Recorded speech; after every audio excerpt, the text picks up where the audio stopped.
Looks like the gang's all here! Yep, all ready. How about you two? Green and good to go? Paimon's ready! Great, let's get rolling then. Great. Well, first things first. Wait. Someone's here. We heard your footsteps. Although... You've been here for a while now. I take it you followed the Traveler, but I don't sense any ill intent in you. Come on.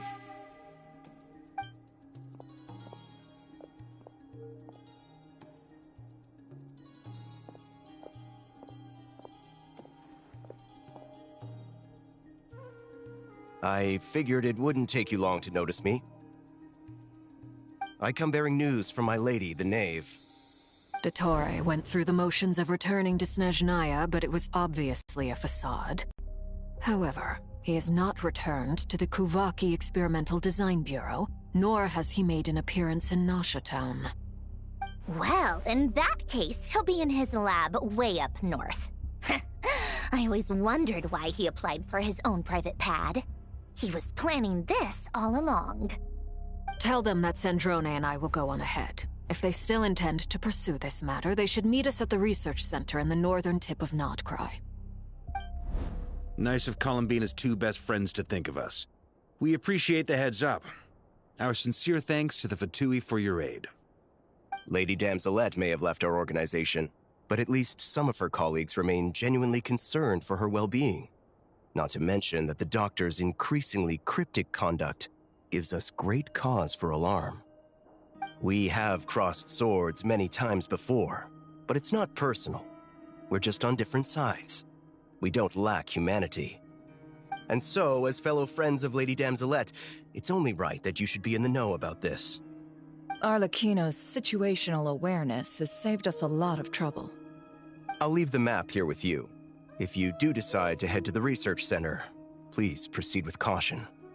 And remember, at least while you're in Krai, Lady Arlecchino's subordinates are your comrades if you want them to be.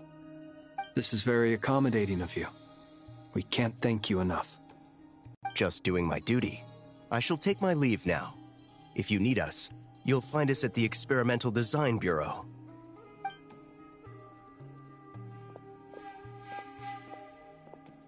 So, the Doctors left the Experimental Design Bureau and headed to some research center up north. Marionette seems to think he's been planning this for a long time. But when did it start? Before he even arrived in Krai? It seems his loyalty to the Tsaritsa is lip service at most. Behind the scenes, he may even be working against her. Whatever his motives, we know that he's decisive and incredibly ruthless. Facing him unprepared would be a recipe for disaster. At this stage, it's difficult to predict his next steps. I suggest we split into two groups. We need some people to stay behind and guard Nasha Town. Well, as much as I'd love to help, infiltrating research labs isn't really my area of expertise. But at least take Cool Your Jet's Ducky with you. It should be some help during the battle. And as for Miss Inefa, I suppose you will stay to protect Miss Aino? Detecting operational logic. Protect Aino. Priority. High. Just in case, Servarka, I think it would be best if you stayed behind as well. You can leave the research center to us. I mean, I would have said the Knight of Berea should probably be out on the front line, but okay, fine. Leave Nasha Town to me. Be careful out there, okay? If things get out of hand, fall back right away. Yehoda will be on hand to assist you. In my absence, she can handle any intel gathering work. You got it, boss. You guys make sure to get back here in one piece, all right? We will. Things are moving fast. We'd better head off soon if we hope to keep pace. So, it's infiltrate a secret research facility, or... Yeah, all right. Paimon will help out here instead. Sounds like it's gonna be a pretty intense fight. We all have to bring our A game here. So, anything you need to wrap up before we leave?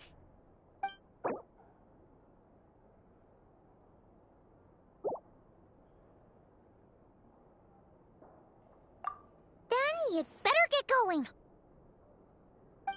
Very well.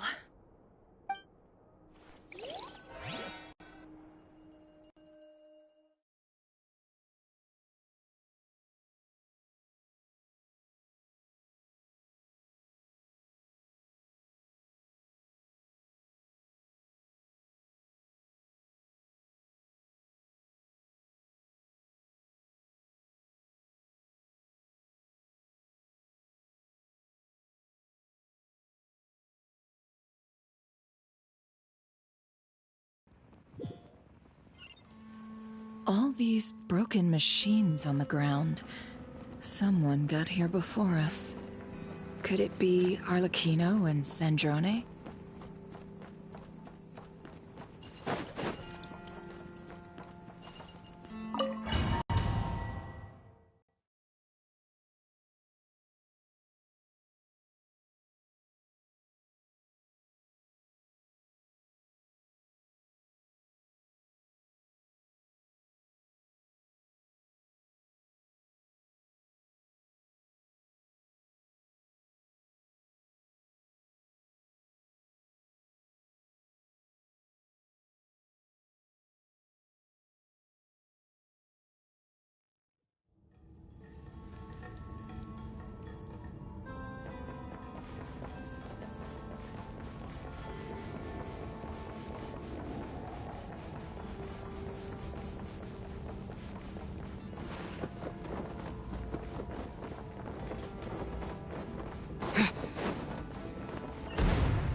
That's quite a welcome party.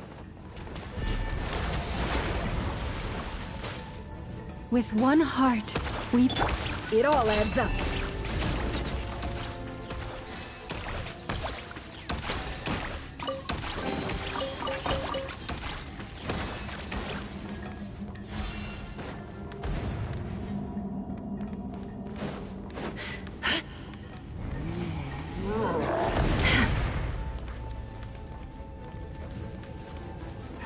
Get back! I said get back! Do you hear me?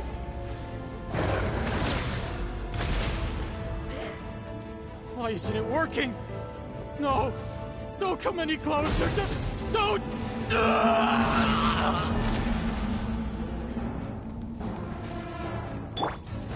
Observe. Go! The night cometh.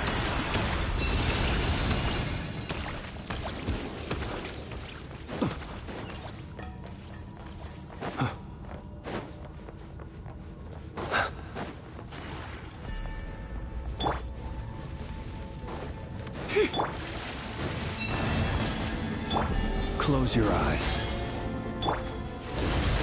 Water jet! The mystery unravels.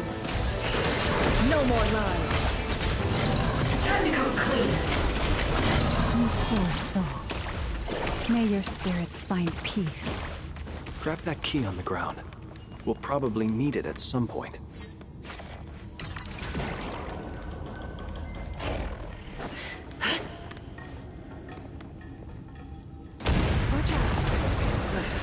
There's no way through. Let's go around.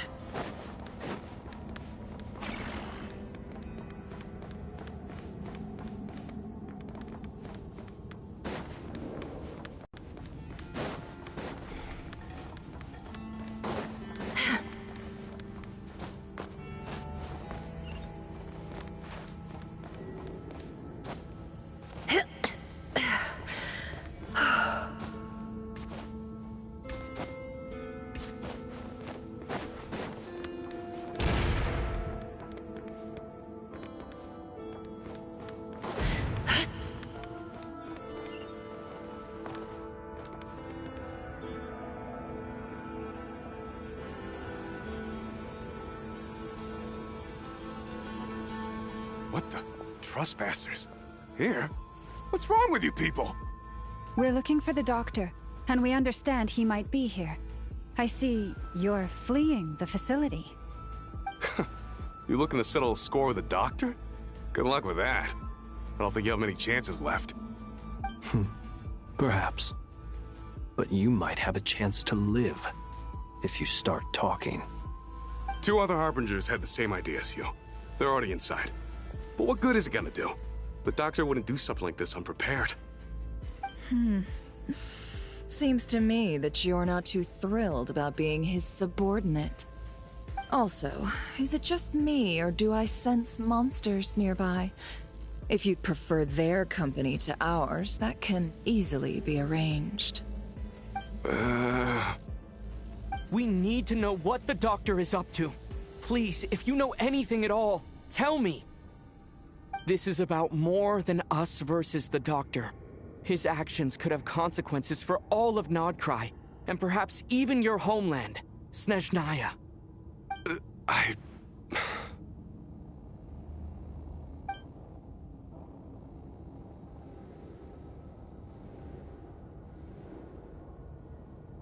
He's building something. Ambitious doesn't even begin to describe it.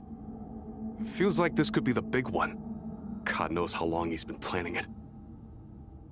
A while back, he told us he'd be returning to Snezhnaya. We weren't expecting him back so soon. This time he brought some gemstones with him, or something. 2 of them. The moon marrow spheres. He stole them from their rightful owner, Columbina. Oh, Lady Damselet? Last I heard, she left the Fatui. Before she went, she told us she'd finished what Her Majesty asked of her, and wished to focus on some personal matters.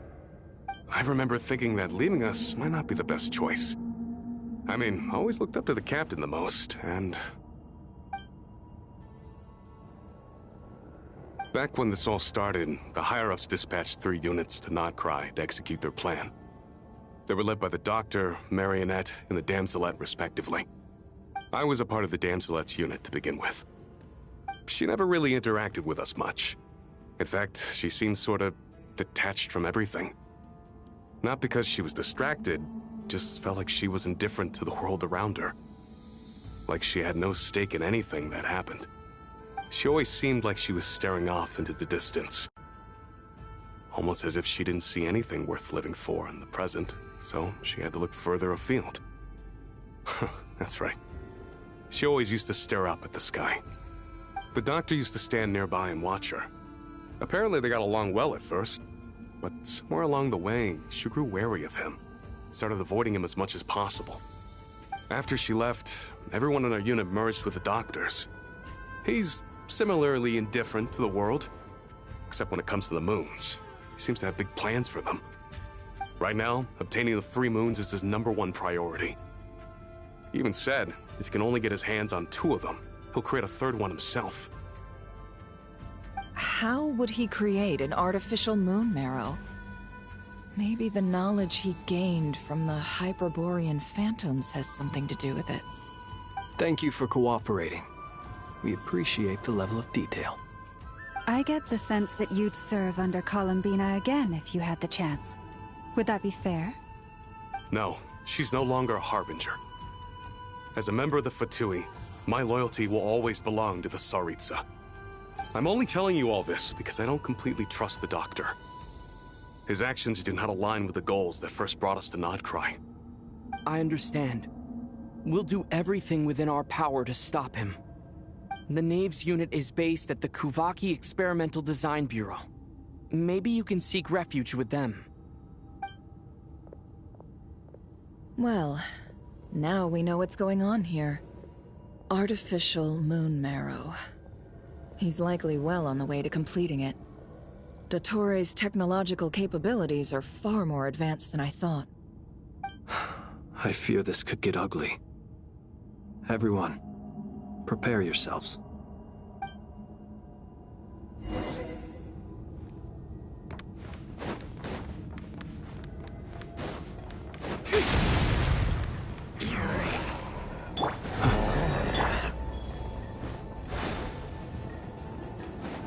Wipe out! Receive my blessing for the everlasting forest. Can't hide the truth.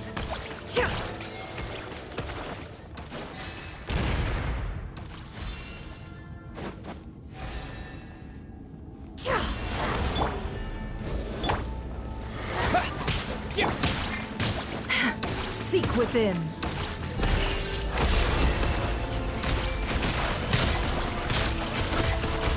It all falls into place.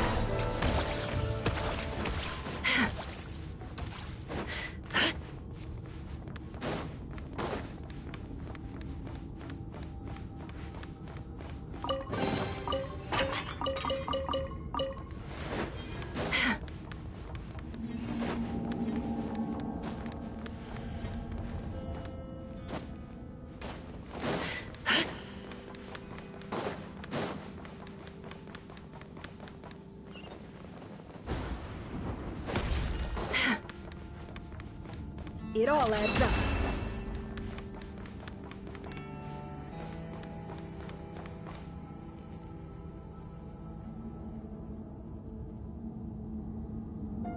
Welcome, one and all. I've been expecting you. I hope my humble research facility is to your liking. Yeah, we really appreciated fighting our way in through a horde of monsters. The gall. You expect us to believe you've just been patiently waiting for us? Of course I have. Should I be worried about something? Everything seems to be going quite smoothly so far, and you've shown up right on schedule. First Sandrone and Arlecchino, now you. Ah, quite a surfeit of guests I've had today.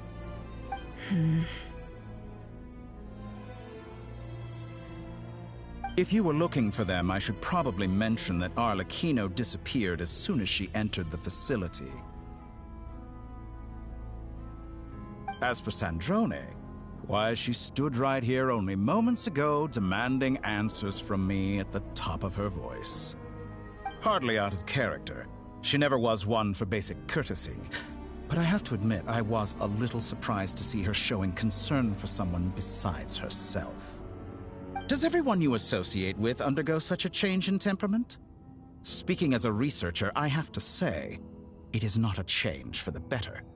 It threatens one's ability to remain objective. Well, since you ask... So you've got your hands on the moon marrow, and now you're claiming godhood. Don't you think that's a bit of a stretch, Dottore? I must protest what you are insinuating with that phrase, claiming godhood. I am not claiming anything. I am stating a fact. You're a researcher. I'm sure you appreciate the distinction between the two. Huh? Wait, you really think you're all that? You'll excuse me if I'm not being a polite little lady for you. We're colleagues. We both know what kind of person you are. By the same token, I knew you'd respond along those lines. You and I both understand that facts speak louder than words. To that end, I've had my people send you a small gift. It should go some way toward helping you understand my present position. What gift?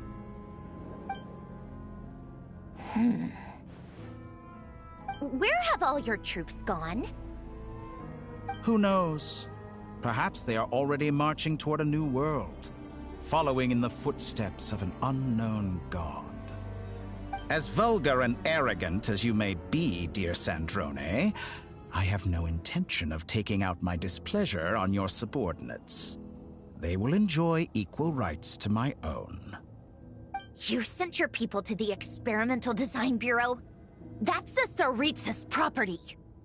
Yes, and I am very mindful of Her Majesty's instructions. But you know full well that they do not conflict with my present goals. In which case, all I'm doing is conducting another one of my experiments. Is there a problem with that? Now then, you have a judgment call to make.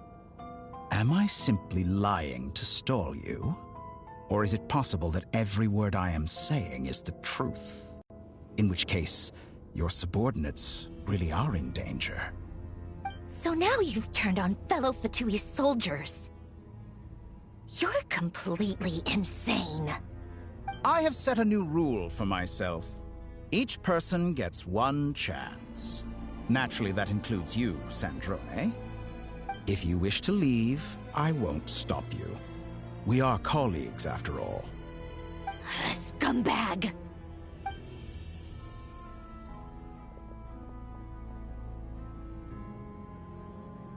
Still, I hadn't counted on Sandrone sparing any thought for the people of this world. Shame. I always found her self-centeredness to be one of her few better qualities. How can she ever hope to achieve greatness when she's so obsessed with protecting her little design bureau? It's more than a little disingenuous to speak of achieving greatness while taking hostages. Or does honor no longer mean anything to you? Honor? I have the marrow of 2 moons in my possession and will soon complete the construction of a 3rd. I will be the god of a new world. And you speak to me of honor? How charmingly naive. Those are sacred relics.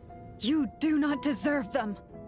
In my view, many in this world do not deserve to be alive. And yet, I mercifully permit them to go on living, do I not?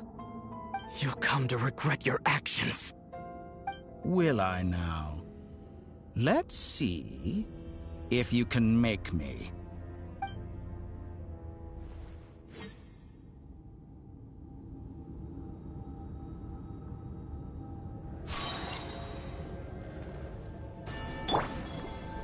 Bombs away! Ha! Lush as the moonlight, by the frost moon of old. The long sleep beckons. Be silent. No more lies. The deception ends here. Can't hide the truth. Get lost! It all adds up. Water jet! Receive my blessing. Is that the best you can do? Pray.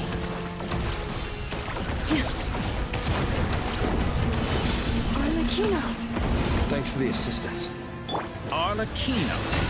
They see you as an ally. What a farce. You're clearly here to destroy my research. Research is more valuable. Am I wrong?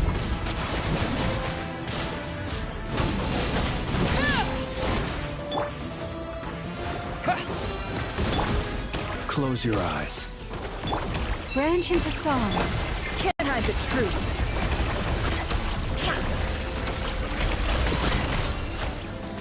It all adds up. Shatter like a reflection. Is that the best you can do?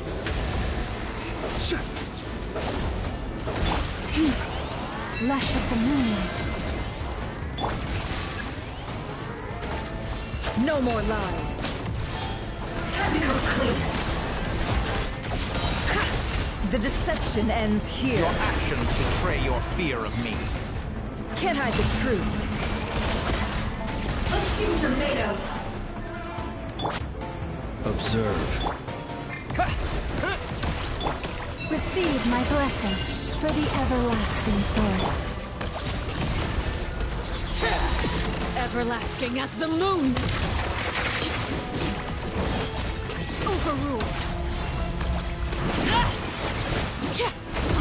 I expected so much more. Wipe out! Lush as the moonlight. Closed, the night cometh.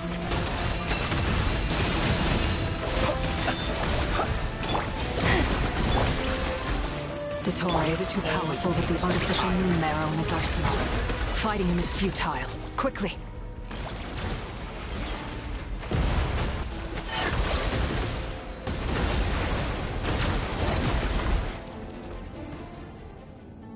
Let's go. I've always thought it is wiser to flee than surrender.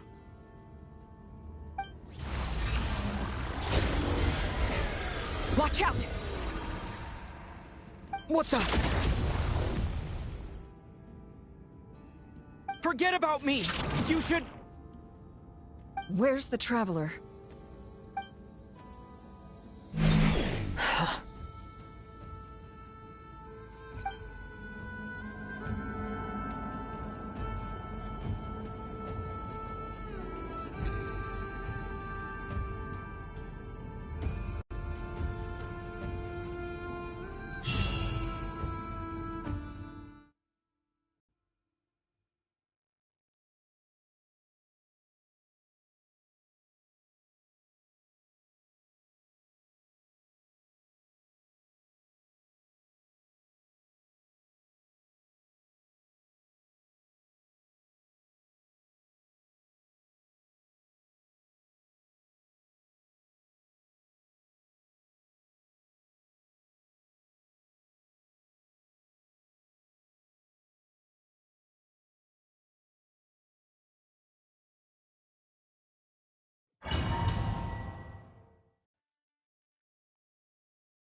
just happened?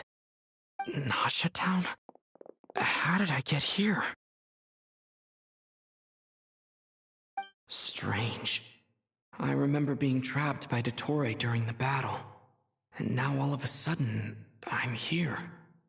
Something weird is going on. I guess I'll start by exploring the area. Huh? Traveler? What brings you here at this hour? Huh? What are you in the mood for today? A hot dog? Or something else? We've got some special discounts at the moment. Want to see the menu? Sorry, I'm not hungry right now. Ah. Well, feel free to take a seat for now. Let me know if you change your mind. Everyone seems to be acting normal. Am I just overthinking? Oh, darling, look who it is. One of our regular customers. Get the traveler something to eat, would you, dear? Wait, why is he talking like that? Well, I'd love to, but can't serve a customer unless they order something. Anyway, I take it your business is wrapped up? Yes, thankfully. It was a long trip, and it's left me feeling pretty exhausted. But the upshot is, I won't have to leave again for a good while. We can have some quality time to ourselves. Wait, these two are a couple? I see some kids around too. I didn't know they had a family. Hey there! I haven't seen you in ages! What's keeping you so busy? I've been looking forward to playing with you again. You forgot already? You're silly. Daddy brought you over to our house recently. We had some snacks together. What is she talking about? We've had a lot of customers over the last few days, so we've been real busy. And like my mom always says, some people are more than just customers. They're friends. Oh, another customer's arrived. I better go see what they want. This is all wrong. I never once heard the owner of this restaurant talk about their family. It certainly isn't a family-run business. And that child? I don't recognize her at all. Could this be a false memory? Very good. I knew you had it in you. Aren't you going to try the house special? When did he show up?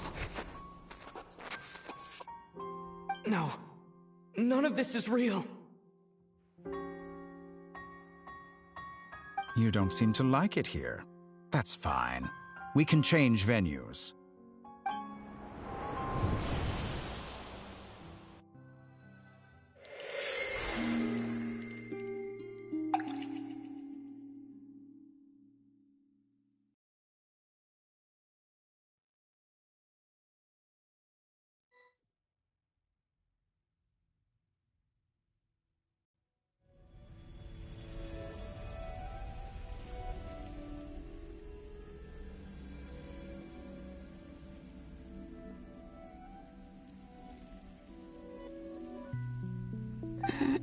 I'm still alive.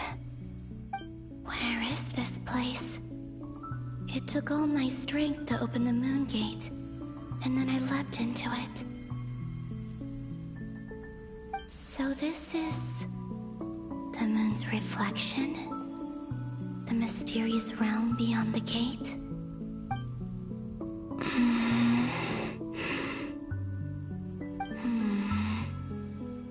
I can't sense anything.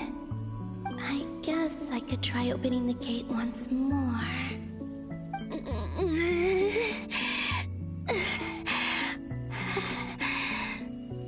No response.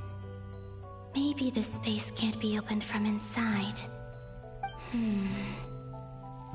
If this was the space that killed both Revier and his lover, then why am I unscathed? Or... no, I'm not unscathed. Even the air here feels frozen in place. There is nothing here with which I can restore my power. I should conserve my strength and proceed with caution.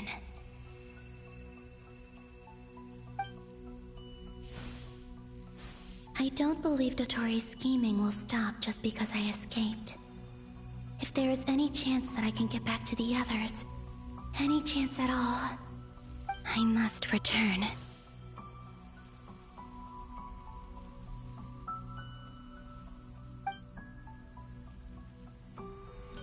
Emptiness, silence. What is this place? Or maybe the real question is, what is it for? What's this? Looks like it responds to my power.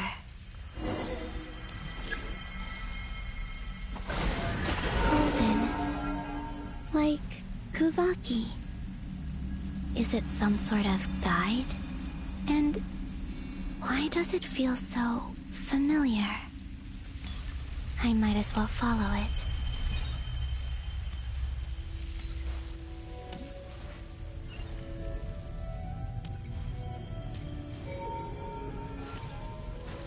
Where does this lead?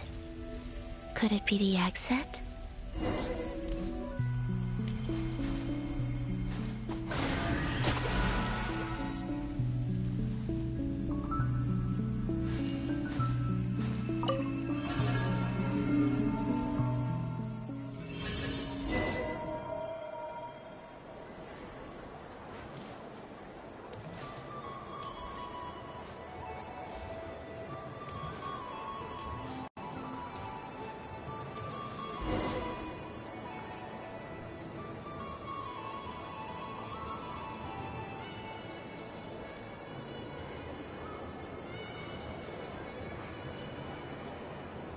Goodbye for now, Columbina. I hope you have a wonderful night. I will.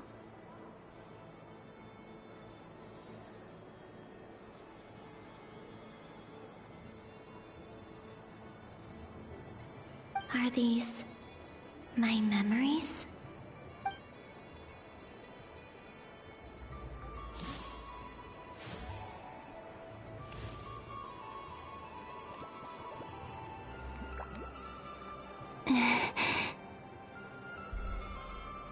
I can't touch them. It's as if we're separated by some impenetrable power.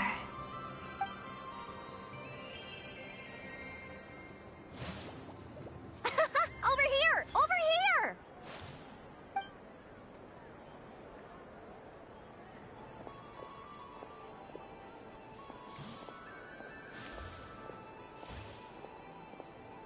But the people in these memories pass right through me. Just like when I disappeared. If only I had known what would come to pass after that. Even so, I should still take a look around. Just being back here, it gives me the strength to keep going.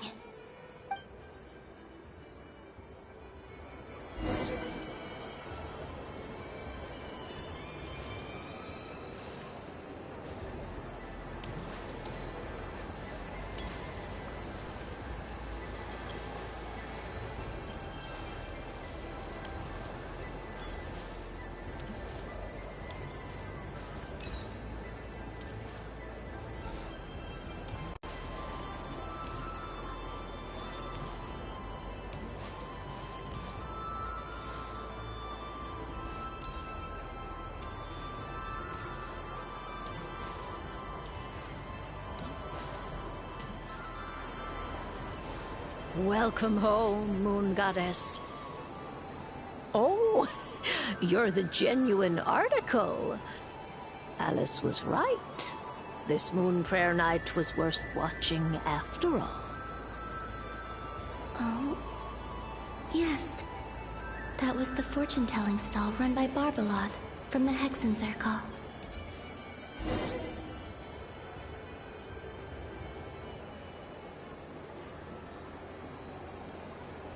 Please, draw the first lunar arcana. This represents destiny and is the foundation for the divination as a whole.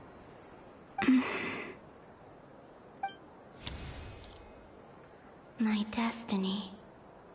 I believe the card I drew was the moon. Now that I think about it, Barbeloth's divination was absolutely right. It's almost time to draw the last card. The one that represents the future.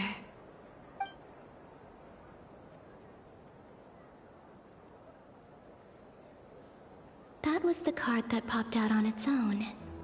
From here, I think.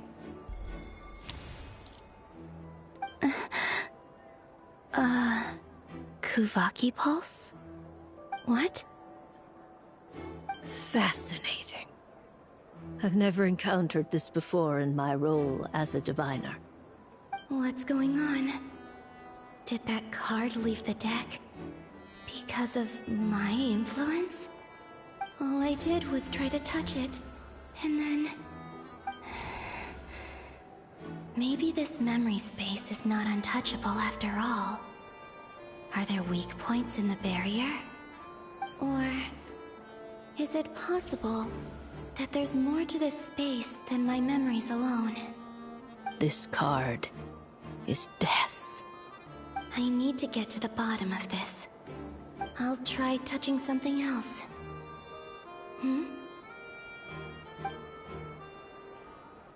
Is this... the wind? No, it's gravity. It's pulling me outwards. No, Traveler!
Hyman, listen to me.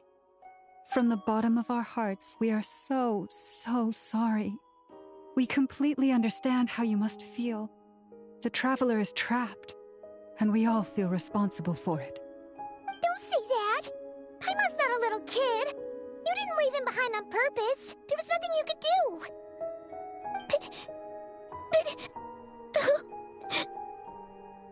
He's all alone in there! What if something happens to him? What are we gonna do then? We've barely spent any time apart since we met. Is he gonna... die? We must find a way to rescue him. We were all involved in the operation where he was captured, and we do not abandon our comrades. That being said, it won't be easy. Through conversation with the others on our return, we've arrived at a basic idea of what we're up against. Dottore's lab has clearly been in operation for a lot longer than we realized. We found many monster samples stored there. In all likelihood, they were materials he used to research his latest technology. We also know that through his contact with the phantoms of Hyperborea, he gained knowledge about the moons and certain Hyperborean technologies. Using this knowledge, he then fashioned an artificial moon marrow to serve as a replacement for the frost moon beyond the sky. Unlike Columbina, Dottore is not being rejected by Teyvat. And even with 2 of the 3 moon marrows, his power far exceeds all of ours combined. Once his 3rd moon marrow is complete, Dottore will have completely seized the authority of the 3 moons. Teyvat's most primordial powers will then be in his grasp. Does that mean... I'm afraid so. No one could have predicted this level of insanity. Not even from Dottore. And unfortunately, His insanity is coupled with an intellect and ambition that not even his peers in the Fatui can match. This is dire. Sounds like the world is done for. The Three Moons' authority can influence the very fabric of time and space. I dare not imagine what a monster like him would do with that kind of power. The trouble's already begun, I'm afraid. On our way back, we discovered that part of Krai is being enveloped by an unknown energy. We cannot ascertain what is happening inside. I'm convinced this is Dottore doing. Not that there's any way to prove it. The issue is, we have no idea what his intentions are. The only thing more frustrating than facing down evil is knowing that it will surely come, but not knowing when. The Doctor is guilty of numerous crimes at Mondstadt as well. One of our knights, well, former knights. His father was murdered by Dottore. His ideology and methodology are a danger to everything in his path, from individuals to entire nations. He does not feel guilt, even when he acts against his own people. He doesn't see them as his own people, that's why. People like him see everyone else as beneath them. Right. He views other people only in terms of how they can benefit him. That's the basis of all his social connections. Granted, he's hardly the only harbinger to pursue their own interests. We all do. And Her Majesty is gracious enough to permit it. Still, her mercy has its limits. Dottore's actions have gone beyond even what the Fatui could have imagined. Usurping divine authority to become a god. For a servant of the Tsaritsa, that goes beyond being disloyal. It's treason of the highest order. We can't expect him to heed the Tsaritsa's will once he gains the Three Moons' authority. Even we Harbingers consider him the most self-interested among us. Poor Traveler. Of all the people to get caught by... We have to go save him right now! Please! We gotta find a way! Paimon, I promise you, we are with you all the way. I get how you feel. I do. But it's gonna take more than strong emotions to take down an enemy like Dottore. What we need now is more information. Right. We can't even guarantee he's still at his research center. Before we can think about mounting a rescue operation, we need to confirm the Traveler's location. I'll find a way. Paimon knows, but... She's so scared. If anything happens to the Traveler... He might be the strongest person Paimon knows, but he's still human. He feels pain and bleeds just like anyone else. Then think things through before you stick your neck out. Unless you want to lose your head. Sandrone. Miss Sandrone, you're okay? Put the stuff over there, and be gentle with it. Am I okay? As you can see, I've had to move my whole livelihood out of the Experimental Design Bureau. It's been swallowed up by Dottore's energy field. If I'd left it any longer, I probably would have gotten stuck there. Ugh, Dottore always goes a little loco when he finds a shiny new toy. Not that he'd ever admit that. But this time, he's gone full psycho.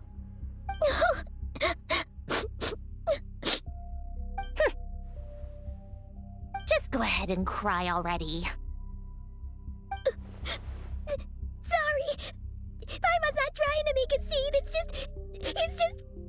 She can't. Oh, Paimon. Let it all out. There's no shame in it. When you're overwhelmed by fear and despair, crying can help get it out of your system. You'll feel better for it. Okay then, while the baby of the group is having a moment, how about the grown-ups get to work? Give me your hand. You've made a discovery? Polonia, scan.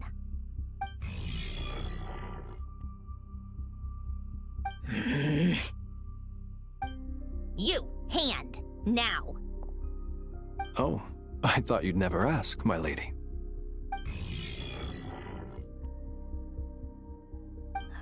Curses! You're next, then you.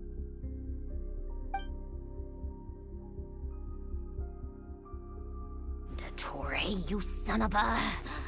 He's done something to us! Everyone who entered his research center has been implanted with some sort of curse. I don't feel anything unusual at the moment. Does that mean it hasn't activated yet? Is there a way to figure out its purpose and what might trigger it?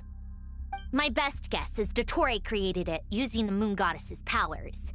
1 second, analyzing. Ugh!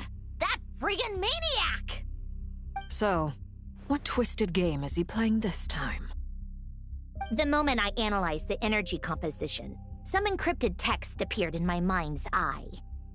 And when I deciphered it according to the Fatui standard encryption protocol, I got the following message. Feel free to run, or you will perish in Nod Krai. He's mocking us. Yep, he loves to toy with people. Only in this case, there might be more to it. But I didn't detect any murderous intent or malice either in the message or the curse's energy. As if this is him at his least malicious. Or perhaps all people are cowards in his eyes. Maybe he thinks the threat alone will be effective. What a despicable person. And he has the Traveler in his grasp. If I may, as unhinged as Dottore may be, he has always exercised great patience with the objects of his interest. I remember a comment he made when we first arrived in Nod Krai. He said, "This world is, on the whole, an exceedingly dull place. But at least there are a few intriguing features, such as the gods, or the Traveler. Presumably, they interest him because they're unknown quantities. He wants to understand as much as he can about them." Agreed. The Traveler is Tevat's fourth descender. All Harbingers are aware of this. Since Dottore took such pains to capture the Traveler, he is unlikely to kill him right away. Okay, but we still have to do that rescue operation. Of course. I also think we need to read between the lines with Dottore's message. If he's encouraging us to run, that means we mustn't leave Nod Krai under any circumstances. My guess is, his curse will only trigger if we leave.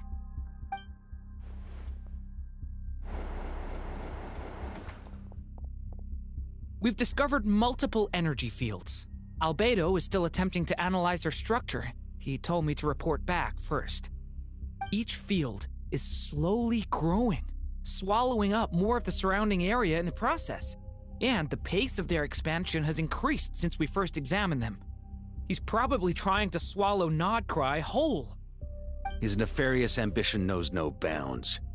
If this continues, the whole of Tevat will be in trouble, not just Nod Krai. The loss of Columbina could not have come at a worse time. Do we think she's truly gone for good? She entered the space beyond the Moon Gate, knowing what became of Rerir and Thalindus. I'm sorry, but I fear the odds aren't good. Don't be ridiculous. If I know her, she's busy finding a way back as we speak just so she can annoy me. She isn't dead. Whatever has become of her, the fact remains that we are two comrades short on the eve of a decisive battle. We need to find out the Traveler's location. But there is also other work to be done. Agreed. Whatever Dottore's planning, we have to get the local populace somewhere safe. So, as well as a rescue mission, we have to organize a mass evacuation at the same time. It would be best if someone could approach leaders of neighboring nations and negotiate emergency asylum for Nod Krai's inhabitants. Can anyone handle that? Snezhnaya is one option. I'll see what I can do. This would be so much easier if the Traveler was here. No! Stop thinking like that, Paimon. Paimon will join you. She's pretty well connected thanks to the Traveler. Maybe it'll come in handy. Either way, that's what the Traveler would do if he was here.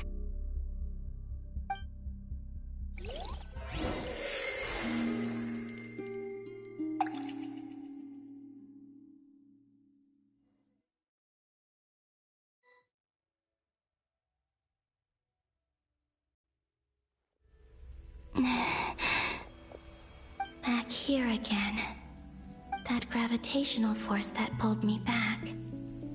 Is this where it came from?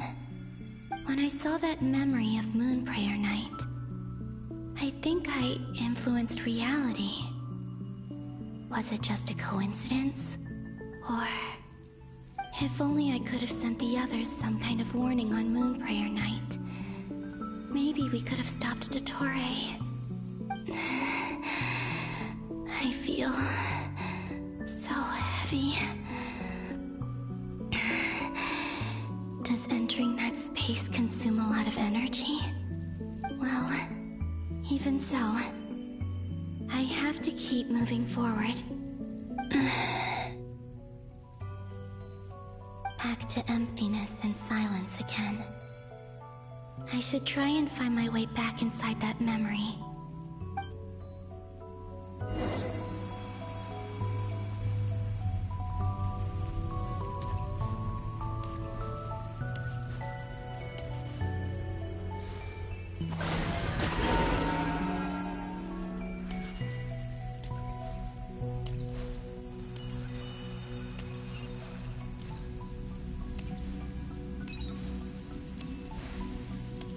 Entrance from last time isn't showing up.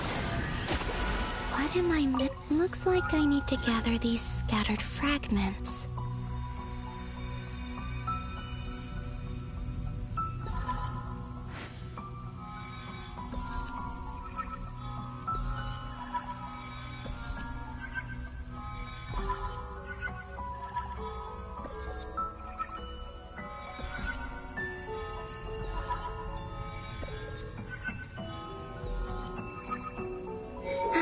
It worked. Hopefully I can stay inside for a bit longer this time.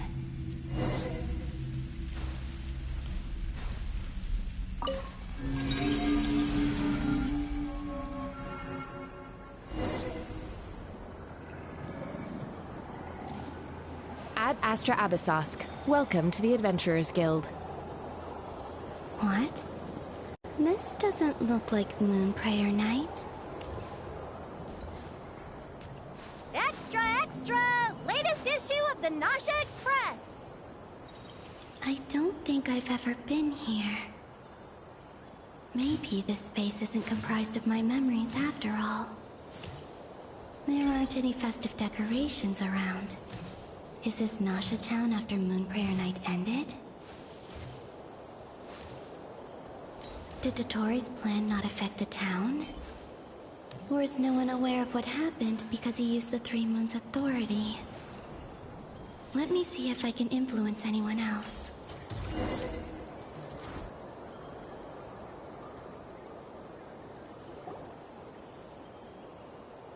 So, what do we do next? Wait, that voice. Paimon? The most important thing right now is to find that mage. Lauma, the Traveler, and Mr. Varga are here too. I'd better go pay the Fatui a visit. Traveler!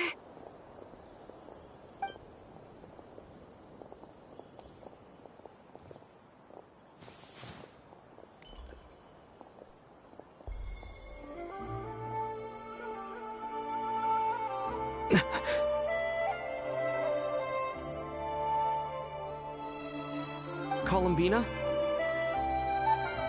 I made contact. It's me, Columbina. Huh?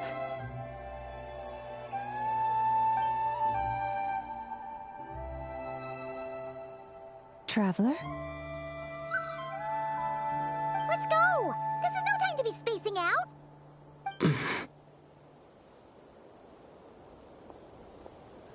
Huh? Wait a moment. This has happened before. Huh? This is what happened when I disappeared. I stood right over there, thinking that no one would ever find me again. It was only when he called my name that I decided to follow them. But did he turn around because he sensed my touch just now? Is it really possible that from in here, I can change the past? If I keep following them, maybe... Huh? It's that gravity again.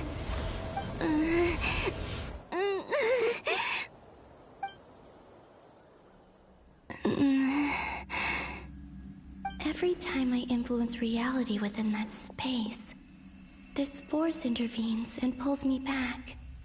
It's as if it's trying to stop me from leaving.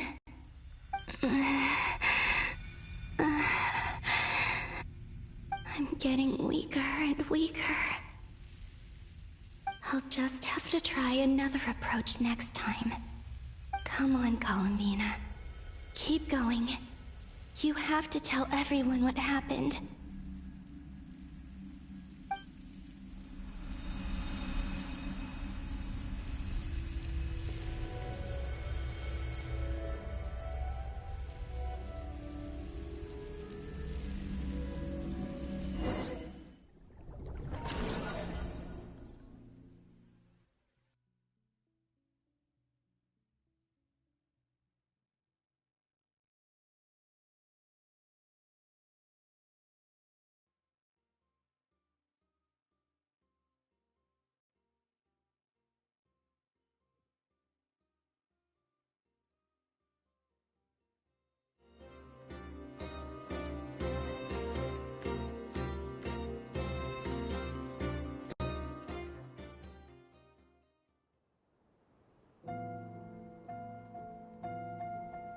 Suddenly, I've been plunged into darkness. Alone.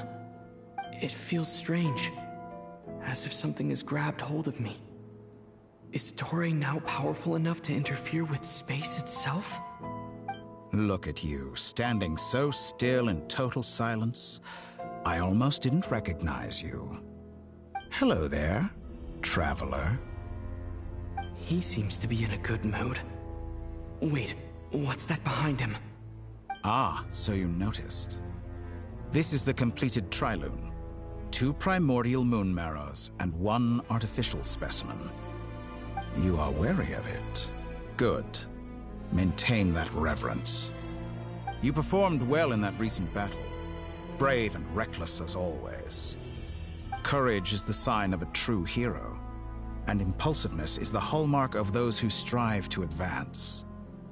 I say this not to belittle you.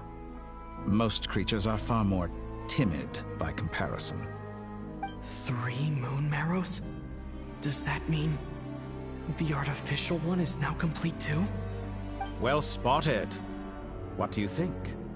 For a replica I built myself, I dare say it looks the part. Toray, are you planting illusions in my mind? I have no interest in fooling your eyes. On the contrary, I hope to show you the true essence of all that you see before you. Is this not a beautiful city? People live in peace and find joy in their work. The streets are safe. People can even leave their doors unlocked at night. You might say it is the Elysium everyone dreams of.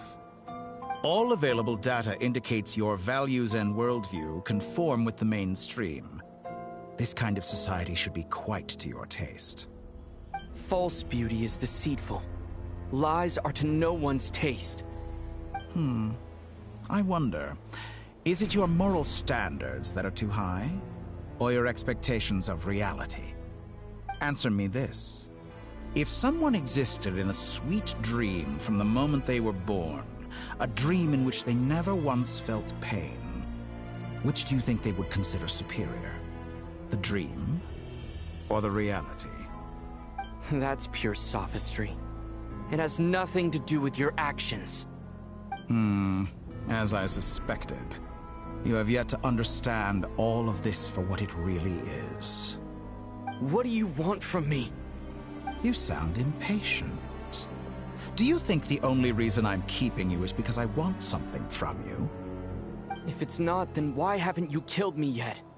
No one can stop you if you're as powerful as a god. I'm delighted you recognize that fact. I believe we last squared off in Sumeru. Ah, the memories. How time flies. You and I have both grown. I'm not surprised that Arlecchino and Sandrone worked with you. You've always a way of slowly but surely ingratiating yourself with all levels of society. People laud you as a hero, but I suspect there's more to it than that. Oh, but to be clear, I don't say that to flatter you. Do you always give your opponent an appraisal before you deal the final blow? Call it a long-time habit. I'm a researcher, and one of my duties is to give an objective assessment of my subjects. But you misunderstand. We are not opponents. Not at this moment. I just want to talk. Think back to Tartaglia, Arlecchino, Capitano, Colombina, and now even Sandrone.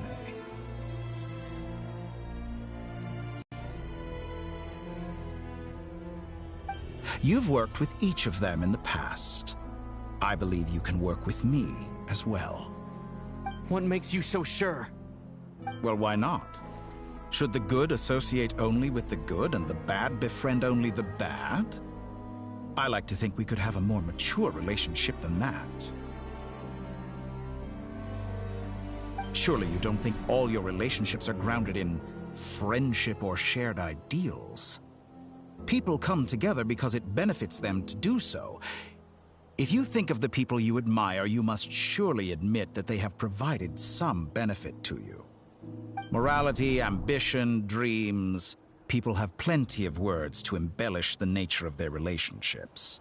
But once you break free from those ethical frameworks, you will see that the only thing connecting the two of you is mutual benefit. And that is what I'd like to talk to you about. We're finally getting into it. He's probably been planning to kidnap me for a long time now. But for what exactly? He has the authority of all three moons. I won't be able to gain the upper hand in a fight. Best if I pretend that I'm willing to negotiate for now. You say you're a god, but you also speak of mutual benefit.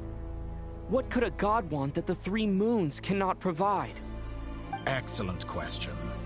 But before I answer, I would ask you the same thing. Gaining Colombina's allegiance was a rare and extraordinary feat. But the Moon Marrows are now in my hands, and I have the edge over her. For this artificial moon is not being rejected by Tevat. Her identity and lineage may have been a thing of glory in the old world, but they were also shackles that prevented her from ever integrating into Tevat. I, on the other hand, you may view me as a thief, but I have overcome that limitation. So what is it that the Three Moons cannot grant you? What stops you from negotiating with me to get what you want? I don't make deals with lying psychopaths. That's quite an accusation. Are you expecting me to get angry with you? Well, this is one aspect in which my personal growth has served me well. In the past, my less mature self might have been disappointed, perhaps even angry, over a small setback like this.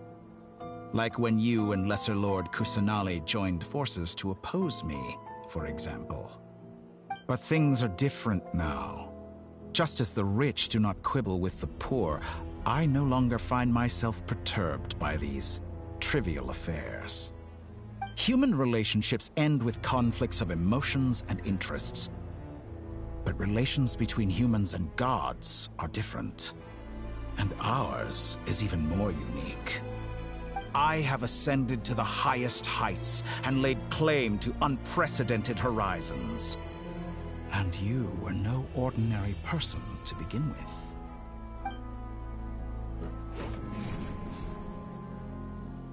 Allow me to show you the world, Descender.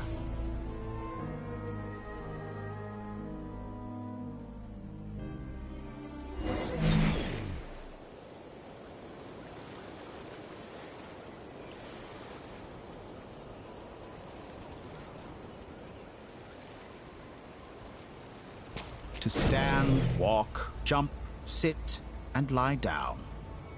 These are the most common of behaviors.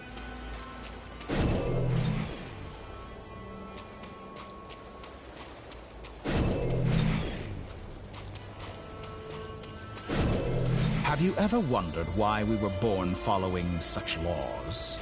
Who stipulated that we could not fly instead of walk?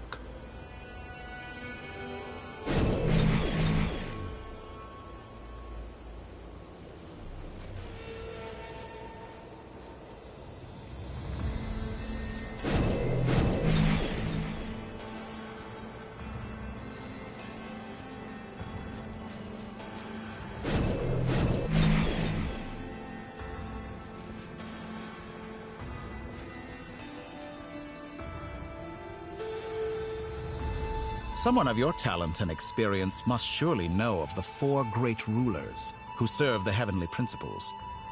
They govern life, death, time, and space. One wounded by a blade will die from blood loss or infection, and one who falls into a lake will drown in agony. The elderly wallow in solitude, and the solitary age faster. Eventually, new life is born, only to embark on the same path of suffering. These 4 divisions anchor the world and shackle those who live in it. But they themselves transcend its boundaries, squandering the power bestowed by the heavens. All who live yearn for equality, but unless the gods prostrate themselves and profess that they are mere servants of the living, equality can never exist.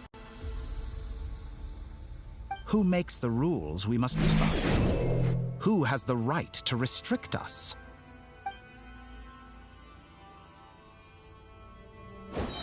The limits of the body can be rejected.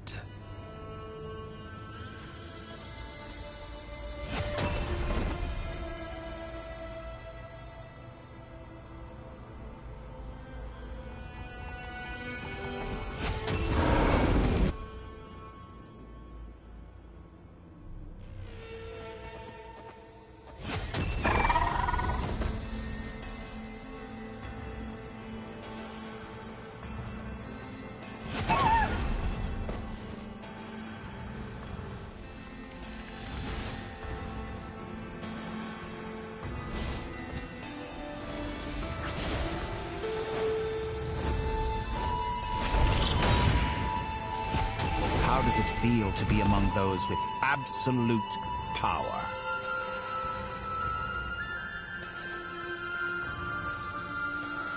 You cannot conceive the extent to which your flesh hinders your mind and spirit.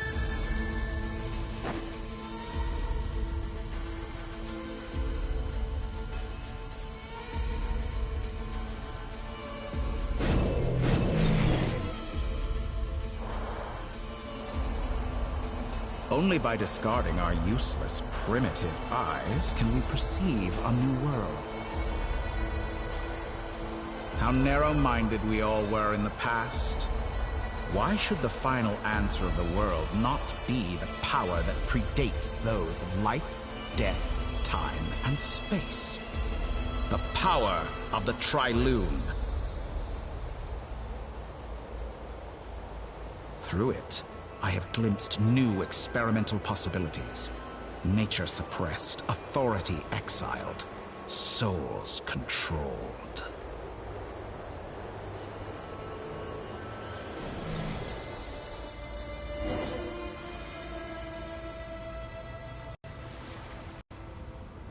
You know, I heard recently that a group of critics reviewed countless stories and drew an interesting conclusion. They found that it is more often than not the villains who strive tirelessly to push the boundaries of progress. In fact, long before this, someone voiced a similar idea in an academia editorial. I felt a great affinity with this perspective. I have never been afraid to step up and play the role of the villain. Fanatics are trampled down for their transgressions, and those who transcend are rebuked for their audacity. And so, the majority of creatures are too timid to follow my lead. But all sacrifices made during my experiments have been worthwhile, as you can now see. I can offer you something new, something unique, precisely because I am a villain. Think about it. We are eternally bound through mutual interest. Can you truly say you would never turn to malice if it could give you the life you dream of? After all, what value do perfection and purity really have?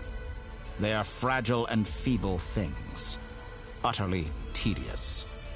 I say, better to be governed by a flawed humanity than a gnosis. The true seeker of knowledge is the villain who undergoes countless tribulations in pursuit of their goal. I'm sure many people have told you that you're different. Because I'm a descender? Exactly. Very clever. But what does that got to do with you? I do not conceal my wicked deeds, my selfish desires, or my greed. A true researcher must act as I do if they are to understand and speak of the truth. And yet, a knowledge seeker like myself will inevitably grow tired of studying Tevat beyond a point. You have traveled to all corners of the world and met many people. Along the way, there have been moments when you were misunderstood or even became a wanted criminal. And all the while, you have spent your days doing some of the most mundane jobs in the world. You fight and toil, claim minuscule rewards from my friend Pantalone, then you fight some more, winning some battles and losing others as your search goes on. And this cycle continues, with no end in sight. Surely you must sometimes grow weary of being stuck in this same loop day after day. We're completely different. I embrace everything that life throws at me. I am engaged in every step of my journey. How does that make us different? I too embrace what life brings, researching everything that interests me. Think of all the novel things I've managed to create, like the artificial moon marrow. Don't you see? As unique a specimen as she was, even Columbina is not irreplaceable. Take that back!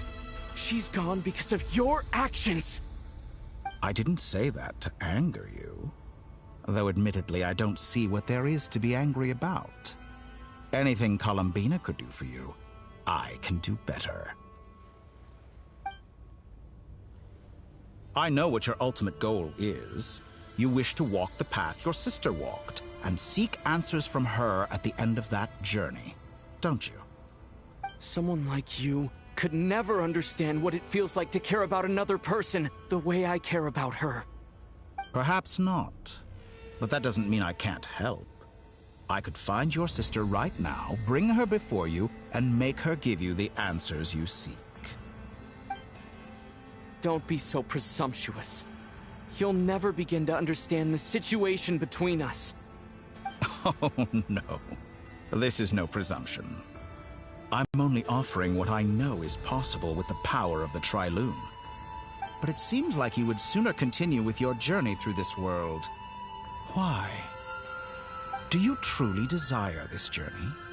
Or is it simply a necessary process from which you cannot escape? Think of all the time and energy you have spent, everything you've had to endure just to make it this far. Is this really what you want?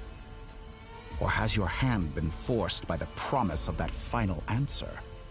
Yes, you have made many friends. But do they ever spare a thought for the void in your heart and what it yearns for? What you want is not friends. It is family. But do they know this? I, on the other hand, am far more considerate. Join my experiment, and in return, I will bring your meaningless journey and all its struggles to an end. This is a malicious attempt to manipulate me. But at the same time, he's stating some very human truths. Of course he's right about my predicament. How can I deny it? I have faced ungrateful strangers, never-ending troubles, an endless quest for answers.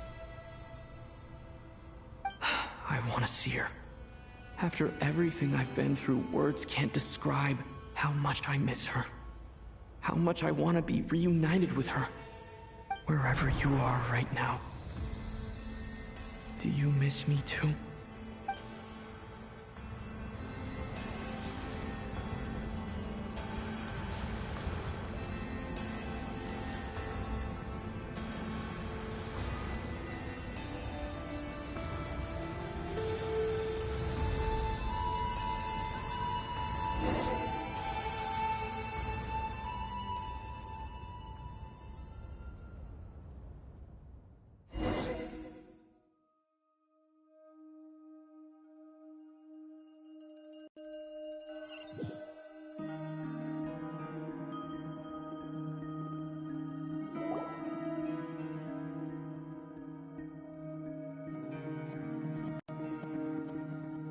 All right, everyone. Our next mission is clear. We need to contact all the major organizations, explain the situation to the public, and then begin the evacuation. The residents of Not Krai are quite dispersed. The two most populated areas are the Southern Isles and Pyramida. Miss Lauma, I will leave Hisi Island and Nasha Town in your hands. I will liaise with the Fatui and Pyramida. Agreed. We will reach out to Natlan and Snezhnaya. Anyone found north of the Experimental Design Bureau should follow the Fatui to Snezhnaya. As for those dwelling south of that line, I will ask the Voynich Guild to help persuade them to leave. Then I, Mr. Varka, and the Frostmoon Scions will escort them to Natlan. The Voynich Guild has dealings with the Curatorium of Secrets. I will send them a letter vouching for your credibility. Yehoda, you should help Lauma. This is too big of a task for one person. My wish has come true. You're willingly lending me your most capable employee for the day. Well, good for you if all this only takes a day. Of course, if it takes any longer, I'll be charging a fee. Boss, wait! Don't I get a say in this? Oh, I'm sorry. Something to add, Yehoda? Well, no one's more important to me than you, boss. And remember how Lauma healed your eyes after that big battle? I think that's worth at least 2 or 3 days' work for the Frostmoon Scions. Are you completely incapable of acting in your own self-interest? Or do you simply devalue your own labor? Are you sure you don't want to come with us? Who will see to our other work if we're all busy evacuating residents? Sandrone insists that Columbina is still alive, and we have a traveler to rescue. There's much to be done. But boss, I'm just worried that... Well, Nefer, I'll link up with you once my tasks are complete. What makes you think I'd need you to do that? I'll need it. And considering the way you approach certain matters, I think you'll be better off with me present. That's quite enough. Just focus on your work first. I bet we're in for an uphill battle here. But we can help out too. Inefa and I are gonna help Nasha Town's residents carry their stuff. Loading schedule. Store essential local research data and technology samples, then escort the people to Natlan. Understood. I will execute this to the best of my abilities. Great stuff. Thank you, ladies. I've contacted the Lightkeepers. A colleague of mine will join us shortly. I will persuade them to conduct a thorough search of the region to ensure that no civilians get left behind. As for me, I guess I'll be making an early return to Sumeru. I think it's important that someone informs the Dendro Archon of what's going on in Not Krai. Roger that. Someone should inform Mondstadt, too. Mr. Duran, can I trust you to handle that? I think you fly faster than any of us can run. As an added incentive, get there fast enough and I'll see about getting your gliding exam waived. Really? Ha! Mission accepted, sir. I intend to stay behind and help Miss Sandrone with her research. She has some alchemy-related questions that she'd like me to explore. She recognizes your expertise, then. I wish you a fruitful collaboration. Thank you. In truth, I was surprised to hear her express an interest in subject matter outside of machines. I believe she has been investigating some Fontanian technology recently. She made a point of bringing the relevant materials with her when she left the Experimental Design Bureau. She's sorting through everything in her room as we speak. I should mention that we have one other friend who isn't present. He hasn't made his position in all of this clear. But if we know anything about him, he's likely investigating on his own. Paimon's been very quiet today. But I know how close she and the Traveler are with the Natlanese. She should come with us to the border. Okay. Paimon will do her best. Make sure to heed Sandrone's warning. Many of us have been cursed by Dottore. As such, under no circumstances should anyone cross national borders. Remain within Nod Krai. That aside, personally, I have faith in Columbina. Things look grim, sure, but who knows how it'll play out. Same goes for rescuing the Traveler. Both of them are important allies and friends. We'll be counting on you to gather intel on them, Miss Nefer. Ah, wonderful. You're all here.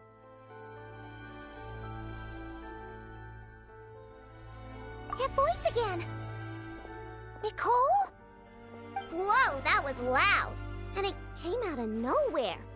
So mysterious. Sorry, this is the only way I can speak to you all right now. Please accept my apology. Anyway, time is short. I'll cut to the chase. We're still facing quite a catastrophe here at the world's borders. Alice has roped in every Hexenzirkel member she can get a hold of. Except for me. She told me I had to come and help you all out as a matter of urgency. I quote, "You love talking, don't you? Well, now it's finally your time to shine. Take these. Make sure the whole party gets one each. You'll be in charge of making sure everyone stays connected." Huh? Is this a Dodo communication device?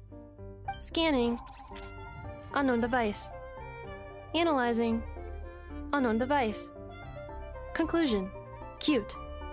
Affirmative. It is cute and good. I believe that I quite like it. This is no ordinary Dodo communication device. It's my very own special modified version, specifically... sorry. I almost went off on another tangent there. Anyway, help yourselves. It will allow us to communicate over long distances within Nod Krai. No more worrying about shuttling messages back and forth. What astounding technology. Am I right in assuming that it relies on your personal abilities to function, Miss Nicole? Yes, exactly. Right on cue, Albedo. I'd love to brag to you all about how it all works. But no, next time. Anyway, I'll be right with you all, serving as a communication hub. That's all from me. Head off as soon as you're ready. I'll be staying here to keep watch, and I'll be sending you my blessings.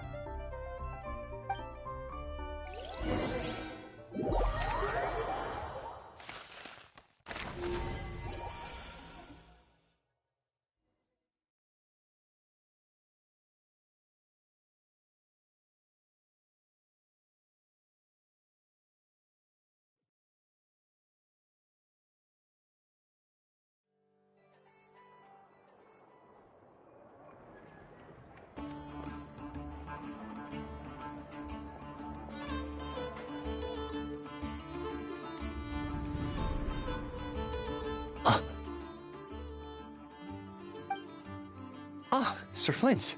Perfect timing. I just arrived myself. You are most considerate, Master Ilua. But in fact, I know you have been sitting here for quite some time. If you saw me, why didn't you say something? I was curious to see how long you could sit still for. Also, shouldn't you have managed to sense me approaching? That would be a first. You always seem to appear out of thin air without making a peep. Also, how many times do I have to tell you not to address me as Master? I don't qualify. I beg to differ.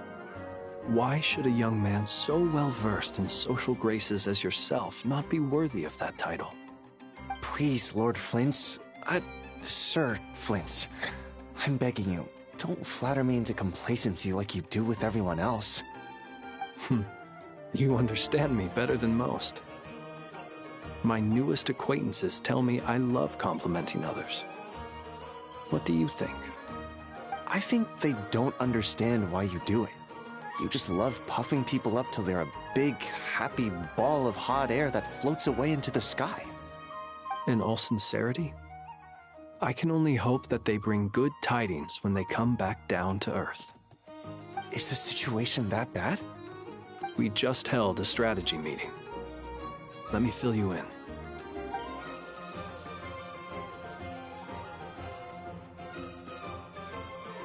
In short, we need everyone gone from Pyramida. We also need a team of Lightkeepers to scour the more remote regions of Krai for civilians to evacuate. I only hope we have enough personnel. We do. Old Man Nikita will definitely help, and we can recall anyone out on patrol to focus on this instead. Good. I'm sure you and the others will make short work of this. Now, don't forget, once you've completed this task, make sure you and the rest of the team evacuate to either Snezhnaya or Natlan as well. Flint's? If you've got something to say, Master Ilua, why not guess what I'm thinking right now? You mentioned that you have something else to deal with later. How difficult is it going to be? I doubt it will be easy. I know you're a Lightkeeper, and it's your duty to protect others in times of crisis. But I have a feeling that you'll be walking into grave danger. However bad things have gotten in the past, Krai has never faced a mass evacuation before. But from the sounds of it, you don't intend to come with us. I don't mean to pry, and it's probably none of my business. But whatever it is you're intending, you don't have to go through with it, you know. I've been afflicted with some sort of curse, and I'm told it may well trigger if I set foot outside of Krai. As such, I cannot leave. I have to act, if for no other reason than to fight this curse. What? No. Why? Why would anyone want to curse you? There are plenty of people out there willing to trample over others in pursuit of their own goals. Frankly, Sir Flint, I am furious. You're making light of what is an incredibly serious situation. Indeed I am. And? And what? I told you, I'm furious about this. Nothing I can do about it, I'm afraid. Things happen, and we just have to deal with them. If you find yourself feeling angry, perhaps start by drinking a big glass of water. Hey, you mean you're completely unmoved by my anger? I'm devastated. Then allow me to express my sincerest regret. Come by the lighthouse sometime. We'll catch ourselves a few fish, have a little barbecue, play some cards, and bask in the sun. Maybe I need to spell this out. Lean in a little, Flint. Oh my, this doesn't bode well.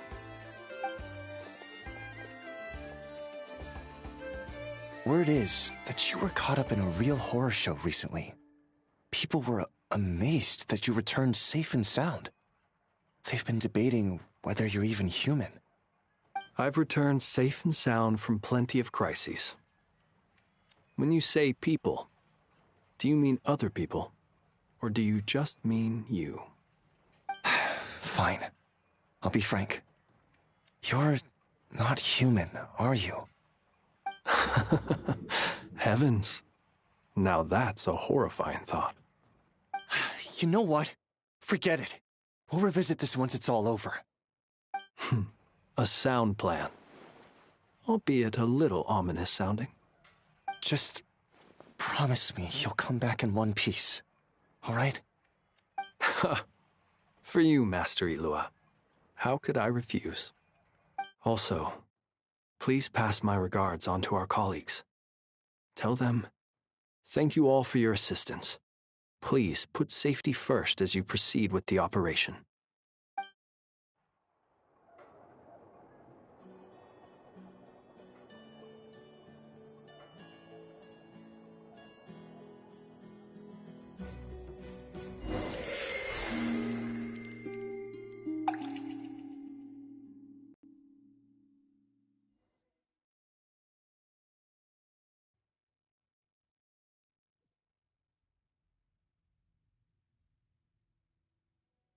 I have to keep searching for a path toward reality.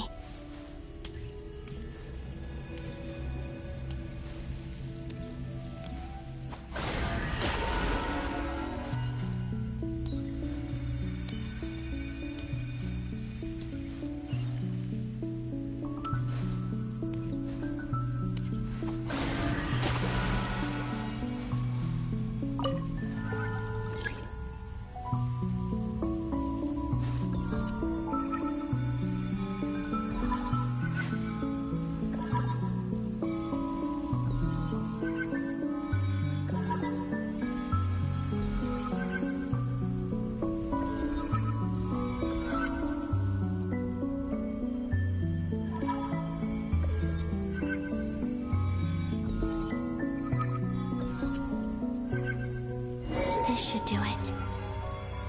The last 2 times I tried to influence reality in this space, it consumed a lot of Kuvaki. I'll try and be more careful this time. I need to leave key clues behind using less power. I hope everyone still remembers what I said on Moon Prayer Night.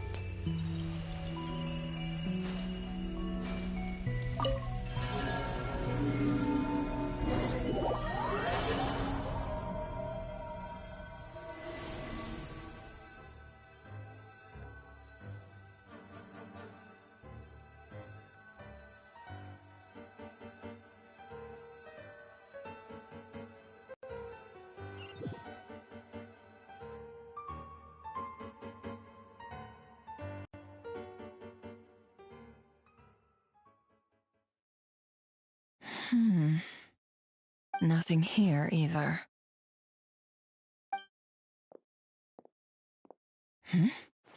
Flints? Ah, Miss Nefer. What are you doing here? Unless...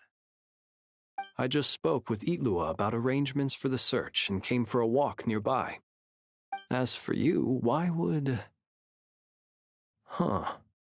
It appears we think along similar lines, and neither of us likes to accept things at face value. As well as figuring out how to gather intel on the Traveler, I wanted to confirm some of my own suspicions.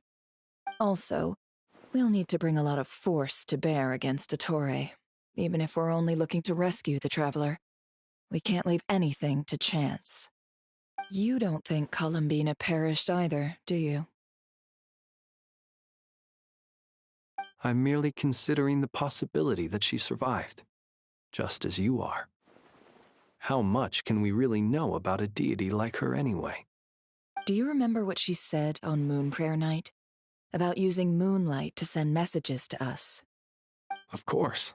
I think that's why we're both here. Where have you checked so far? I've been focusing on the outdoors. Anywhere the moonlight shines. I checked most of Nasha Town, but didn't find anything. I checked the Curatorium of Secrets, and a few rooms where I thought I might find some leads. But no luck here either.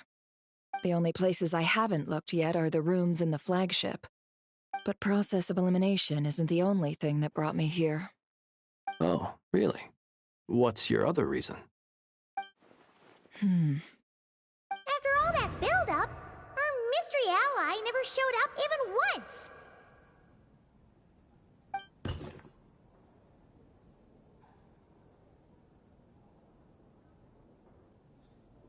Huh? Am I imagining things?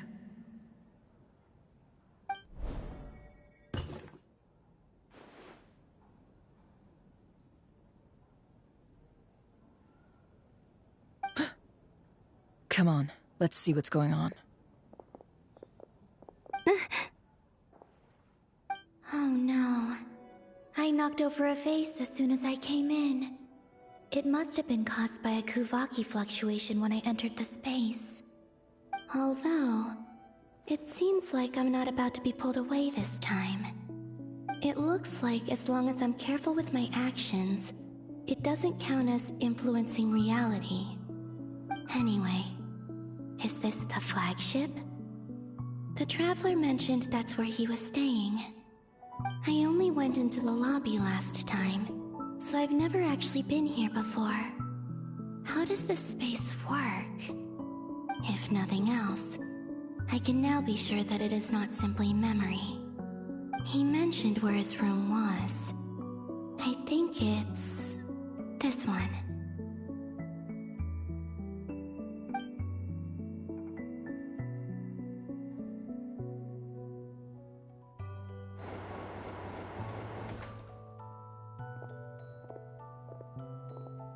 The door is closed.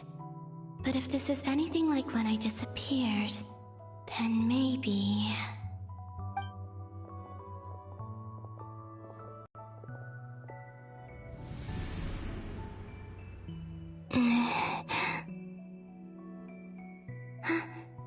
I'm in. He and Paimon aren't here at the moment. I hope he's okay. I wonder what happened to him after that battle with Dottore. Best not to dwell on that for now. I need to try and leave them some clues.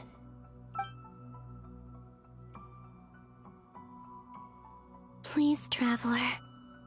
I really hope you find this.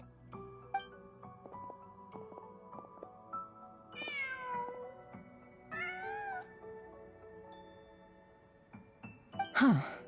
Just a cat. Nothing else here strikes me as noteworthy. Didn't you stay here for a couple of nights once? Before Rarir showed himself, yes. It's also where the Traveler and I first met. Did you notice anything unusual during your stay? I remember thinking how much noisier the flagship is at night compared to the graveyard. Other than that, no. Traveler and Paimon were most congenial neighbors. This is where they've been staying, yes? Over here? That's right. I wouldn't usually condone breaking and entering, but we can make it up to them later. Focus now. I have to write a message on the wall using Kuvaki, just like I said on Moon Prayer Night. Simply open your windows on nights when the moon shines bright, and the moonlight will naturally flow towards the words I have written. Here goes. I'll need to carefully control my strength.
There's a noise outside the door.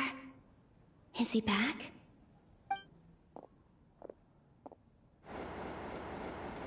Please, you have to see these words.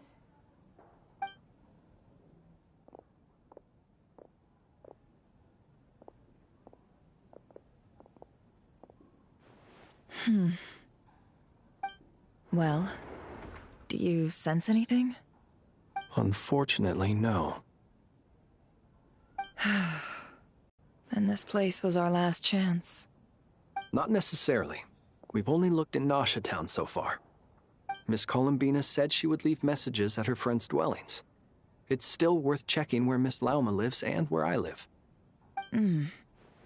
Let's try and make some time to look into those then. Wait.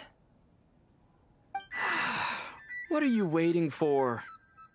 Oh, Paimon might have overeaten slightly.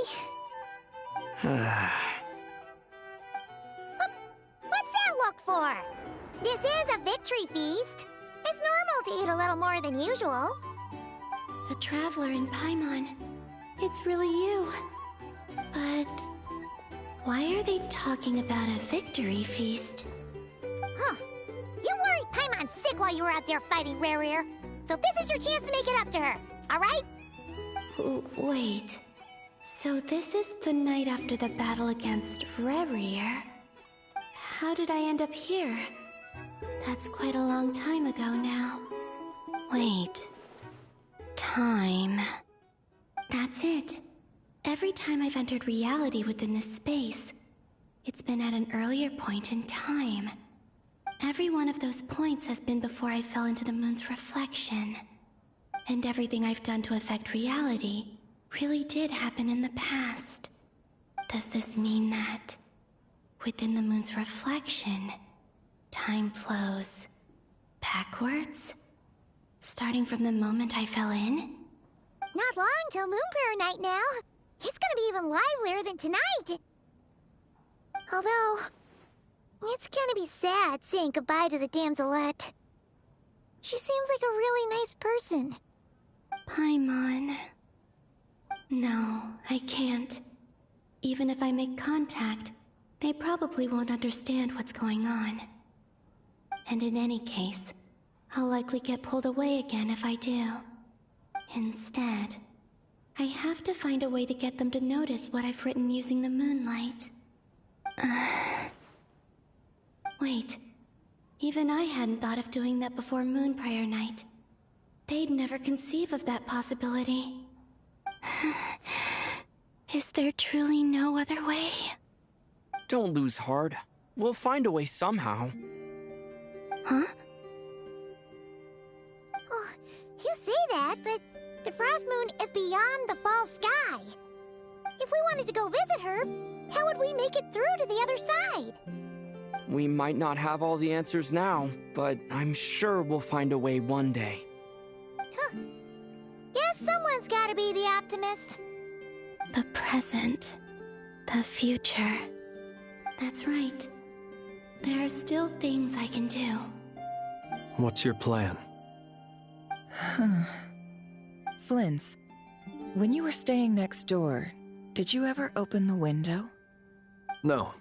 The rooms here are dark and damp, and there's such a buildup of dust on the windows that the moonlight can't even get in. I didn't think it was worth the trouble. The moonlight? Ah, I think I see where you're going. One moment. I'll see if the owner is available. Don't bother. Time is of the essence.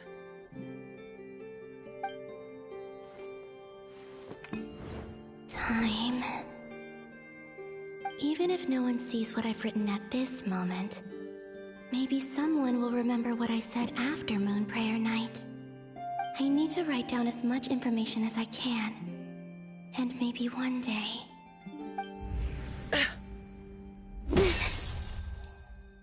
Huh? What's up with you? You can't even hold your cup steady. Are you getting tired? A little. Well, you should probably hit the hay then. You've had a really tough couple of days for you.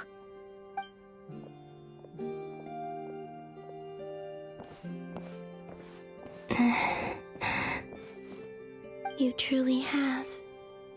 You helped defeat Rare, helped me reclaim my name, and you helped the others organize Moon Prayer Night. Wherever you are right now, I'm sure you're still fighting against the injustices of fate. This is all I can leave for them. How I wish I could stay here. But it's time for me to go. I hope to see you again in the next time. And if the opportunity presents itself. I will surely return to your side. Huh. Columbina. She's alive. Not only that, but she's left us an entire wall's worth of clues. She even wrote down what would happen on Moon Prayer Night. It's just a shame we found it too late. I am here. Time in this place flows backwards. I am constantly moving forward. It sounds like she's found a way to influence the past using Kuvaki. But her future is our past. So, these words have been here ever since we defeated the Ray Hero Solnari. We just never discovered them. Which came first, the chicken or the egg? Do you ever mull over questions like that? Only when I'm in a good mood, and at leisure. Well, I never do. Everything that has happened already belongs to the realm of fact. As a business person, and especially an intel broker, what I do is extrapolate from those facts to try and read the future. An admirable philosophy. It's a means of survival. Let's go. We have a wall's worth of clues to share with the others.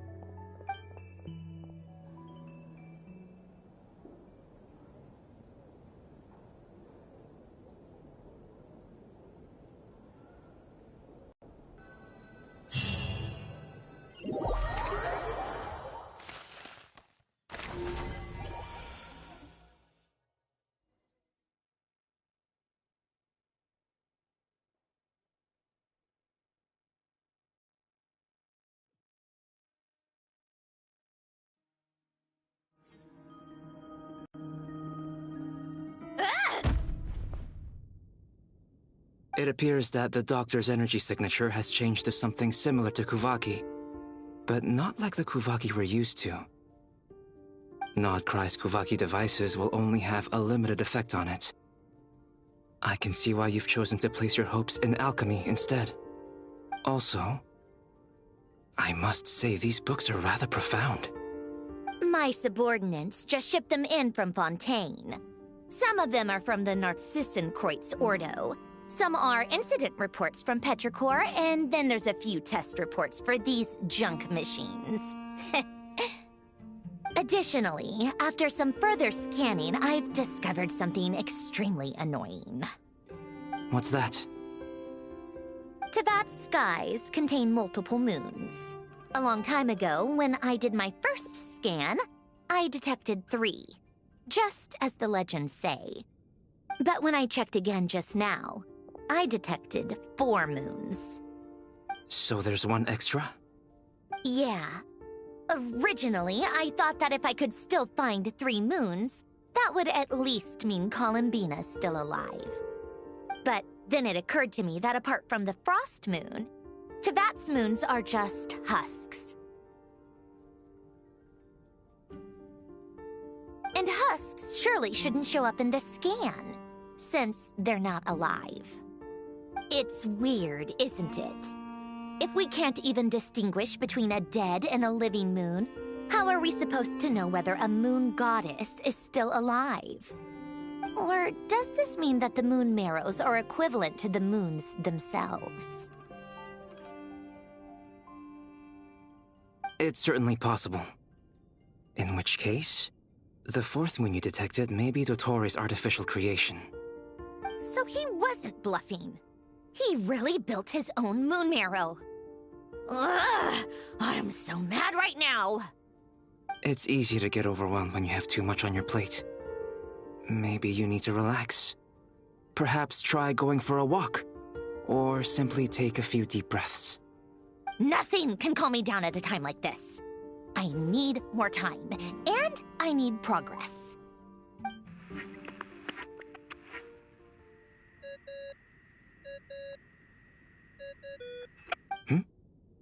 It's Mr. Flynn's. I really hate that ringing tone. Ugh. First the 4 Orthants of the Narcissenkreuz, then Moon Marrows. Now what? Oh, sorry if we're disturbing you. Might I ask what's troubling you? What do you want? We're busy. Are you still at the Curatorium of Secrets? Yeah. Look, everyone else is still out, so there's no hurry. Plus, I'm busy, so I would appreciate if you gave me some space. Even though we have crucial intel to share? Fine. I'm listening. Do you intend to share it via the Dodo communication device? Ordinarily, I would, but this is a unique situation. I think it's best that we discuss it in person. See you at the Curatorium.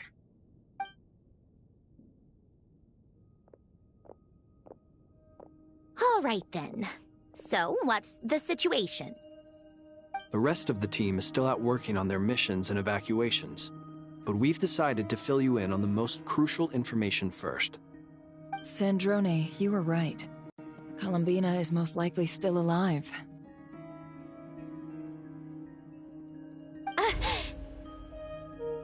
That's the best news we've received in a while, by a long way.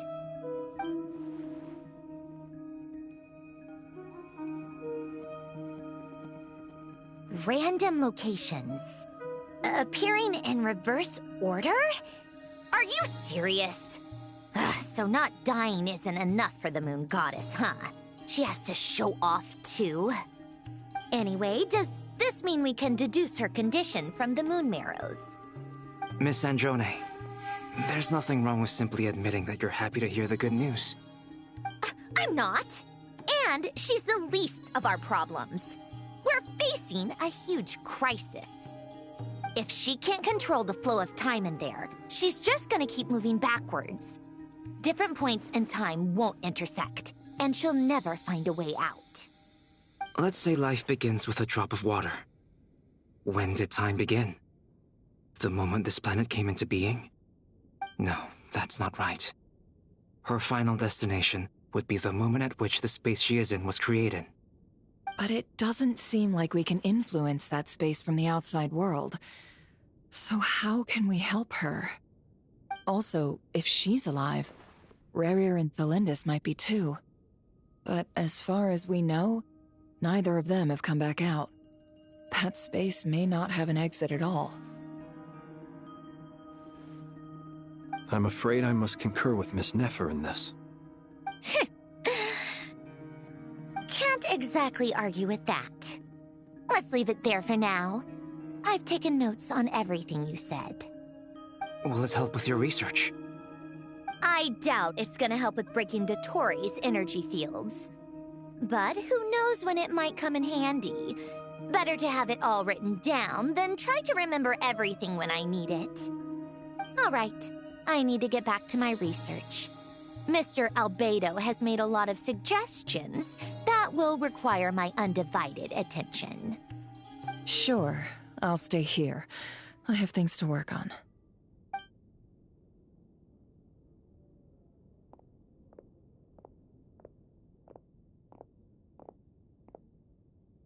Paimon, are you there? Oh, right. She went with Varka to Natlan, didn't she? Good thing we've moved her and the Traveler's luggage in here. Speaking of the Traveler, where could they be? There's a note from Paimon. Paimon here. Not in at the moment, but if anyone needs to borrow her stuff or the Travelers, go ahead and help yourself. Paimon won't be mad. Also, Traveler, if you get back before Paimon, make sure to get some rest. Paimon misses you a lot, but put your health first, all right? How sweet. Well, since you offered, Paimon, don't mind if I do. This is the Traveler and Paimon's luggage. All the items they use day to day are here. It's well organized. I wonder which of them is responsible for that. What do we have here?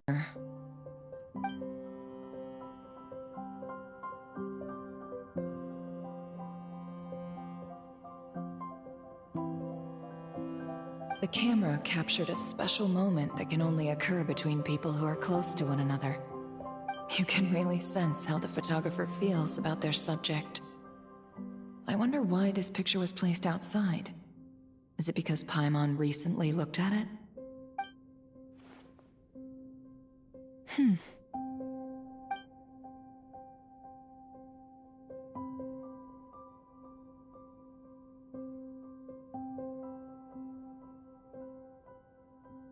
This must belong to the Traveler.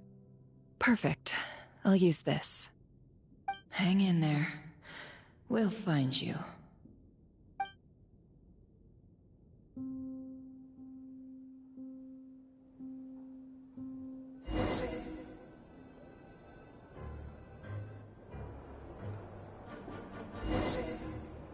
Polonia.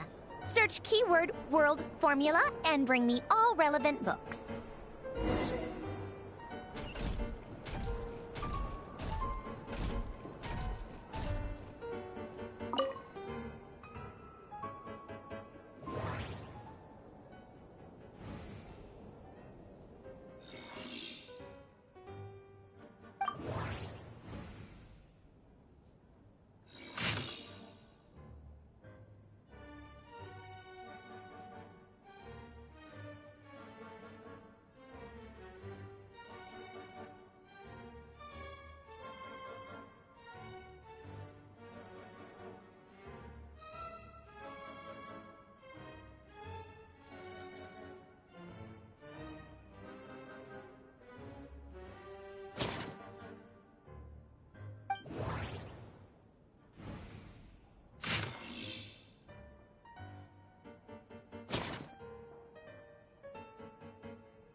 Let's see. This one is on Tonki's sermon dictation concerning the apocalypse. I believe that the correct term for this is Fortuna. This was an ancient Romorian technology, a wisdom unparalleled. I never imagined that Romorian ideas would be so similar to the diagram I have named, the world formula. This is strong evidence that human civilization should gradually shed possibilities as it continues to explore and evolve. The end of humankind may well be upon us right now. The sparks of civilization shall run out, unless we consider introducing variables from outside the system. Variables? Surely that can only mean one thing. Descenders? Dottore likely captured the Traveler because of his descender status. But the Three Moons' authority comes from the world itself.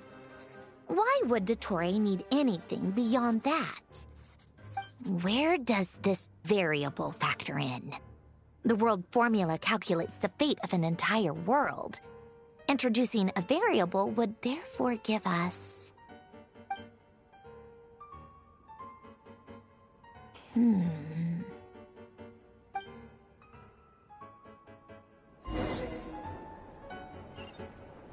Polonia, search keyword pathway and bring me all relevant books.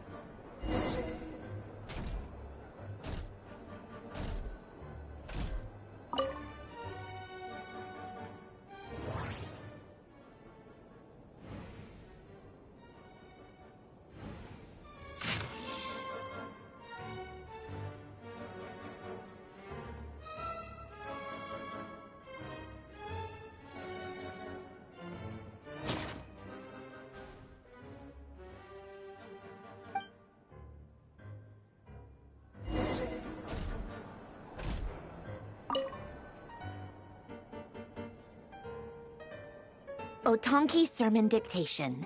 Explications on the Chemical Marriage.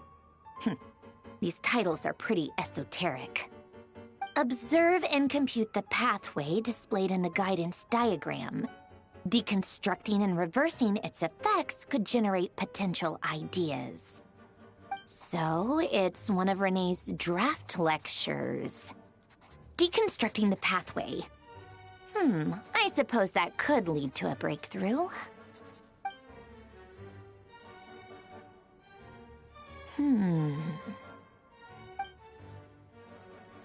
Ugh, this is so long. This guy sure loves showing off his knowledge.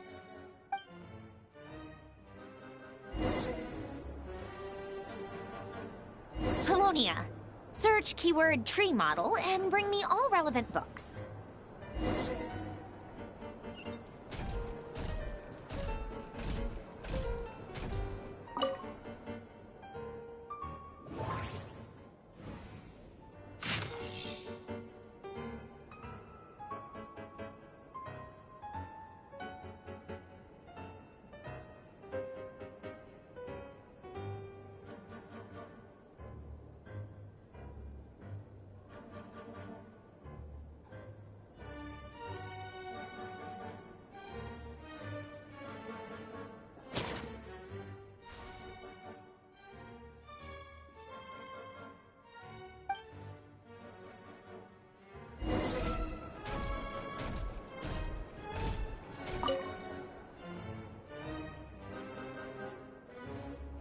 Most of the experimental devices proposed by the Lilia Crucis Ordo are built based on the simple and basic logical structure of a tree model.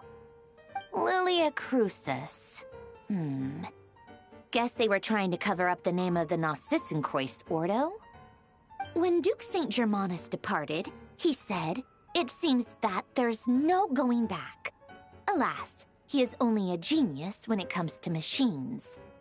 In all other things, he is but ordinary. Excuse me?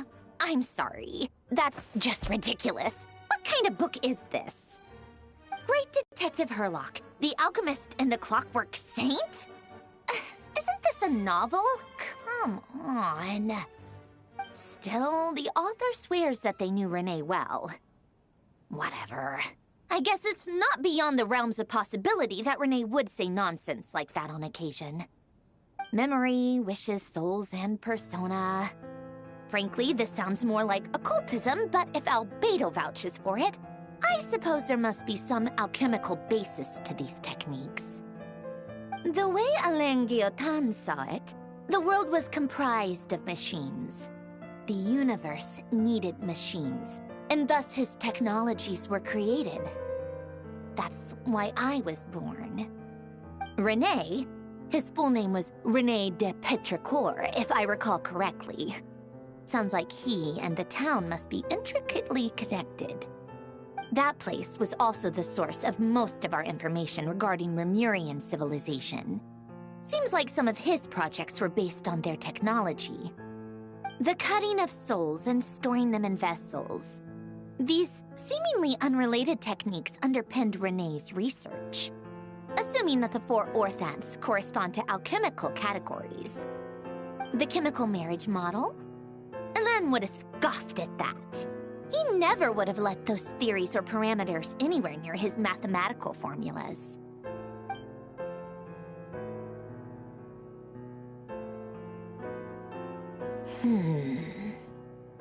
What was Alain's view on René? I know he mentioned the name, albeit very rarely. Oh, now I remember. Alain's old notes are here too. They mentioned René once. René seemed most out of sorts when he spoke to me. A lack of sweet foods has dulled his mind, I should think. Either way, his words are not to be believed. Yep, that sounds like Alain. My subordinates actually did a half-decent job digging out all these materials. Makes a change.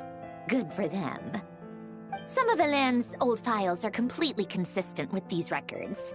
He must have gotten them from the Tower of Gestalt. I never knew he got his hands on René's records that early. Heh, he may have kept them, but he never even attempted to use them. didn't believe a word they said.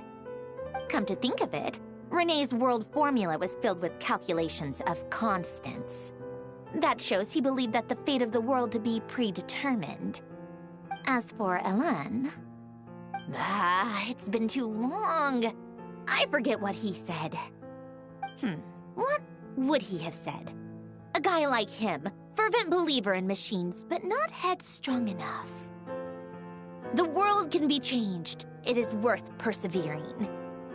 Yes, that's how he used to think at least.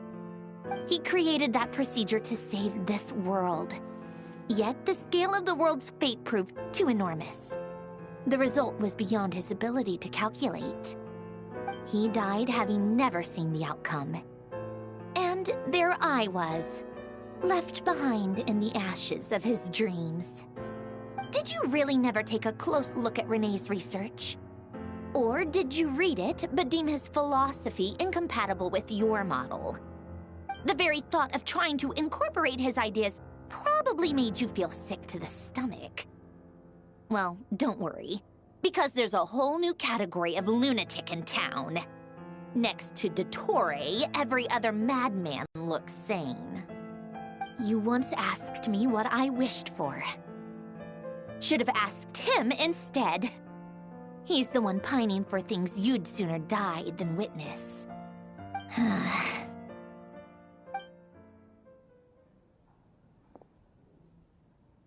Even the tiniest variable can make big waves in the present. Now then, allow me to put these incompatible fragments together in your stead. First, establish and verify the existence of the Great Circle. Absolute nihil on one end, absolute reality on the other. Now, search between these two extremes.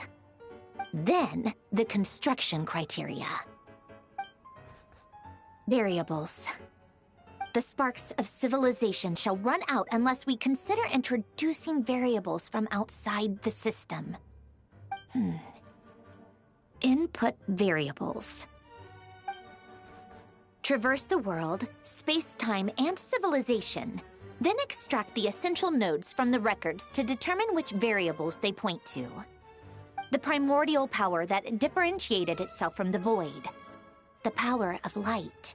Yes, light. Records. Hyperborea. This is so horrendously complicated. After all that, I'm still missing a few variables. I need to think this through again. How do you think it looks, Polonia? Like the frenzied scrawlings of a madwoman? Fine, keep it to yourself. It's not like you can talk anyway. I'll assume you gave it a passing grade. I jest. But true madness does often start with trying to save the world. What would Arlecchino and Columbina think if they saw this incomprehensible hen scratch? They'd probably have me institutionalized. So would Rosaline. She's been dead for a while now. When I close my eyes and think back, I can still see her face. And that enormous dress she used to wear.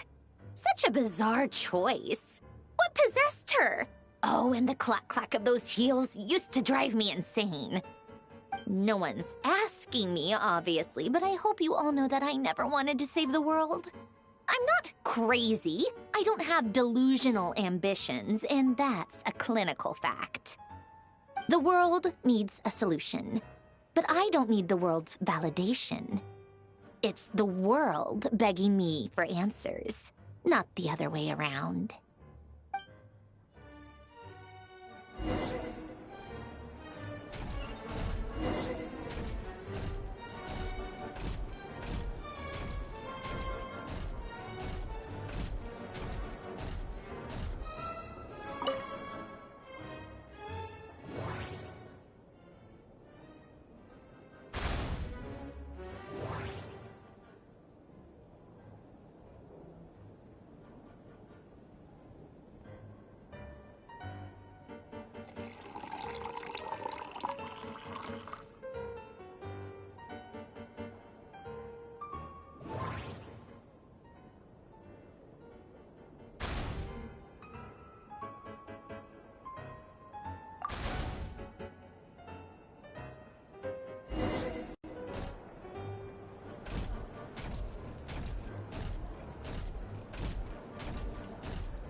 Oh, cookies to go with the tea.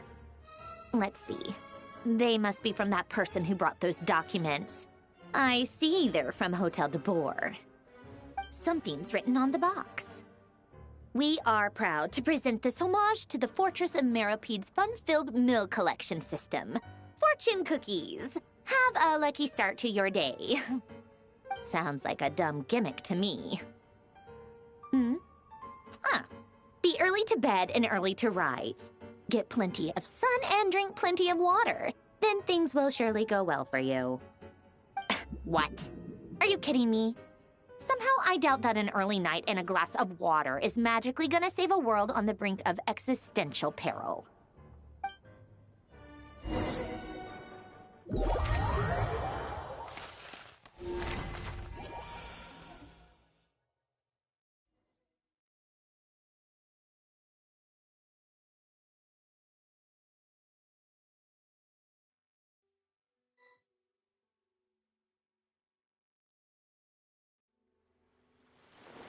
Lady Arlecchino, word has reached us that Lady Marionette's troops are all in position. They are ready to act as soon as the order is given. Excellent. The only thing is, they are fewer in number than we expected. It looks like many of them must have lost their lives at the hand of the monsters released by the Doctor.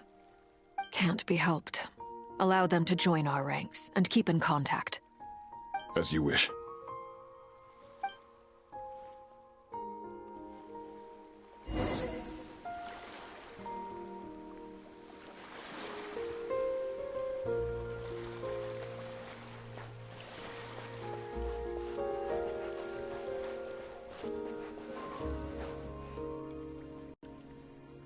It's been a while, Arlecchino. You look well.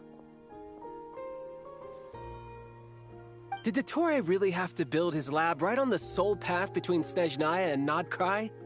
Had to go on a huge detour to stay out of its line of sight. Sounds like an arduous journey. I assume you've brought word from Her Majesty? Of course, all part of the job.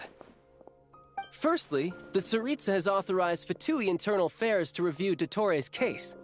They will reach a formal verdict on whether he has turned traitor and whether he poses a threat to Snezhnaya. While they're working on that, I've been ordered to come and receive the refugees from Krai. They are nearby. My team will escort you to them shortly. Great. Aside from that, Her Majesty has a message for you and Sandrone personally. Huh? Where is Sandrone? She stayed behind to work since I was making the trip anyway. It seemed sensible to have one person on standby at base while the other came out to meet you. All right, guess that's just how she rolls. In that case, tell her that the Tsaritsa's decree this time is pretty awesome sounding. I think she'll like this one. Still, I wonder what... Wait, what's that? Did one of our troops turn into a monster? Take him out.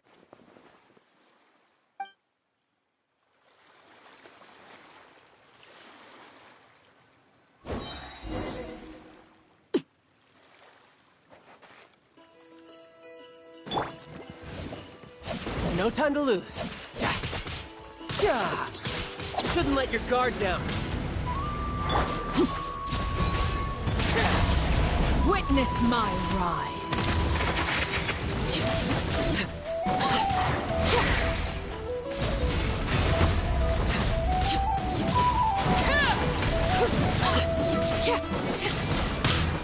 You've gotten stronger, Arlecchino.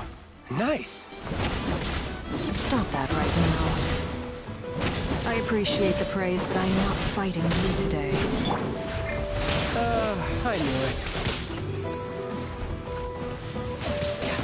Yeah.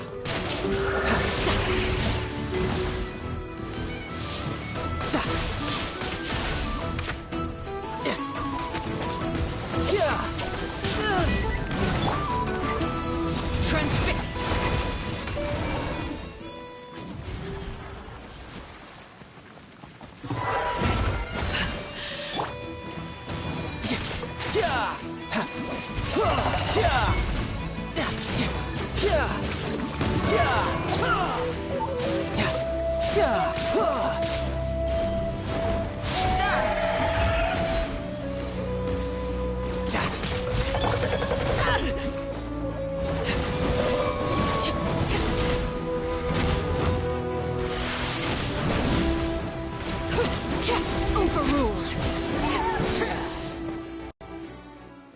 can't believe it. He was a living, breathing human one moment, and the next... Another fine piece of work by our dear colleague, I'm afraid. What in the world has been going on in Krai? A lot. But long story short, Dottore stole 2 moon marrows that should have belonged to Columbina, then built a 3rd moon marrow of his own to concentrate the Trilunar Authority in his hands. What? What do you mean he built a moon marrow? People build roads and houses, not moon marrows. What's his next DIY project? He's gonna build a god? You could stand to be less surprised. We are harbingers. The work we are engaged in makes the creation of gods seem mundane by comparison. I tell everyone who asks that you once crossed swords with Rex Lapis while serving as a key supporter for Rosaline's plan. But right now, you're acting like a common adventurer.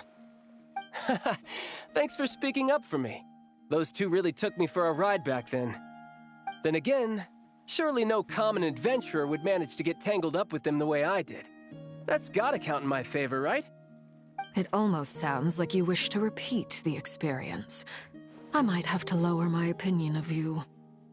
No. I'll stop talking. Please, go on.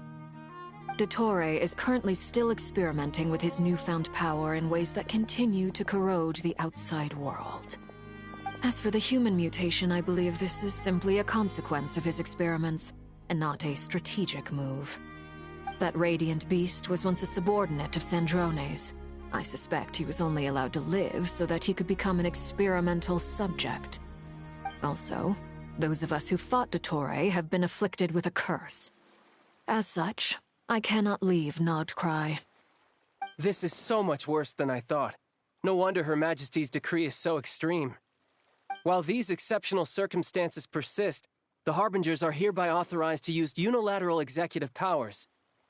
Should Dottore pose a threat, Arlecchino and Sandrone are permitted to eliminate him. My thanks to Her Majesty. I will pass these good tidings on to Sandrone. Her Majesty has also declared that she will refrain from launching an attack on the now evacuated Krai due to the presence of unretrieved research material. A wise decision.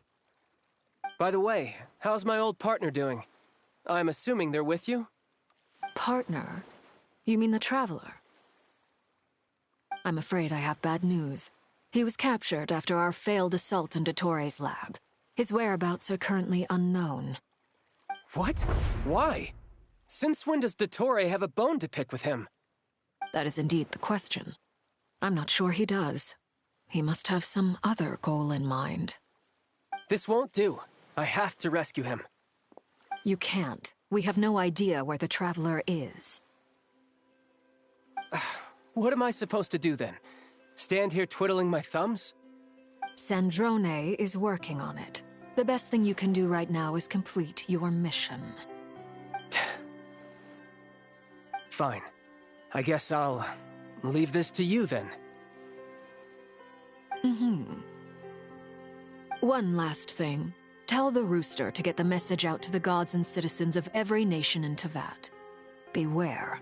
An uncontrollable pollution is spreading forth from Krai. The source of that pollution is a madman drunk on the success of his experiments.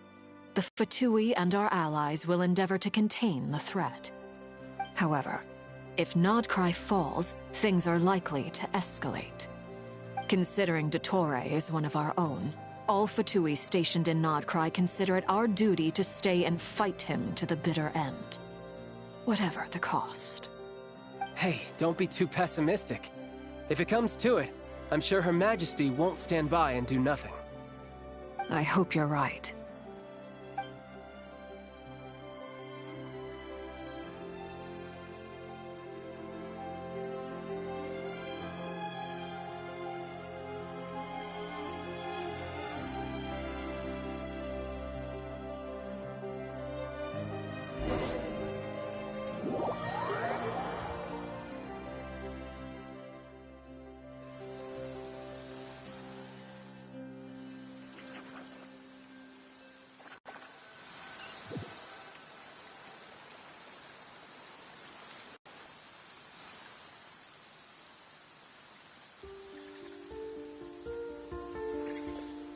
You're right on time. Thanks. Hey, do you think I'll get that gliding exam exemption? I made sure I was on my best behavior in Mondstadt. I landed well outside the city and walked in through the gates. I'll help you apply, don't worry. For now, let's see what we have here. What are the Doctor's energy fields even made from? The usual attract and repel principles that govern Kuvaki don't seem to apply to them. They are very mysterious, but ultimately, they appear to be comprised of energies from the 3 realms. Thanks to research by Master and the Hexen Circle, we know that Tevat's 7 elements are derived from the more primordial power of the Light Realm, which is antagonistic with the power of the Void Realm. Since you have the power of the Dragon Durin within you, I'm sure you can already tell that this energy field contains no abyssal energy. That's true. It's not abyssal energy, it's something pure, wild, and untamed. I've been thinking about something. Do you still remember the device that Dory supplied from the Academia when you and Miss Columbina fought Rarier?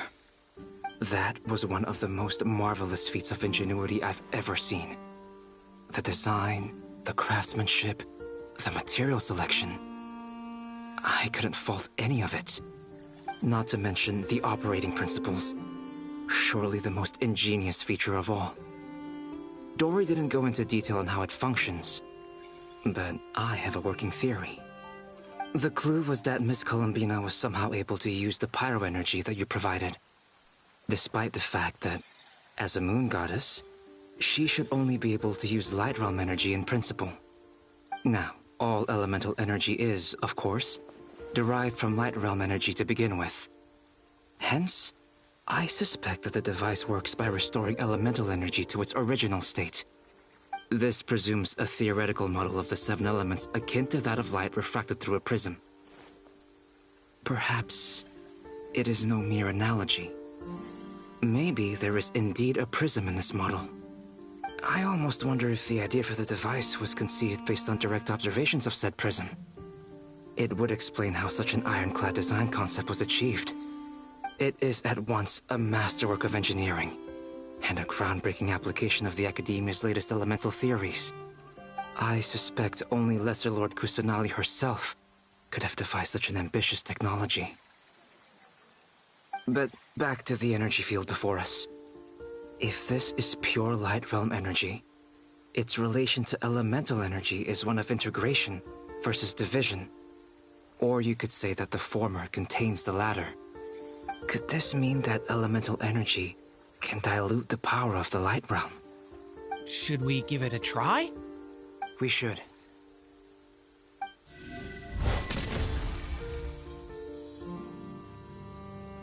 Ha! It works! Clear signs of disruption were detected at the periphery of the energy field. This indicates that elemental energy can disturb or even negate the field. Now you try. All right, here goes. It's working! Switch to abyssal energy and attack again.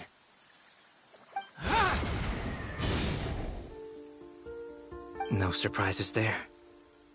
Abyssal power drains the energy field to a significantly greater extent. I now feel confident in asserting that the energy field is indeed pure Light Realm energy, and that elemental energy can dilute it. But the energy field is huge. How much elemental energy will it take to neutralize it? We don't have to neutralize it completely. We can try other approaches. That's all for theory. Would you like to continue watching? So you knew I was here. Huh? When did you get here? A while ago. But Albedo sounded like he was working on his thesis defense back there. Back in Sumeru. You can end a person's whole career by interrupting them mid-speech. Very thoughtful of you. I'm truly touched. Could I ask you to lend me a hand? With what? A little test. Try using Anima to unleash a concentrated assault with circular blades, with the goal of breaking through at a singular point. Nice! This time it tore through the field. Tremendous. This is a major breakthrough. Should we go through? We probably shouldn't risk having mutually antagonistic energies in such close proximity. Durin, you stay here and watch the entrance. Hat Guy and I will go in to investigate. Sounds sensible to me. Keep your eyes peeled, Durin. Don't worry, I got this. You two be careful in there. Just give me the signal if you need help, and I'll dive right in. What do you mean, signal? It's based on a new alchemical concoction I developed last month. When 2 bottles of it are smashed on the ground together, they emit a blinding burst of light. If it comes to that, remember to shield your eyes with your hat. Glad I asked. Thanks for the heads up.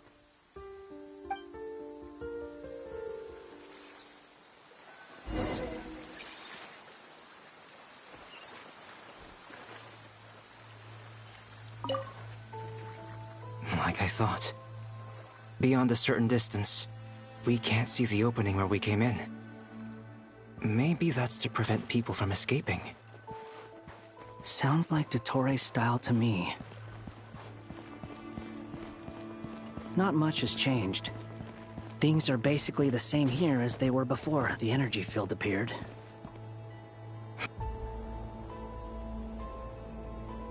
They have no heartbeat and they're not breathing. We can only assume they're dead. But there are no visible wounds. Also, there's an animal squatting next to each body. It's watching us. That's not an animal's gaze.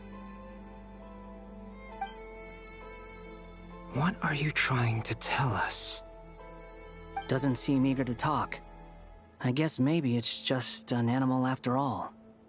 Let's keep looking around.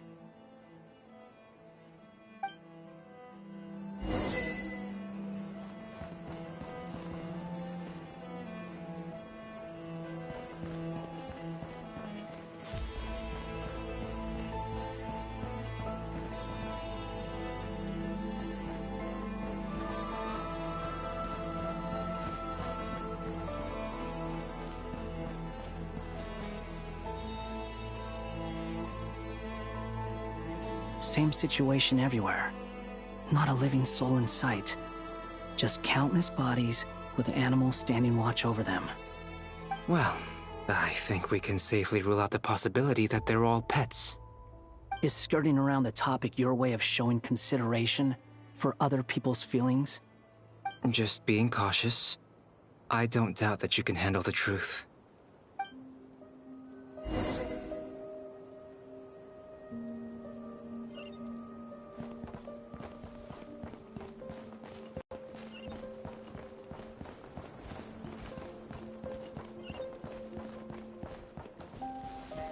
Careful.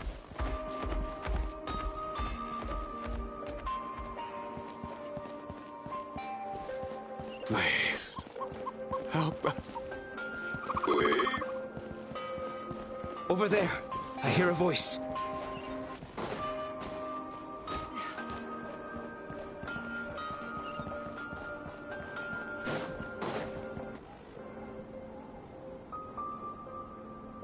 Please. Help us. Please. What happened here? I don't know. Suddenly, everyone collapsed. Then my line of sight got lower. I still have some of my senses left. I gotta get out of here.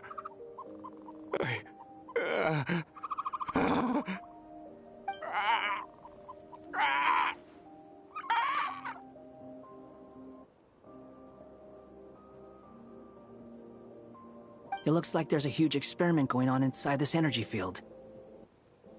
Maybe each energy field is its own giant experiment. Vile. He's swapping human minds with those of animals. Even without the other circumstances, this would be an extremely radical experiment. Those people may have lost their sense of selves, but they are not fully animals either. If they were, they would have left.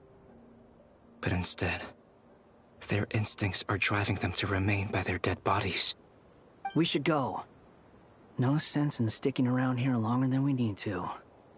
Agreed.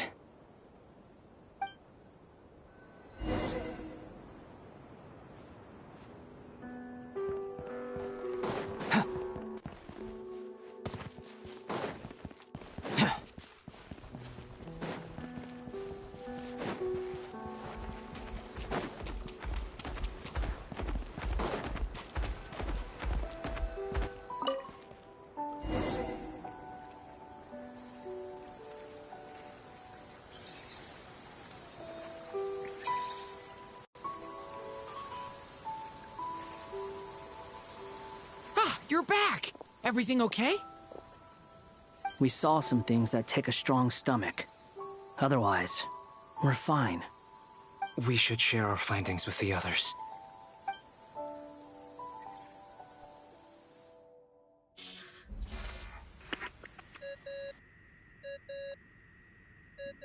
Yes? Who is it? Miss Nefer, it's me, Albedo. We found a way to break through the energy fields. With enough control, it's possible to tear them open using elemental energy. Also, we managed to take a look inside. Dottore is carrying out his cruel experiments on an immense scale. Any residents who have failed to evacuate in time will likely meet a grisly end.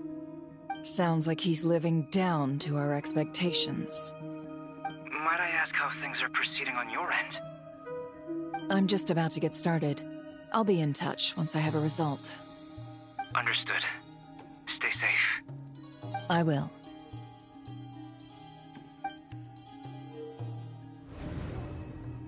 Well, Nefer, I'll link up with you once my tasks are complete. What makes you think I'd need you to do that? I'll need it. And considering the way you approach certain matters, I think you'll be better off with me present.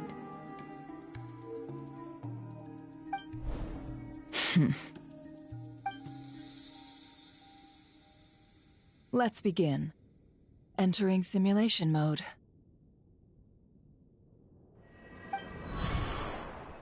A vast wasteland. Is this the Traveler's inner world?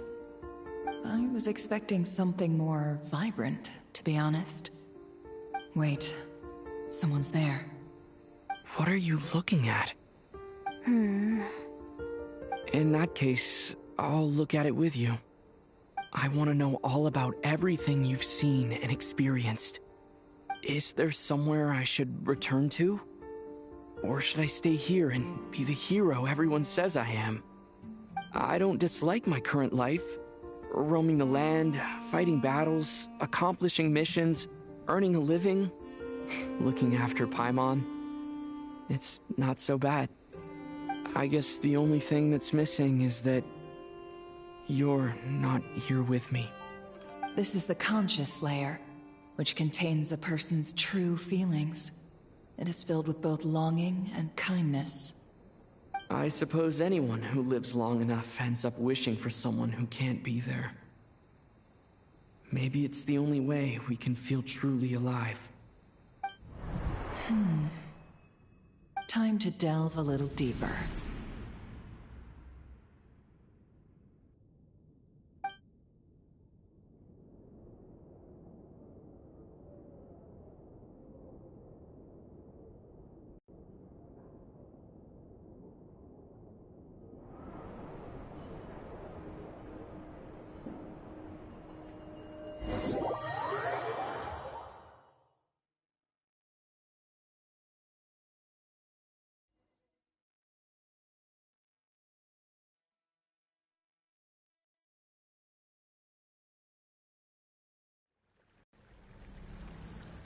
Nasha Town is hardly the optimal choice for a place to live, but it has character and a reasonable population density.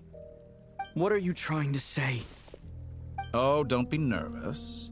I was just thinking where might make a good starting point for your journey. Perhaps I should send you further afield.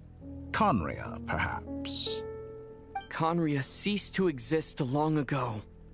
Once again, you fail to understand the possibilities that the Trilune creates. Anything that has existed in the past, I can now recreate. You simply do not wish to see that happen. That might be because you miss your sibling and fear getting answers that you are not ready to learn. But this is not for me to judge. If we are to collaborate, we need to maintain an amicable relationship. In a moment, you will be able to... Oh no. What are you...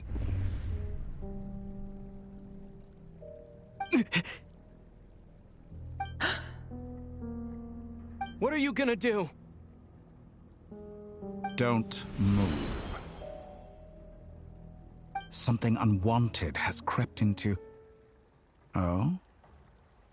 Gone as quickly as it came.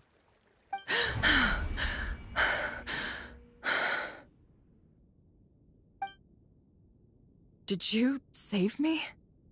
If I hadn't cut the connection, Dottore might have caught you from the other side and destroyed you. This was a good idea, but once is plenty. You were exceptionally brave. Excellent work. Thanks, but now's not the time for that.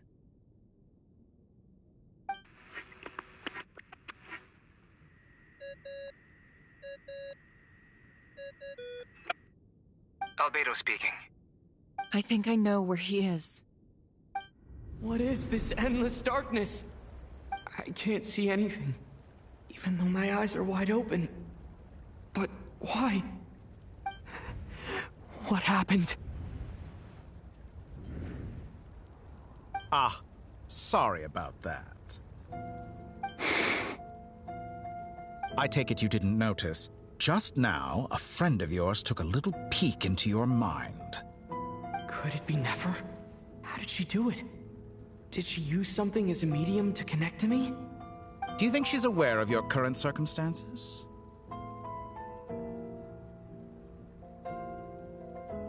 Oh dear. Have I stunned you into silence? I only wanted to slow down your time a little so I could stop your intruder in her tracks. It would have been nice to capture the spy. I must say, I'm finding the ability to adjust the flow of time rather intriguing. The moment you closed your eyes, time seemed to grow impossibly viscous, didn't it? A whole month passed before you opened your eyes again, but only for you. No one else was affected. I dare say this is something only a god can achieve. Point taken. You've proven once again that you have god-tier powers. Oh, you misunderstand. This wasn't about proving a point. I was testing things out.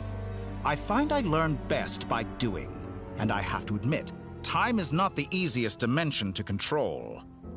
I only wanted to make you sleep for a short while, but it ended up lasting a whole month.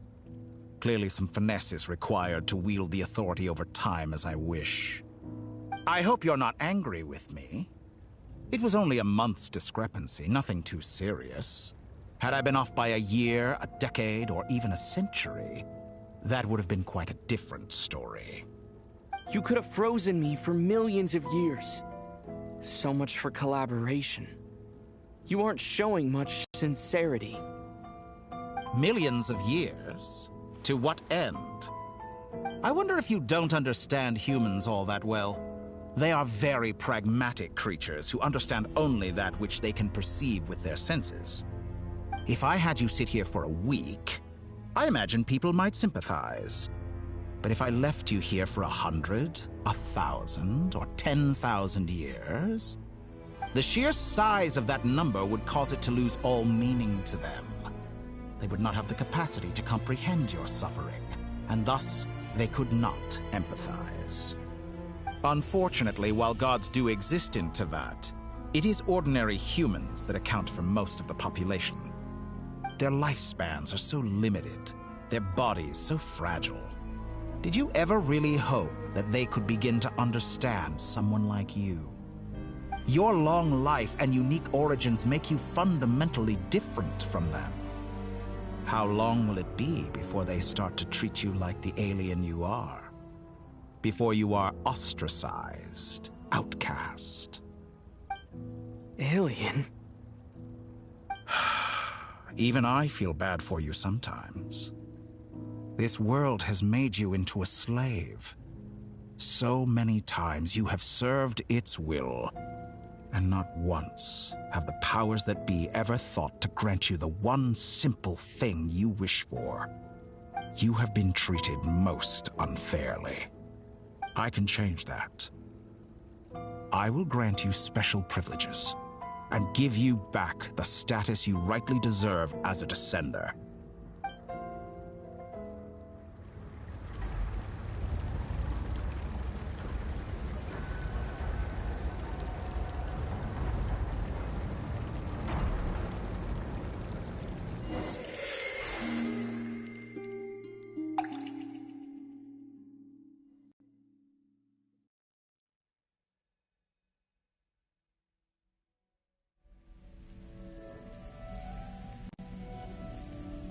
I've entered the past 3 times at this point, but I still have so many questions. For instance, beyond each point being further back in time than the last, what determines the specific locations at which I can make entry? So far, the common thread linking all 3 scenarios is that the Traveler has been present. But it's more than that. I know I sensed something familiar around him. What was it? I'll keep this question in mind as I carry on.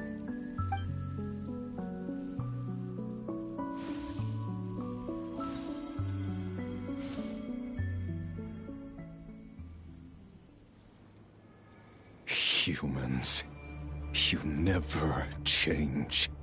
Always trying to use powers you neither comprehend nor control. This looks like Star Sand Shoal. Was this before Rerir regained his physical form?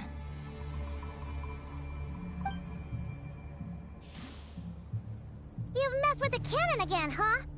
Sorry, but this round's not gonna go your way. The cannon.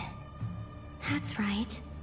I was at Silvermoon Hall and I sensed an abnormal Kuvaki fluctuation coming from Nasha Town. And right after that, came an ominous power emanating from Star Sand Shoal. My body was once torn into countless pieces and hurled into the swirling chaos of time itself. But even so, my life and will were not extinguished. I wonder if I could try to prevent his resurrection. But how would I do it? What can I do, here and now? Traveler! Behind you! Look at that light!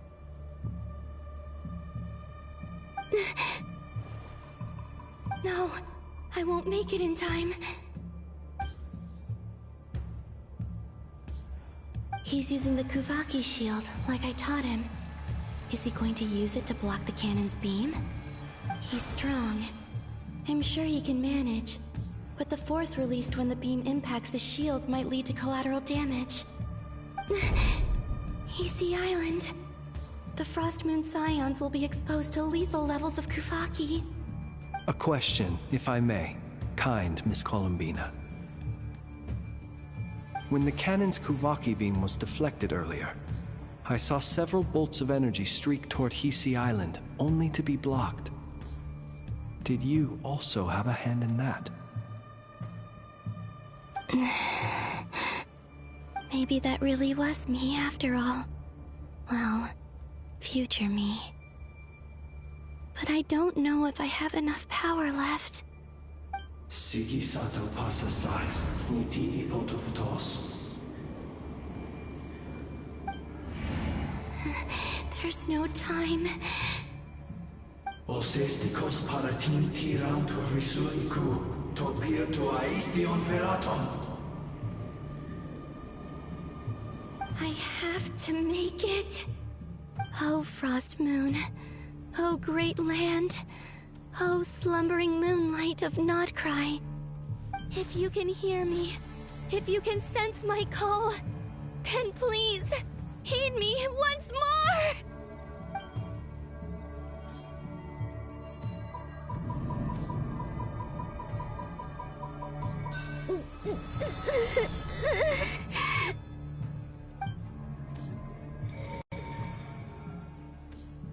Did it work?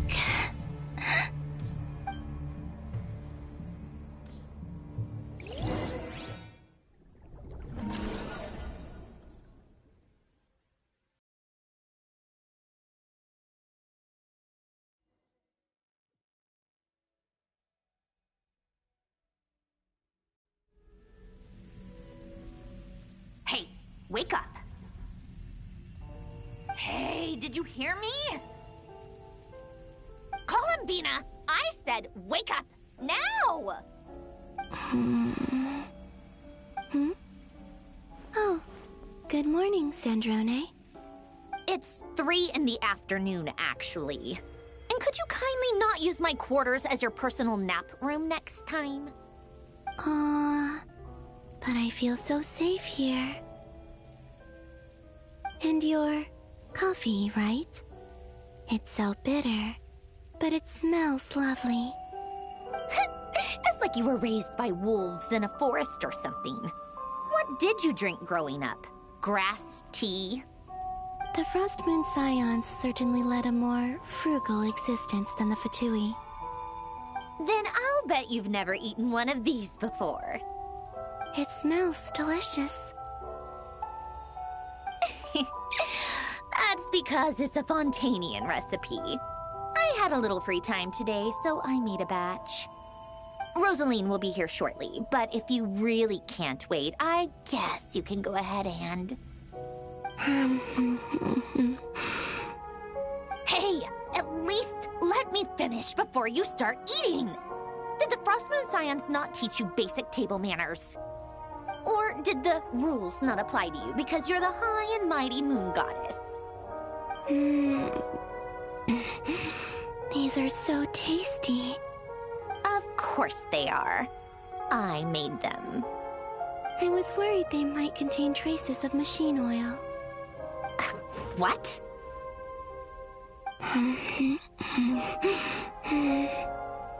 You know, there's something I've always wanted to ask you. Why did you leave your old home and join the Fatui? I mean, I'm sure their food was awful. But there's gotta be more to it than that. Well, life there didn't go quite how I imagined. What were you expecting? You're a god. Your followers are gonna make some demands of you, right? Surely you can just answer a few prayers here and there in return for the free food and drink. How bad can it be? Well, would you help other people just for free food and drink? The doctor told me that you were created by a great mechanic, Lord something Fisher. The Lord Artificer. Ugh, some people can't keep their mouths shut. Oh, Lord Artificer. And didn't he have something to do with the, narcissist? Narcissenkreuz Ordo. Yes, that was it. Narcissenkreuz Ordo. So, would you try to fulfill their wishes? You must be joking. I wouldn't go even if they paid me. I don't even know them. Exactly. Well, I felt the same way. I did not know the people who made demands of me. What do you know? We're on the same page for once. In his later years, Alan did ask me if there was anything I wanted to do. If I had any wishes of my own. Well, I don't. And I'm not in any mood to fulfill someone else's either. Who's Alain? He was the... You know what? Never mind. You're not gonna remember. Anyway, the point I'm trying to make is, neither of us is the self-sacrificing type. Let me ask you this. What sort of place would you like to live in, if you could choose? A place where people don't ask me for things I cannot give them. Where they don't worship me, or fear me, but just want to chat with me like a normal person. I'd also like the freedom to come and go as I please. And ideally, it would be somewhere with the smell of coffee and snacks. Not to burst your bubble, but no such place exists in the world. Now, take your snacks and scram.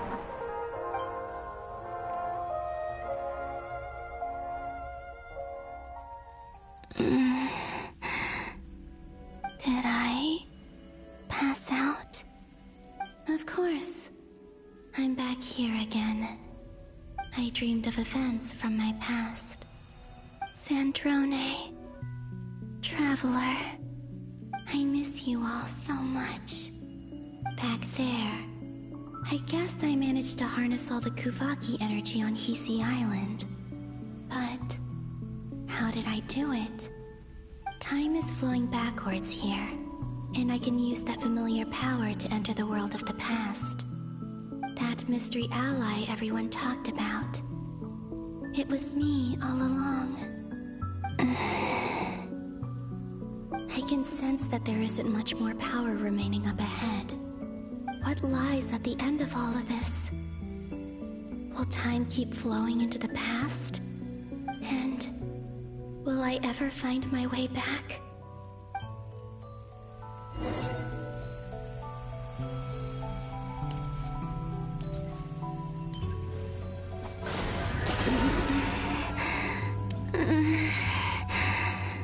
It's getting harder and harder to use my power.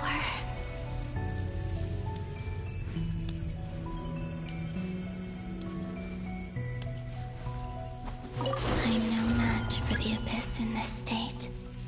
I need to avoid the contaminated fragments.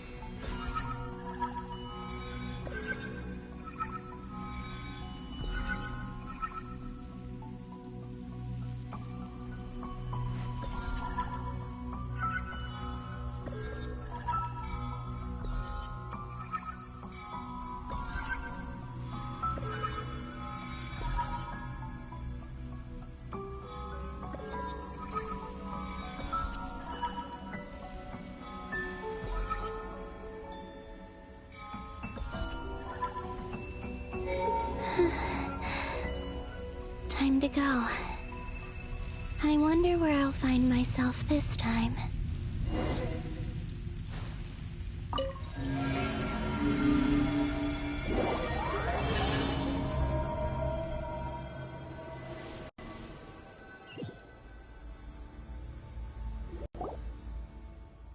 The Final Night Cemetery.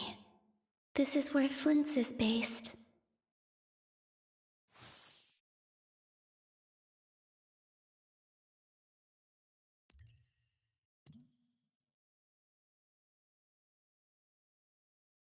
Difficult, yes, but it is also our most efficient option. Seems like they're searching for information. Oh, I remember. Flint's and Varka talked about some files on the Wild Hunt. Was this my doing too? To expose the true intentions of this Rereer, we need to dive into Krai's history. Are my actions changing the past? Or are they simply completing a process? Is all of this inevitable? Or am I the one making these decisions? If I choose not to help them now, will it change how things turn out? Hope we don't land on our heads then. They're my friends. I can't not help them.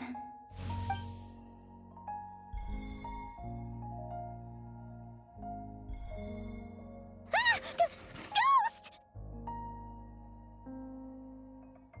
And the other one was... here. Hey! Another file's moving!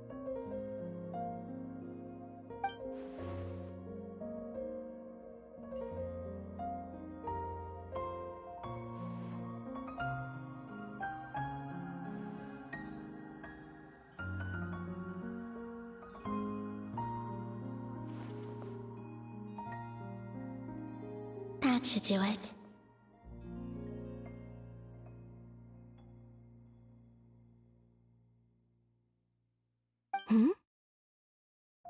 Luanatar?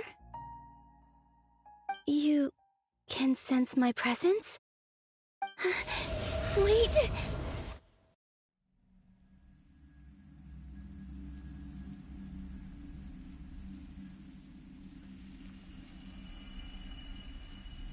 Luanatar.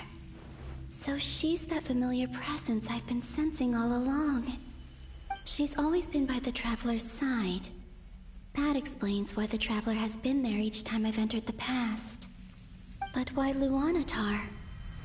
Is it because she has a connection to me as the Moon Goddess's familiar? If so, why not any other Kuhenki? That's...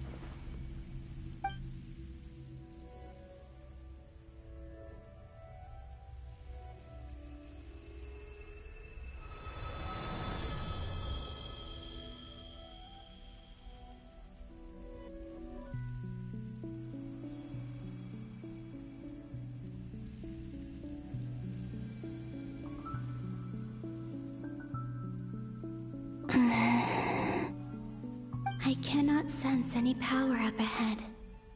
Just a void, stretching out into infinity.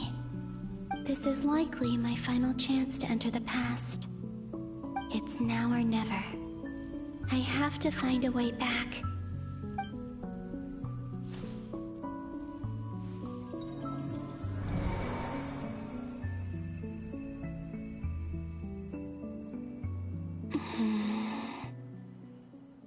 Easy Island? How far back in time is this? Where's Luanatar? I can't sense her presence this time.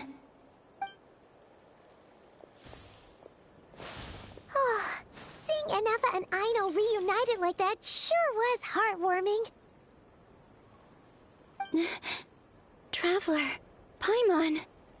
No, stay calm. I don't have much power left to change things. I don't even have that much time left here. Think, Columbina. How do I find a way back? A way back... to where?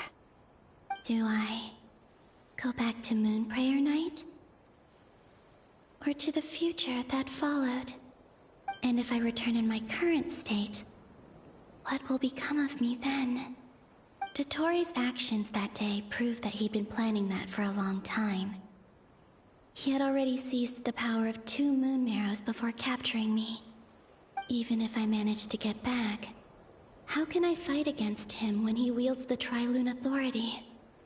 I can't. If I go back like this, I'll be playing right into his hands. I have to find some way of rivaling the power he has usurped. Wait. Time flowing backwards. The Tri-Lune Authority. Does that mean... I think I know what the final destination of this lunar reflection might be. I know what I must do. Speaking of homes, we must already be close to where the Frost Moon Scions live. The vibe here feels different. Just like the scenery. But how do I communicate my plan to my friends? Should I write it down here? No. Someone else will see it. I need something with a close connection to me. Something I can use as a medium to tell them what's happened to me in here.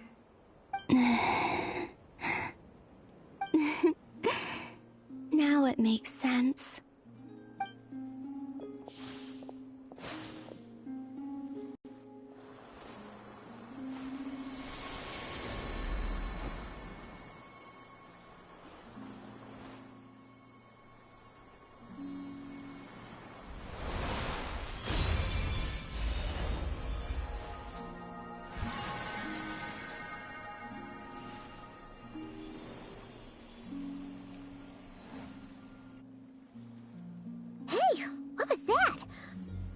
Some sort of breeze blew by, and then the petals suddenly turned into...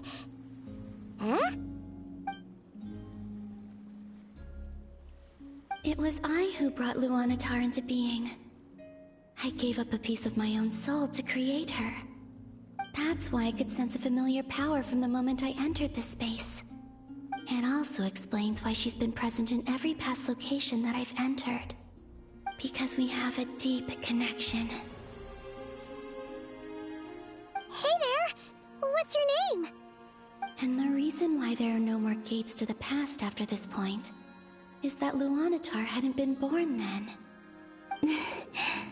No wonder I sensed the trace of a blessing when we first met. But I still didn't recognize the soul hidden within you. Back then, I was just a little lost dove.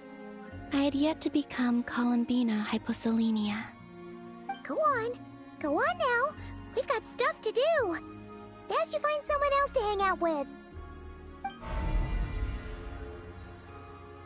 Hey, you scared it off.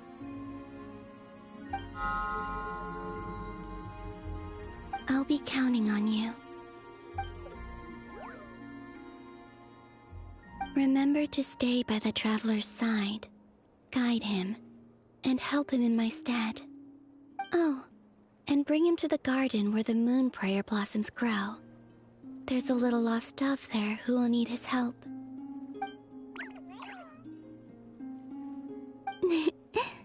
Go on.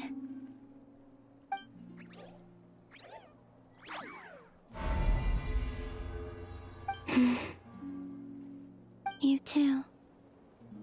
Go and live your story. As for mine must go in a different direction.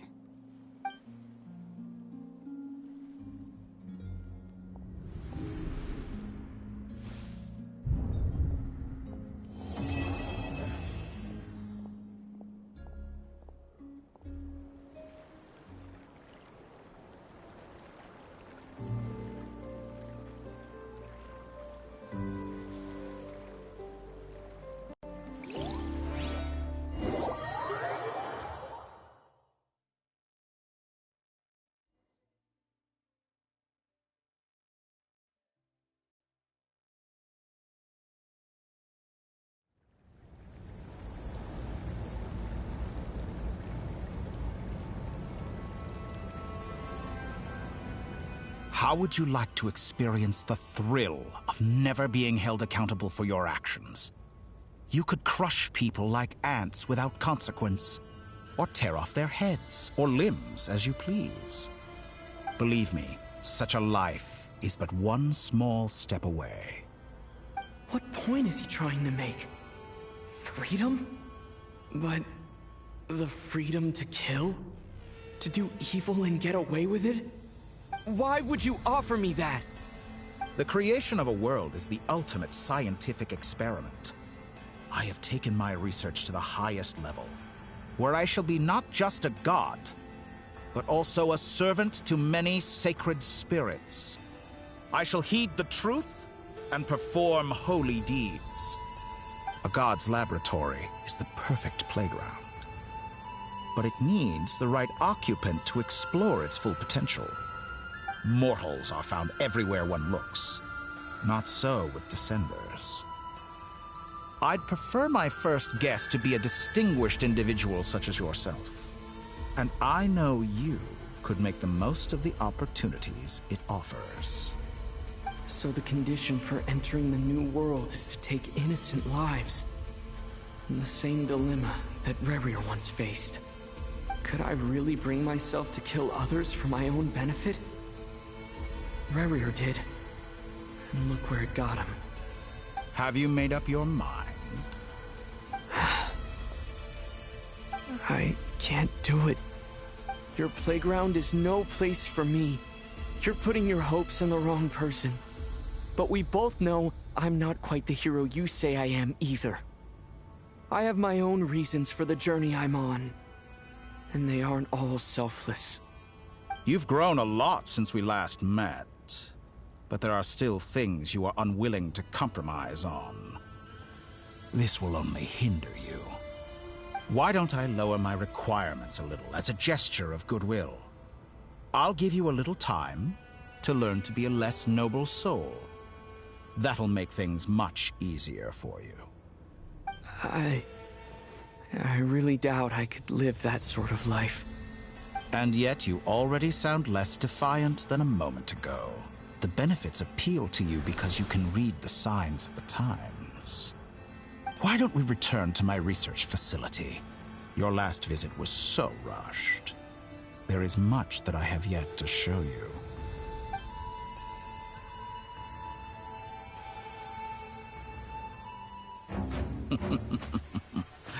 Now to that question,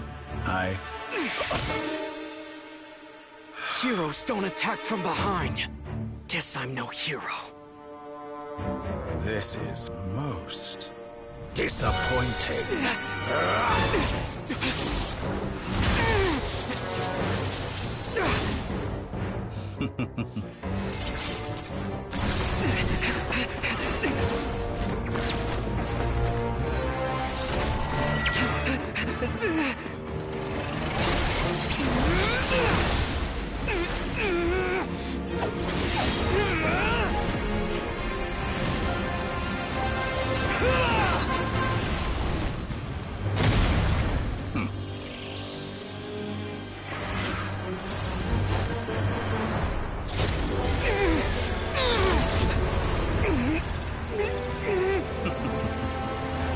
Now then.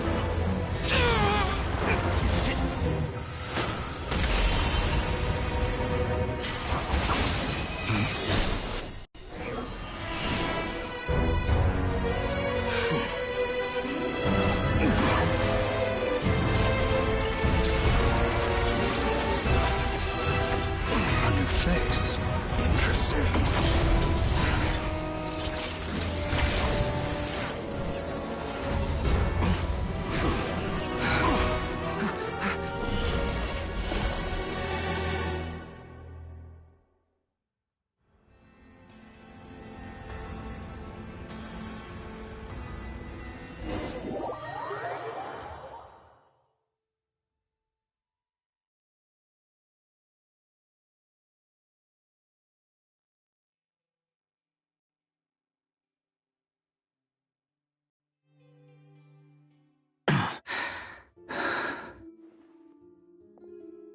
You're still gonna call me Hat Guy after that, huh? I didn't see anyone else in there who needed saving.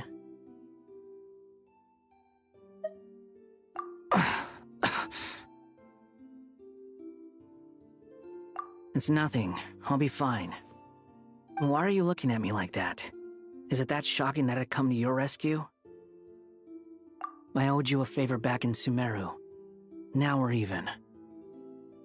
Distracting Dotori was tough. I won't lie. He's not gonna fall for the same trick twice. That was my one shot.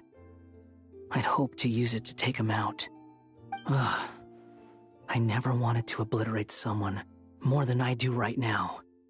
Dotori doesn't recognize me, but his segments were originally made based on an analysis of my operational principles. I expect it's only a matter of time before he figures out what I am. So Dotori doesn't recognize Wanderer because he deleted himself from Irminsul. Did he really miss his only chance for revenge by saving me? Why the long face? Hey, I'm not blaming you, okay? And I'm not complaining either. Rescuing you and killing Dotori are equally important goals. Everyone would be pretty stuck without you. It's best you live to fight another day. How are you holding up? Are you all right? Hat Guy said to put safety first, so we agreed to run as far away as we could after leaving the energy field, and only meet up once it was safe. You don't look injured. It seems that Dotori didn't do anything to you. All right. Rescue operation complete. Let's head back. There's a lot more work to be done before this is over.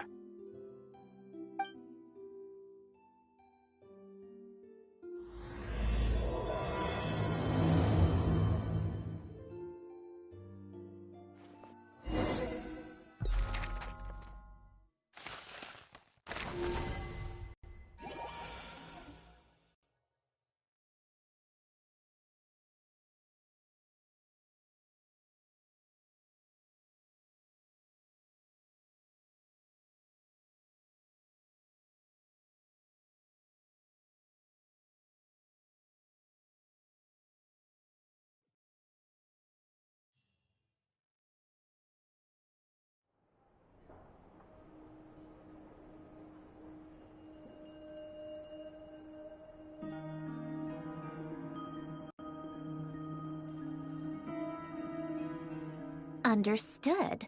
I will bear the Tsaritsa's decree in mind. I don't see what's so awesome about it, though. Does he really think everyone else is as immature as him? I'm not stooping to Tartaglia's level. I thought you might say that. How's your progress? Quite promising, actually. That alchemist Albedo gave me a few ideas. Remember how I asked you to look up some files for me? That stuff on the Nachtschitzenkreuz Institute. René de Petrichor and Jakob Ingold. Alain Guillotin despised René's theories and methods, but he never managed to come up with better alternatives either. So I adopted some of René's ideas. I thought Alain was like a father to you. He and René were mortal enemies, were they not? And what would you say if Lenny and his friends one day learned something useful from someone you utterly detested? I would applaud them for it. That would mean that they have surpassed me. For all we know, Alain Guillotin might have thought the same thing. Not that it matters, though. He's dead, and I'm alive. So it's my call to make.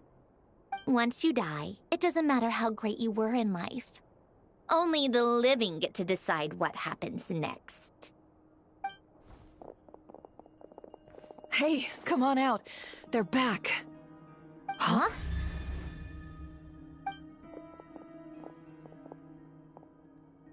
You're back? And your head's still screwed on? And you still have all your limbs? What does it look like? Way to keep your composure, madam. Excuse you. I am perfectly composed. Glad you're okay. Yes, it's a huge relief. Worry? Oh, yeah, right. You think we, the Fatui, were worried about you? We were worried sick. Hey! The Traveler and I were already friends. You are free to join this mission in whatever capacity you please. Much like your tea parties. It's a laugh a minute with you guys. I must say, I was quite surprised when Mr. Albedo told me he would need no additional aid. We discussed this on our way back as well. I am rarely so unequivocal, but in this case, we had full confidence in Hat Guy. He said he knew what he was doing.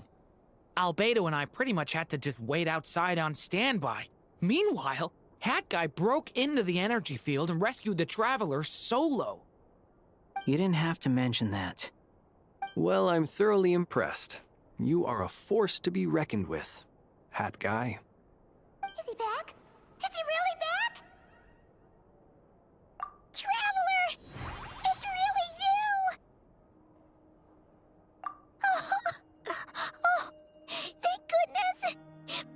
Paimon missed you so much! You can finally breathe easy, Paimon. It's great to have you back in one piece! Oh, Paimon's been having nightmares the whole time you were gone! Look at them. You know, once you reach my age, there's nothing better than watching a misty-eyed reunion between friends. It's nothing. Same goes when you get to my age, too. I bet Ino and Anefa would be tearing up as well if they were here.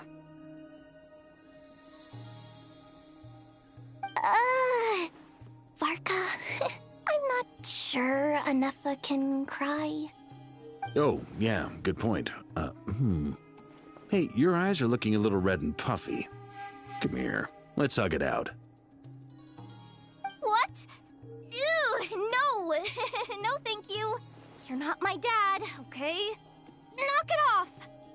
Everyone, I'm sorry for all the trouble I caused you. But the silver lining is, I didn't come away from this ordeal empty-handed. While I was being held captive, I learned a lot about Dottoro's current capabilities, and what he plans to do with them. Allow me to explain.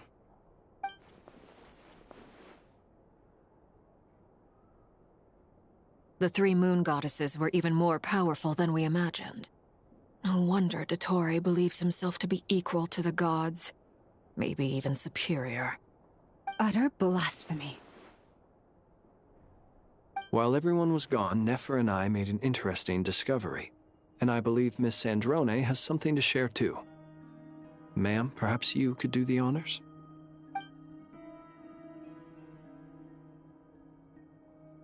Called it. Getting rid of a pesky troublemaker like her is like trying to clean up after a crumbly cake. It always comes back to haunt you. Our next step is to find a way to bring her back. A place where time flows backwards, with no destination in sight. Surely it must have been created for a specific purpose. But I fear the answers are buried deep into Vat's history, held by great powers beyond our reach. It sounds like she's on a specific path through time, just traveling in the opposite direction to us. The question is, where does that path lead? Or will it keep going to infinity? We considered that question as well. Strictly speaking, time is not infinite. Indeed not. Every road has an end. Nicole! You sure love quietly sneaking in mid-conversation. I do, in fact. It's something I've always done at our mages' tea parties. Quiet, mysterious, and persuasive. You wonder what lies at the end of her road. Well, just as the world has a beginning and an end, so too does time. And so, the end of the road is the moment that Tevat was born. But where Miss Columbina will end up along this road, that depends on where this particular river of reverse time began. What about the original moons and the moon goddesses? Do they have a beginning too? All things do. In the beginning, no moons adorned the sky. It was the Dragon King Nibelung who raised the 3 moons into the heavens, and thus were the moon goddesses born. They were shadows of the planet, born to wield Nibelung's authority and oversee the world on his behalf. They were extensions of his will, manifestations of his majesty. But then one day, they disappeared just as suddenly as they had once been brought into being. Nobody knew where they had gone.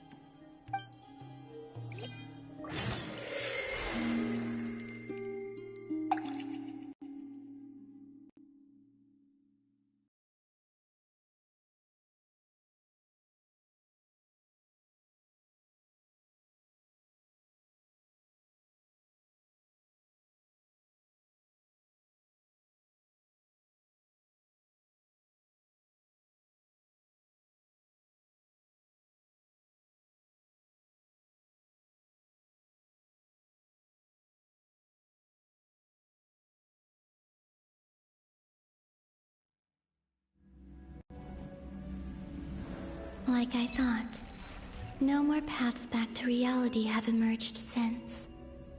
But how can I be sure that I'm going the right way without scenes from reality to keep me on track? I can't even be sure of how long I've been walking for. The further I travel, the less stable this space becomes. There are even moments where I can sense something that feels like abyssal energy. They can just materialize out of thin air. I have to keep my wits about me.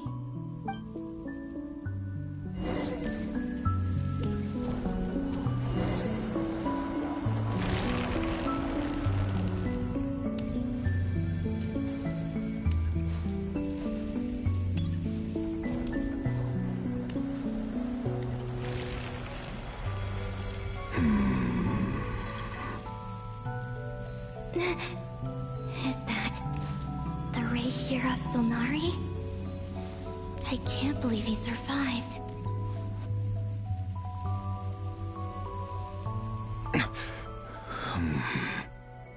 You are the moon goddess.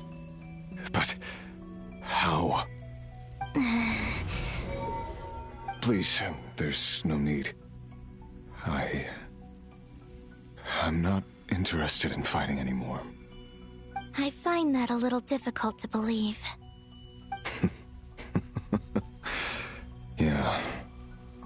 Honestly, so do I. The way you used my own power against me was... It was a brilliant strategy. And then, in the final moment before I was thrown into this space, I got to see an old friend. Mr. Dainsleif. Right. It was so long ago now. But we were friends once. When I first got here, I was filled with hatred, remorse, and rage. How I cursed and devoured. I tore everything here apart. I was consumed by the desire to leave this place and have my vengeance. But to no avail. This is a place with no exit. This is the second time I've entered this space. Though I have no memory of the first. I was torn to shreds the moment I entered. But this time I survived. It must be partly because of this new body, and partly because of all the Kuvaki I absorbed in Krai. Are you the source of the abyssal power in here? Not all of it. Some is from when I first arrived here and tried to destroy everything. But there was already a degree of abyssal power here before I entered. And like a venomous snake baking in the merciless sun, it tried to slither into my shadow. Tried to? So, you rejected it? Yes. Because after that, the world suddenly became silent for a moment. What do you mean? The voices in my head. They were gone. And then I saw her. Her? Thelindis. My former lover. Never mentioned that she saw a memory of Thelindis leaping into the moon's reflection. More precisely, I saw her afterimage. I'm sure the real her is long gone. She was just an ordinary Conrian. She couldn't have survived here for very long.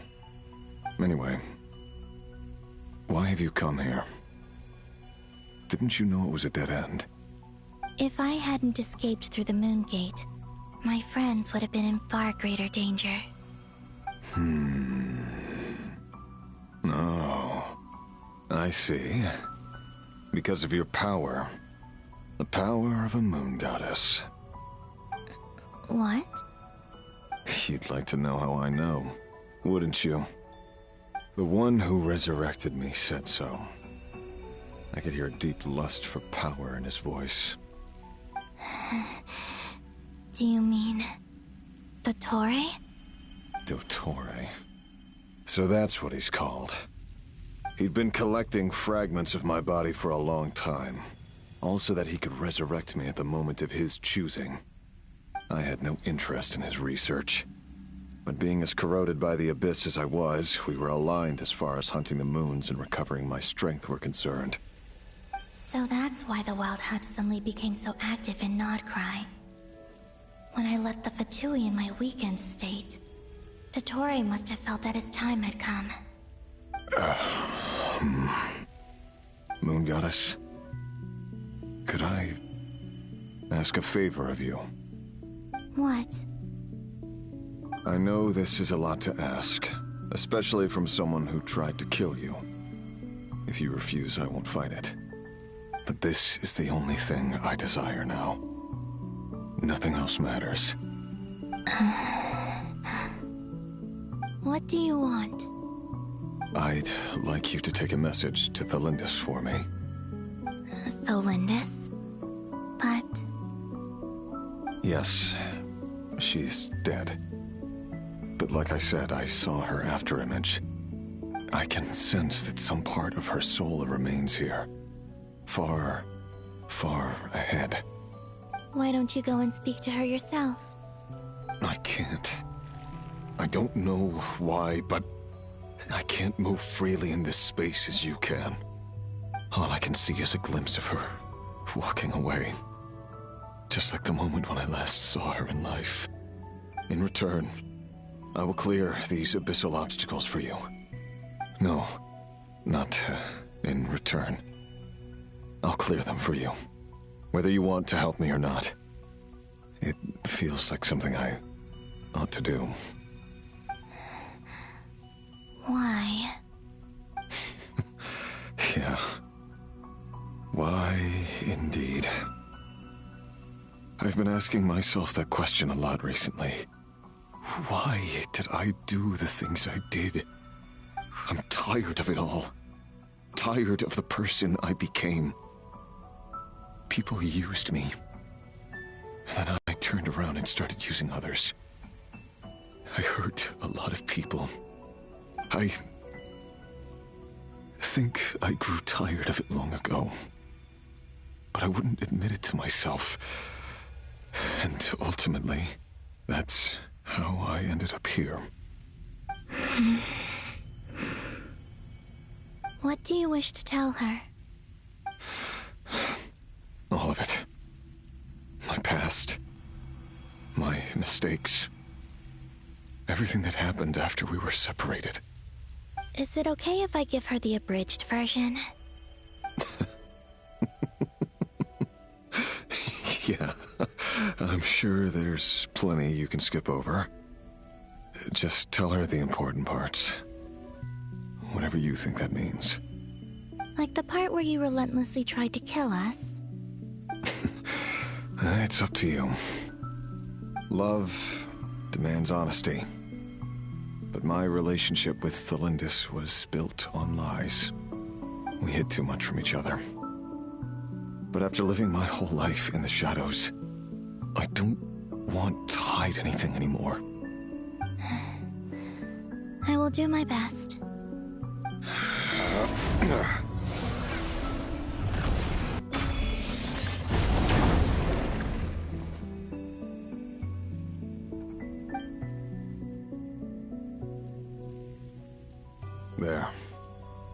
The Abyss will no longer stand in your way. Even though Mr. Dainsleif felt he had to fight you, I think he still regarded you as a friend. Dane? He said that you betrayed him, but he also felt great remorse at never having understood what you were truly going through. Why tell me this?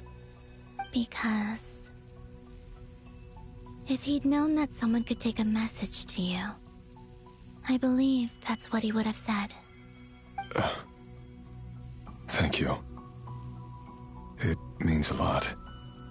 I know this will sound strange coming from me, but don't die, Moon Goddess. I can tell that you're determined to get out of here.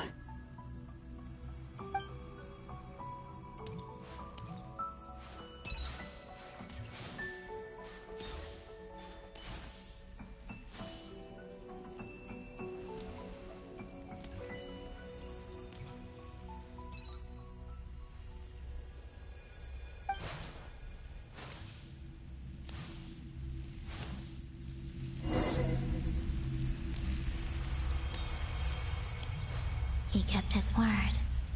The Abyss is no longer obstructing my path.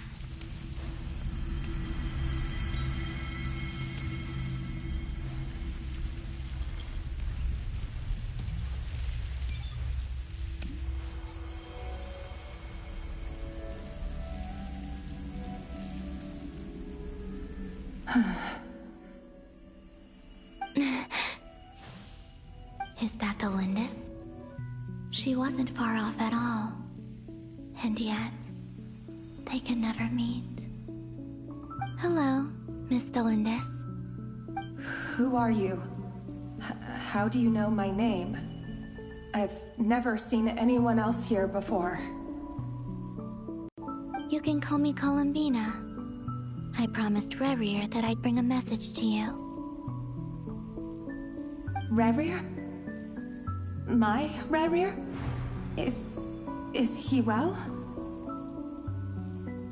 He's doing better than he was. Better than he was, huh? Sounds like he's had a pretty rough time. Others have had a rough time on his account too. In many cases, their time ran out because of him. And I'm not just talking about the children of the Crimson Moon. So, things got worse before they got better. Could you tell me what happened, Miss Columbina? Are you sure you wish to know? Yes. This is my opportunity to learn the truth. No matter how hard it is to hear, I have to know. I admire your courage. However, time is short. I cannot stay here for long.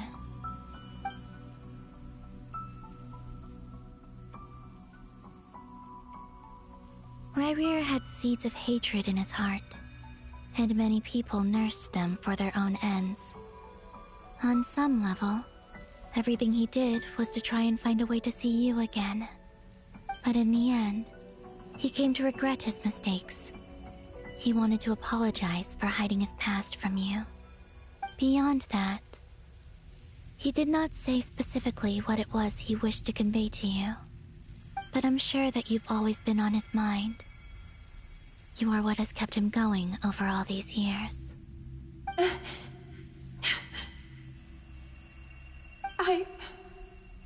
I'm sorry, Miss Columbina. This is so upsetting. I'm not sure how to put my feelings into words. It's all right. I understand. Well, that's everything from me.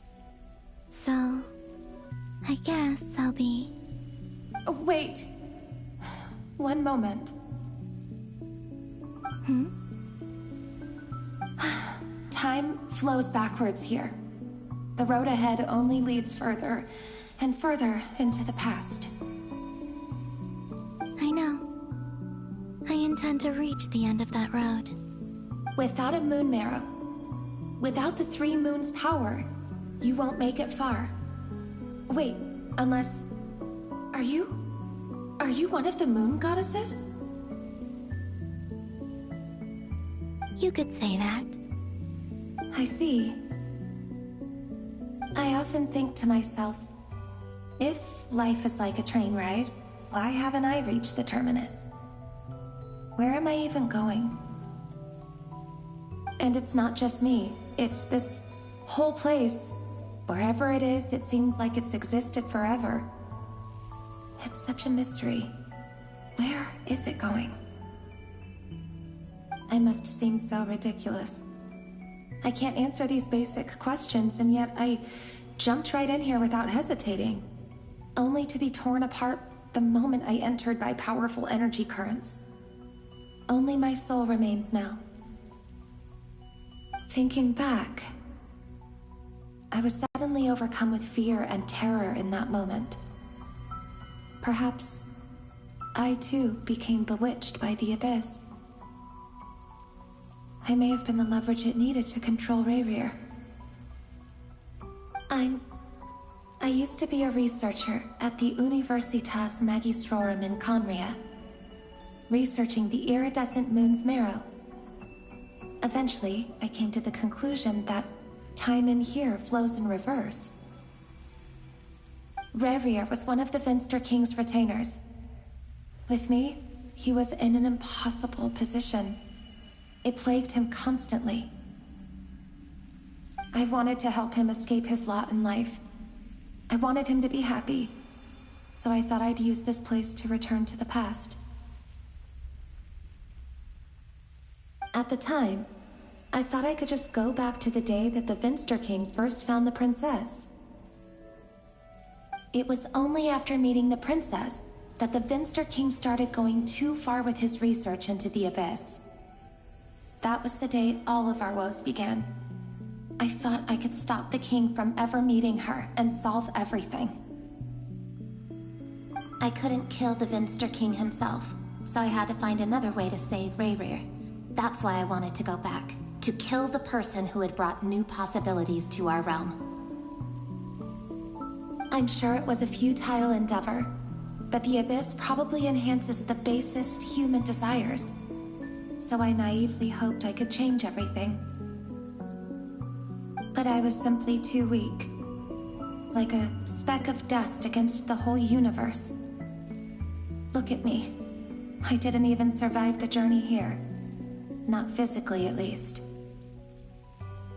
I know I'm never getting out of here.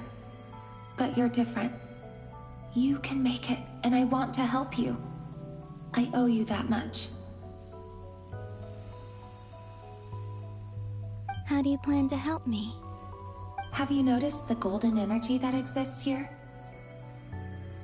Based on my past research and my observations since coming here, I believe they carry you forward faster. I can share what I've learned, and help you understand the pattern in which this energy appears.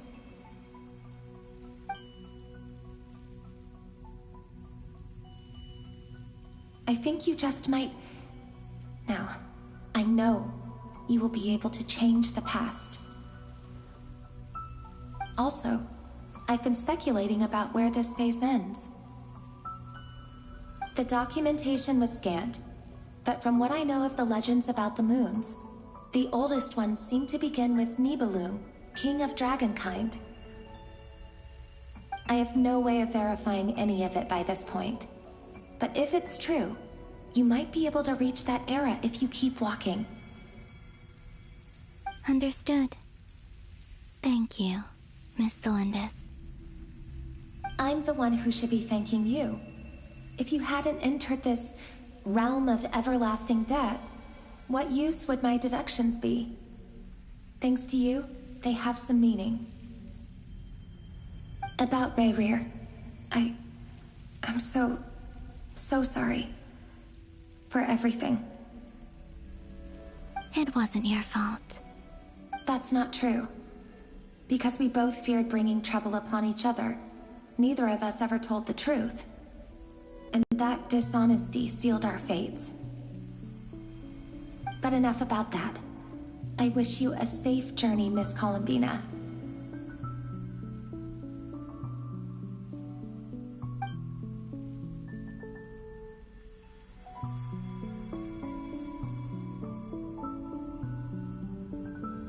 And may the outside world never have to experience pain like this again. Rayrir, you're there, aren't you? I cannot see you, because you exist in the future. I expect we'll be trapped in this prison of space-time for all eternity. But please, gaze upon the past, and then sit for a while. Let's find a place to sit down together, just like we did when we first met.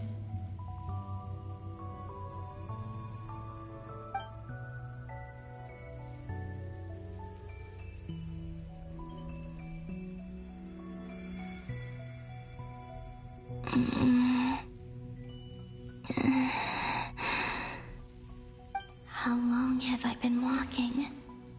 How much further till I reach the end? Is there even an end to be found? Everything's getting blurry.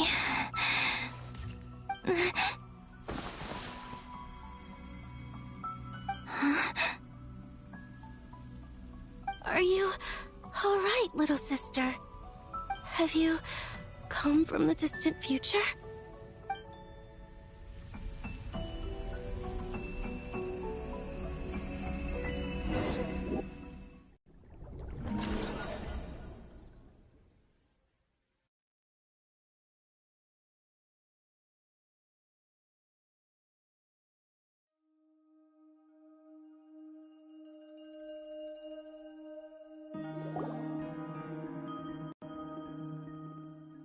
So, how exactly did the moons just disappear?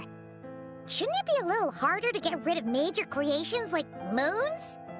The world is a vast and ancient place. On a certain scale, all life lasts for but a fleeting moment. Miss Nicole explained that the moon goddesses likely perished in the War of Funerary Flame. The moons themselves were also destroyed at that time, save for the Frost Moon, from which a new moon goddess was later born. Am I missing something then? 'Cause the stories say that the moon goddesses were born on the moon, but doesn't Columbina say she was born in Krai? Huh, you're right! Why do their birthplaces differ? What's the difference between the two generations of moon goddesses? Also, remember what Sandrone said? Her scans detected 4 moons. In other words, 4 moon marrows. Technically, the result of the scan means that 4 moon marrows were detected and positively identified as moons in that moment. In other words, this piece of information alone isn't enough for us to know how Miss Columbina is doing right now. Yep, we have no way of staying up to date on whether she's dead or alive. She's on her own for now. But at least she's trying her best to get back to us. Yeah. She's a tough cookie. And a sore loser, too. We have to trust that she'll find a way. Because we really need her power. As much as it pains me to say it, we've got no chance of beating Dottore in a straight-up fight.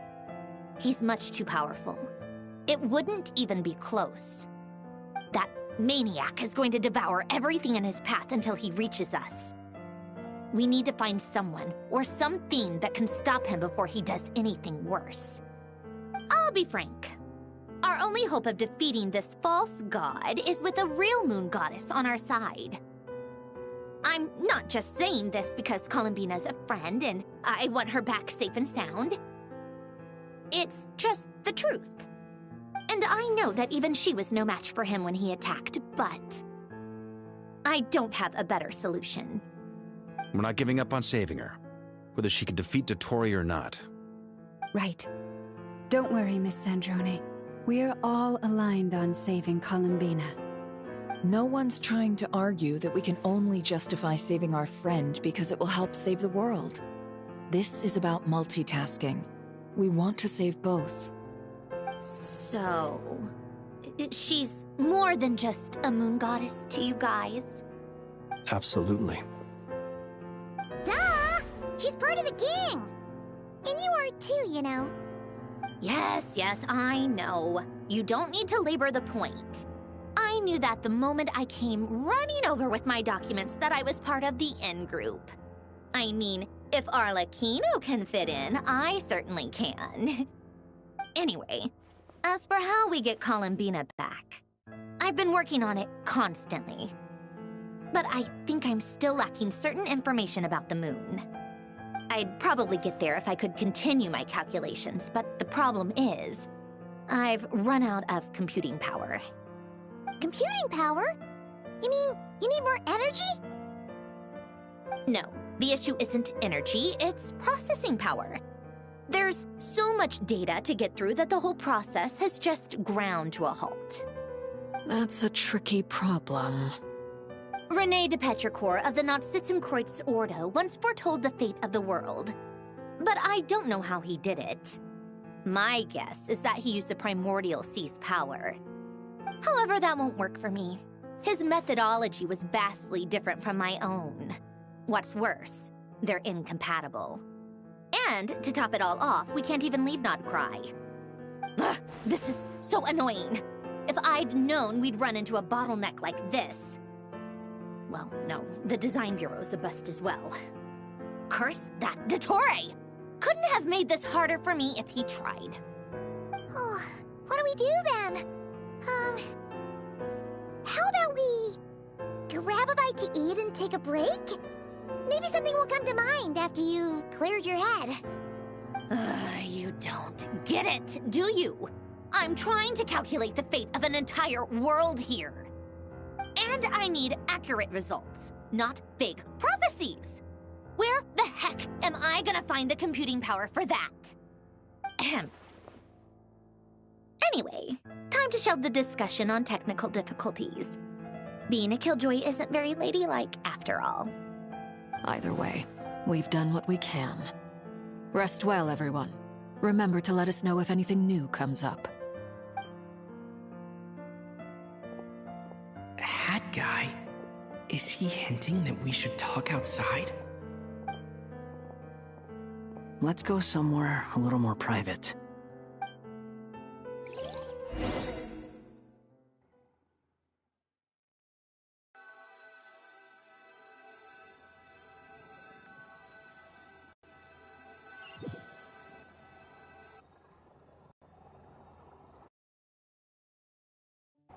You know that Dory went back to Sumeru, right?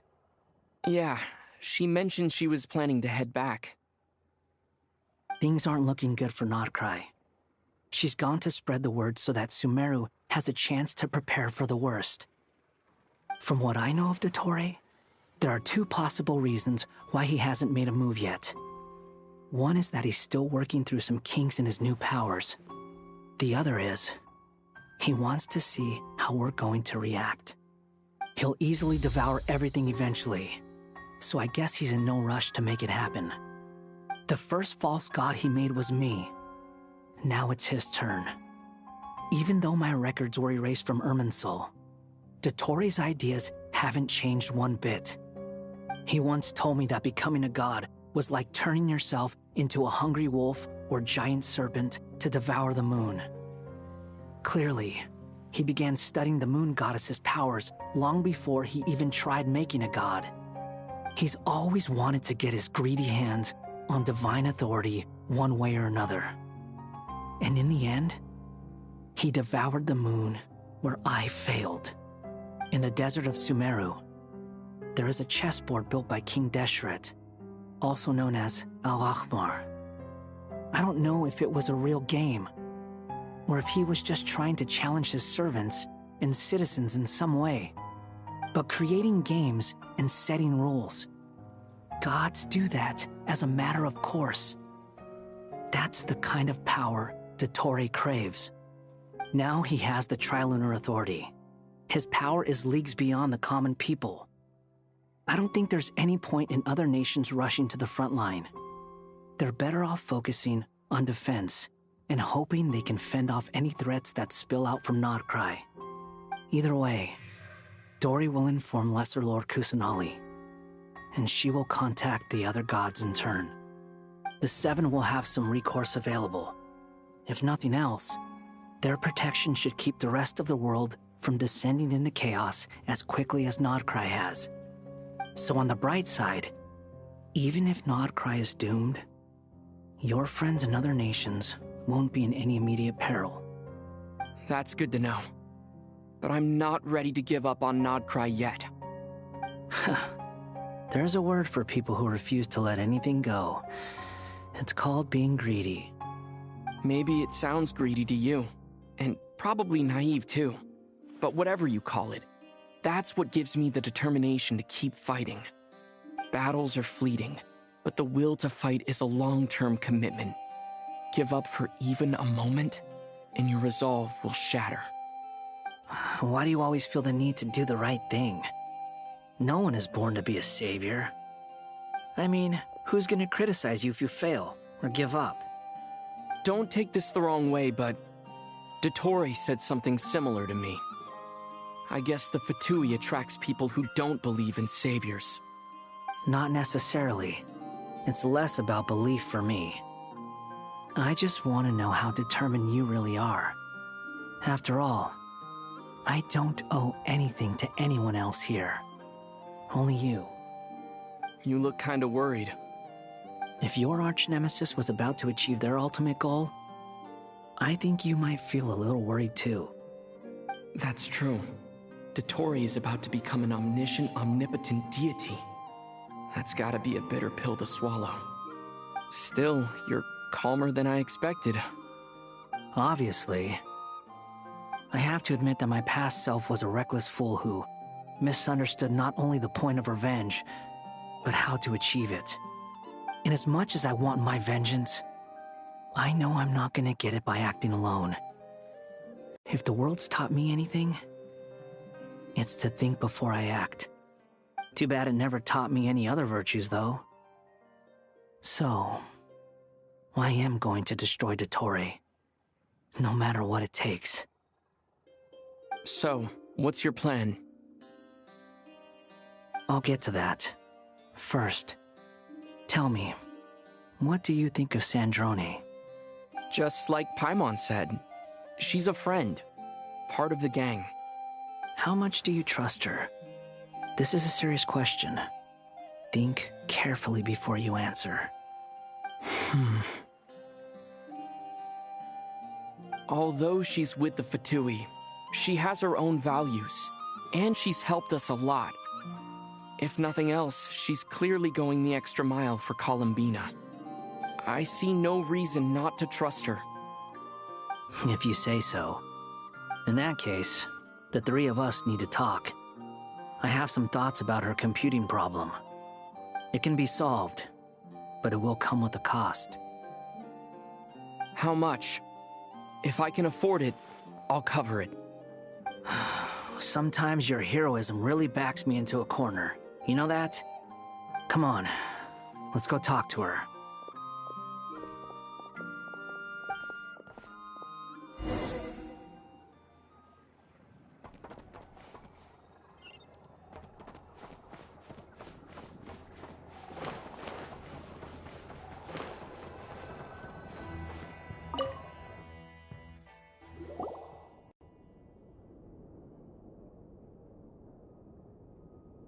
Miss Androne, Traveler. Hey there. Paimon's here too! She was just helping them sort through their things. How did your chat go? That was fast. The call only just ended. Well, you said it was urgent, so we got here as quickly as we could. Albedo, I have some alchemy questions for you. I see. Looks like my knowledge proved useful after all.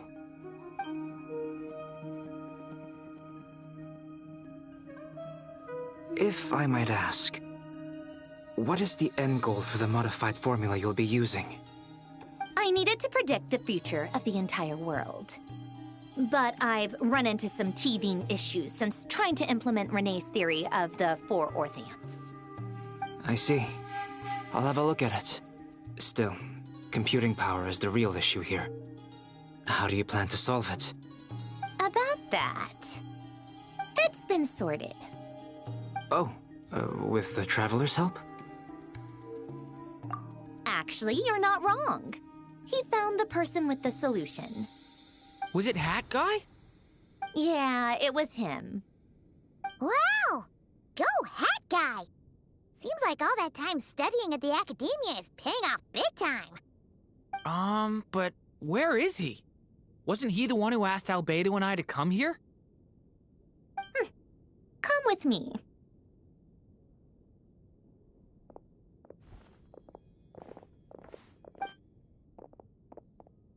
Hat Guy? What's happened to him? Hat Guy! Can you hear us? No response. I guess he's in hibernation. Hat Guy mentioned that he was a puppet. It seems that his functions are currently shut down. I presume this has something to do with the solution to your computing problem. That's right. He and the Traveler came to see me. Wait, what? You have a solution? Would you calm down? Why do you always react so hysterically to everything? Excuse me? How would you know? You shouldn't be so quick to judge complete strangers. It's very bad manners. Oh, please. It doesn't take that long to figure out that you have a temper. Where does a mere student get that kind of confidence? I've actually published more papers than you. Not that status counts for much. Even Paimon's applied for academia admission. Huh? Are you serious? See? This is why I can't be bothered to explain myself. She recognizes no one's skills but her own. Okay, fine. I'll hear you out. So, tell me, how do you propose to solve my computing power problem? This world itself is constantly processing all kinds of information. If it's the world's future you're trying to calculate, you need a processing device that's designed to cope with that volume. Easier said than done. Only Irminsul can handle that kind of... Wait, is that what you're suggesting? But surely we can't just plug my formula directly into the ley lines. You should be able to tell that I'm not human, right? Yeah, I noticed. The technology, though, seems pretty ancient. Very different from Fontaine's. It's a completely different system. Conrian, to be precise. I'm what they would have called a puppet. Puppets need an energy source and processing power. The artisans who built them sought out the materials most suited for that purpose. You? Do you mean... The Traveler and I have talked it over. He's willing to vouch for you. So, I'll allow you to borrow my core for your calculations. It was built using wood from a silver-white tree, which makes it a small part of Irminsul. Conrian technology and Irminsul wood. Who in the world could have built you? Are you sure about this? A puppet without its core will cease functioning completely. And if it's left in that state for too long, it might not recover. You could die if you do this. You do realize that, don't you? I can put two and two together, yes. No need to rub it in. I won't lie to you. This has never been done before. I cannot guarantee your safety. Doesn't matter. I'm prepared for the worst. Did you two actually talk this through? Is he... Are we really considering this? Yes, we discussed it. The bottom line is, he trusts me, and I trust you. Let's give it a shot, shall we? Honestly, I have no clue where this kid even came from. But for whatever reason, he lent me his core to use in my formula. I'm very close to finishing my calculations now, and the core is currently in use. So I'm sorry, but I can only show you a sketch right now. This is what the core looks like. A silver-white branch. It certainly matches the legends told about Irminsul. Is Hat Guy gonna be okay? He's not gonna die, right? Right? In theory, he should be fine. As long as we put his core back in time. Beyond that, all I can say is that I'll try my best to avoid risk and make sure the core doesn't sustain any damage. I think I know why you called us here now. Someone needs to watch over his body and make sure it's protected until the process completes. Correct. He said that the only ones he trusts here are you two, and the Traveler. And the Traveler will have other work to do. He will have our undivided attention. Aww, Hat Guy. On a more positive note, things are progressing steadily on my end. I'll call everyone in for a meeting once the results are out.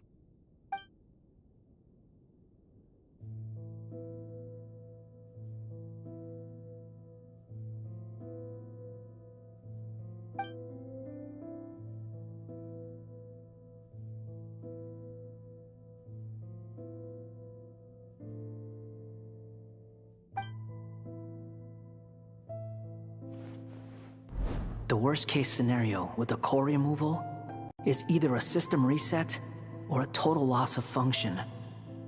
But I'm not afraid.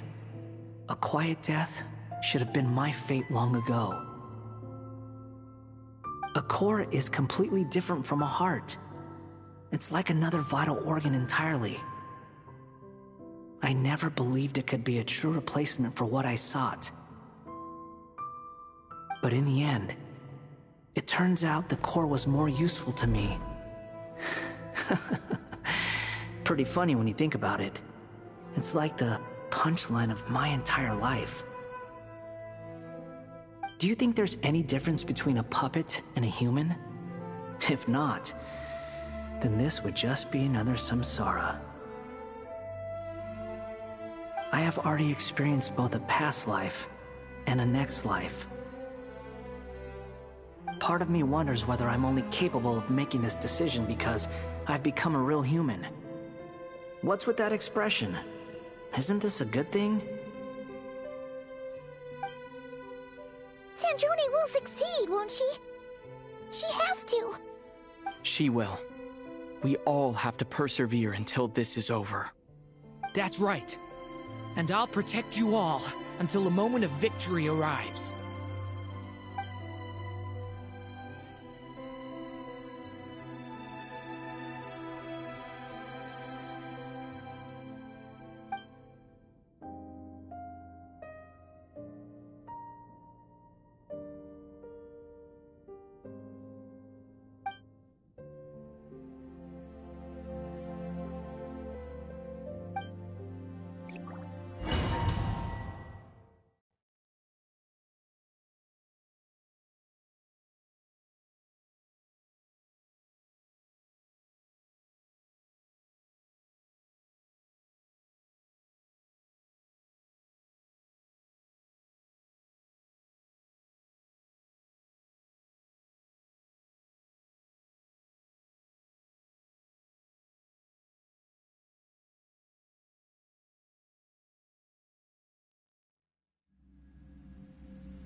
Who are you?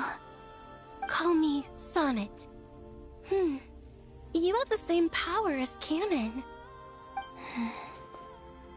Sonnet. So, you're the goddess of the iridescent moon? Oh, goodness! You recognize me? Well then, what's your name? Columbina. Columbina Hyposelenia. Hyposelenia? What a lovely name. Did you choose it yourself? It was a joint effort between me and my friends. Friends? You mean your friends in the heavens? Huh? Oh, sorry. You must be exhausted. I apologize. Hang in there. Let me introduce you to my older sisters. Do you mean the other two moon goddesses? Arya and Canon? Wow, you sure know a lot. Hey, does that mean that our story goes on into the future? Oh, I guess that wasn't the best question to ask. It's alright. We were prepared for that possibility. You could say we were too prepared. I can't even remember how long my sisters and I have been here by this point. When did you get here? How long has it been? I can't say for sure, but it feels like it's been forever. I see. Are you feeling alright? You look a little unwell. I can hold out a while longer.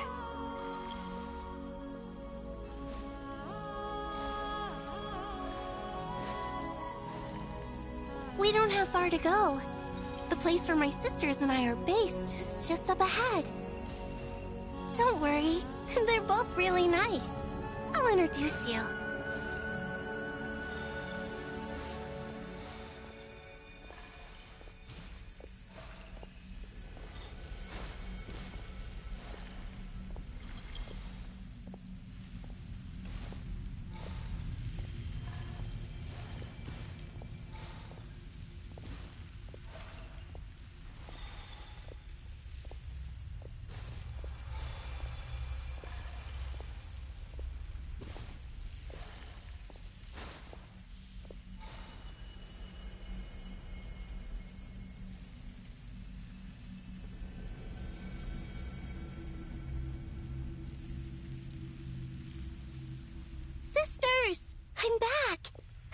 who I've brought with me.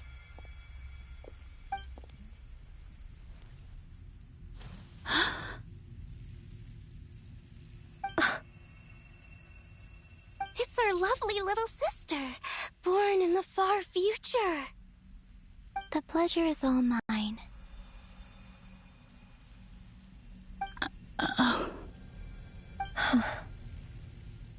Allow me to introduce you to Columbina Hyposelenia.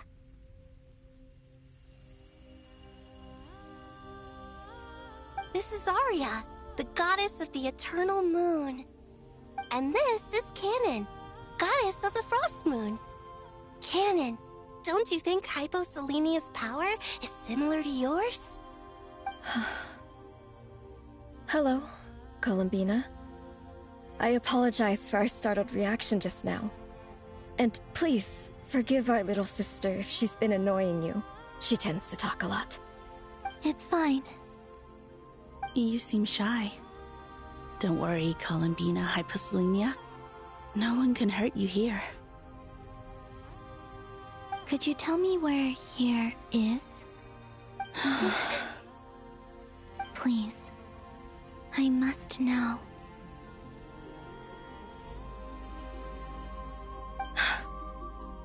My dear sister, this is where Tevat's original ruler, the Dragon King Nibelung, imprisoned the moon goddesses. What? You're scaring her, Canon. No, I'm fine. Please, continue. Nibelung, our original master, created us in the distant past to maintain Tevat. But he left this world and traveled into the dark universe beyond, to explore worlds vaster still. Day and night, we fulfilled our duty in the heavens, until the day that the first Descender arrived. The great ruler of the firmament. The heavenly principles. Is that what later generations call them? I see. But we did not reject them at first, nor did they seem to harbor ill intent towards this world. We coexisted in peace. They were like a guest in our home. Slowly, however, we came to realize that our guest had a growing desire to change and dominate the world. And you didn't stop it? No. There was an order to the rules they set up that Nibelung never taught us. We wanted to know if this order would bode good or ill for Tevat.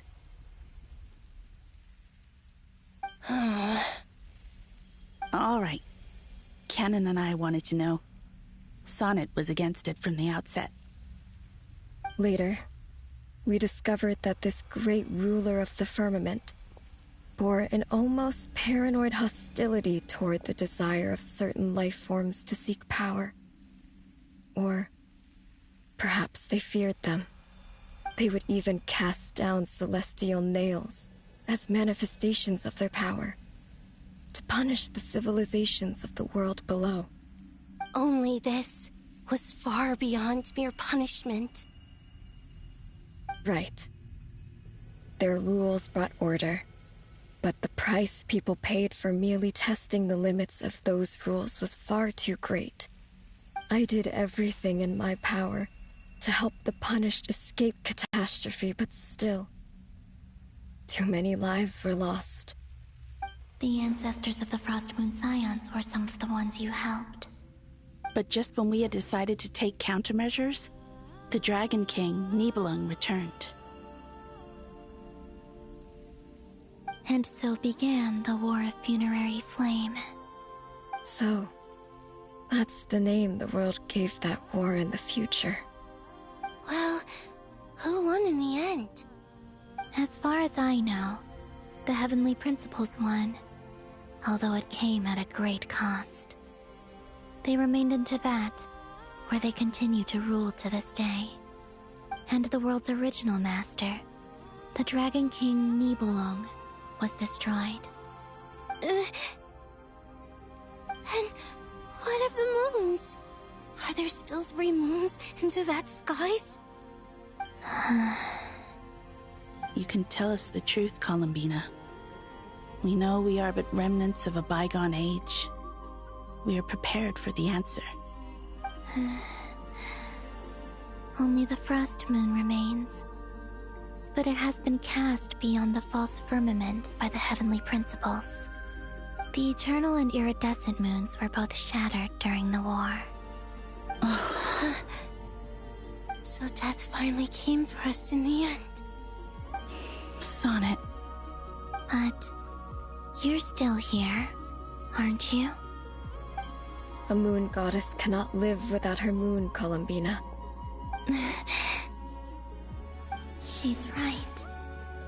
That's why I began to disappear. Because the frost moon is cut off by the false sky. How much worse it would have been if it were outright destroyed. Our souls may endure within this lunar palace, but if our moons are destroyed, then we shall disappear the moment we depart from it. I'm sorry. There's no need to apologize to us, dear sister. If anything, we owe the world an apology. If only we'd decided to act sooner, rather than arguing amongst ourselves. all the more reason not to spend this time in regret and repentance. Instead, we should focus our efforts on how we might help our future sister. Sorry? Don't you see, Columbina, your story is not yet over. Is that not why you are here?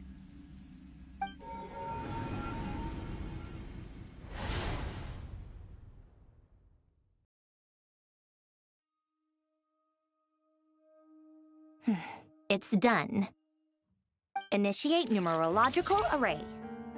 Continue running primary process. Calculate the world's fate through extrapolation. And identify nodes of potential change. Secondary process, scan for moons. Still 4. The number of moon marrows hasn't changed. Wait, let me think. Is it possible that there's something I've been misunderstanding about the moons all along? Variables. Variables in the world.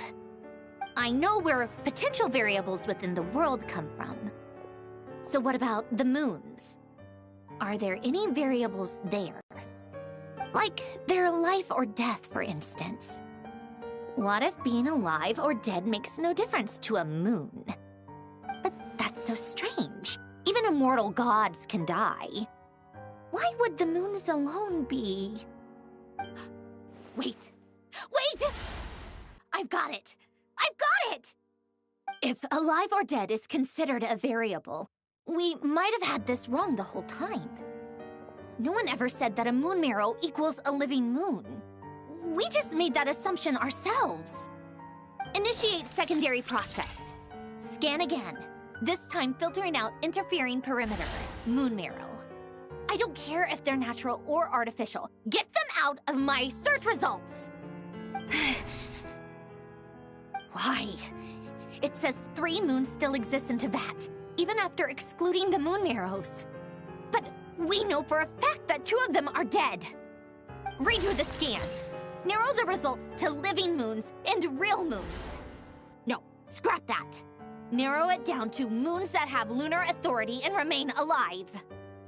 Why? Why is it still 3? What is this, Columbina? Has the world lied to us? Or are you the one pulling the wool over our eyes?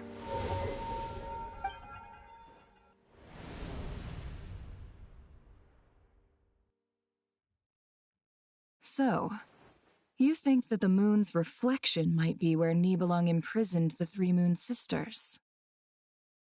Yes, it would explain a lot, such as why that space would respond to a moon goddess's power, opening the moon gate at her command. It would also explain why Miss Columbina has been unable to leave, and why time flows in reverse there. In the messages she sent, Columbina promised us she'd find a way to return, but we have no way of knowing how, when, or where this might happen. The fact that she still has yet to reappear in this world indicates that returning from that place is no easy feat. We cannot afford to simply wait for her. So you're saying, if she could return by her own power alone, she would have done so long ago? Yes. She certainly wouldn't leave it to this late stage when it's so touch and go. I've been giving this some thought, and I've come to believe that Luana's heart might be an anchor that she left behind, as a sort of future waypoint. This could also explain why Luana's heart is always by the Traveler's side. Sounds like a plausible theory.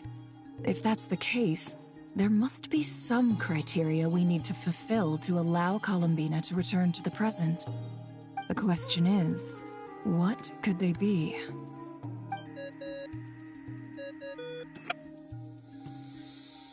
Hello? Listen up! This is extremely important!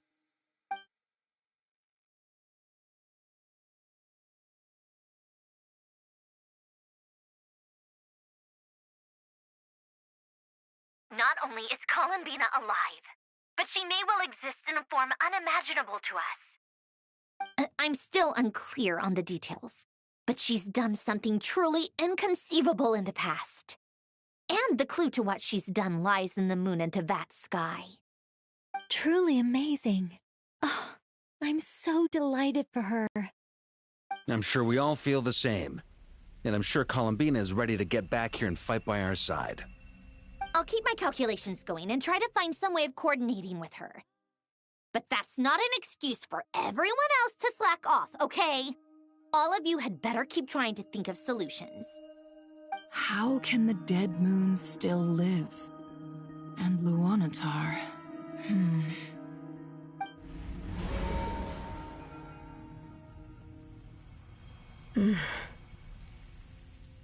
It's hard to believe that's what will happen in the distant future.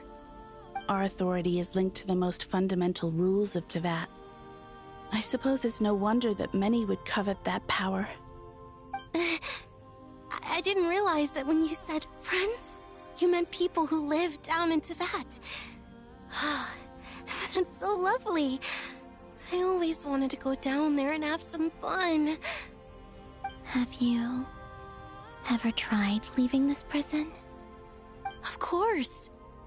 Between us, we've tried everything. But no matter where we go, this space will eventually bring us back here. It's like the center of a whirlpool. Everything ultimately converges here, at the moment when Nibelung imprisoned us. In that case, have you tried using any of those pathways that connect this space to the real world?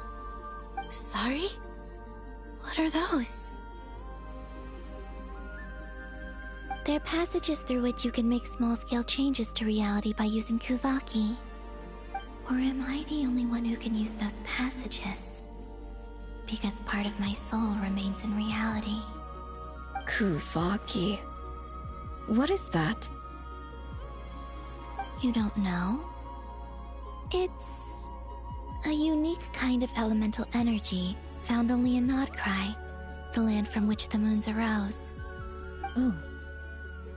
Well, it's true that the moons first rose up from the part of Tevat you say is called Krai. But there is no difference in the elemental energy between there and anywhere else. What? Could you show us some of this Kuvaki? Hyposelenia? Maybe if we see it, it'll make more sense. Okay.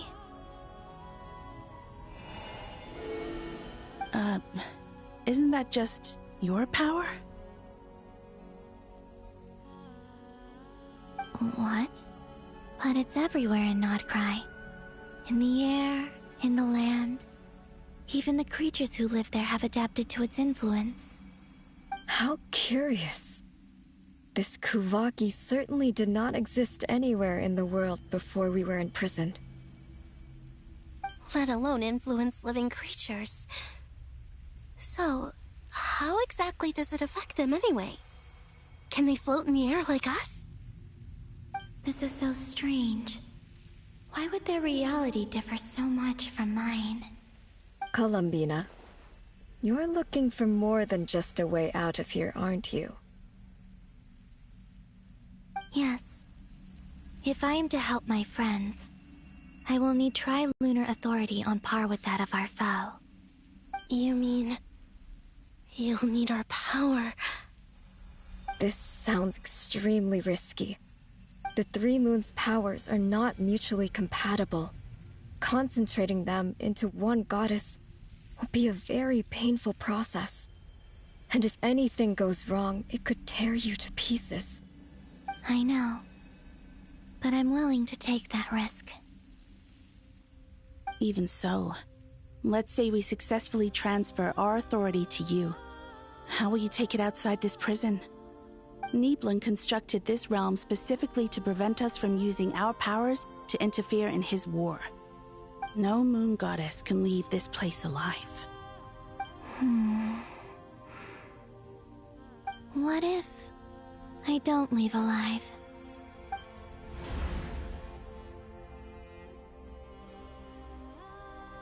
Where do we even start? How are we supposed to figure out what we're meant to do to help Columbina?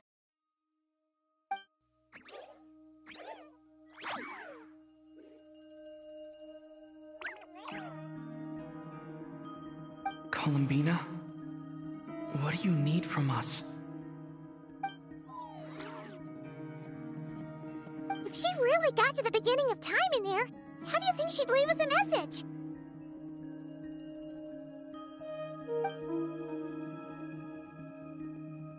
You don't think she'd write it down on a stone tablet somewhere in the hopes that we'd find it, do you?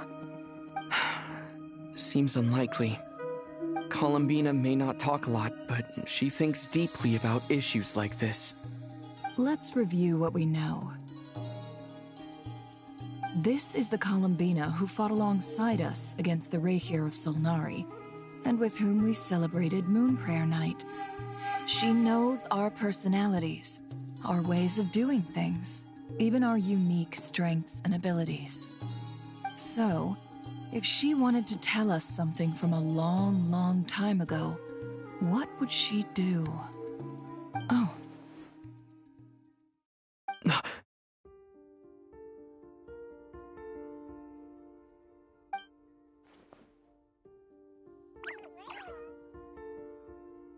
Traveler, you once said that those golden ripples also appeared when Luanatar was born.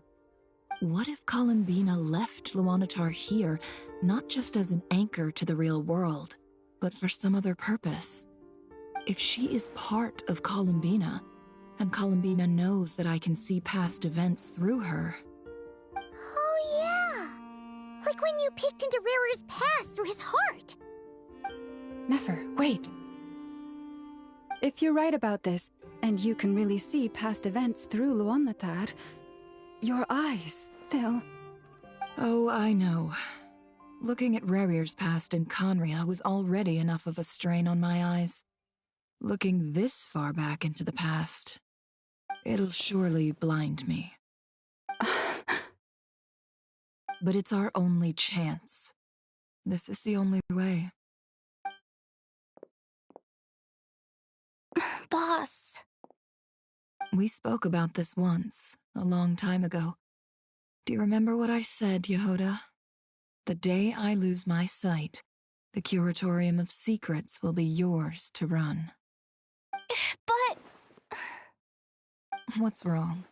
I'd be overjoyed if I were you. This day's come a lot earlier than either of us expected.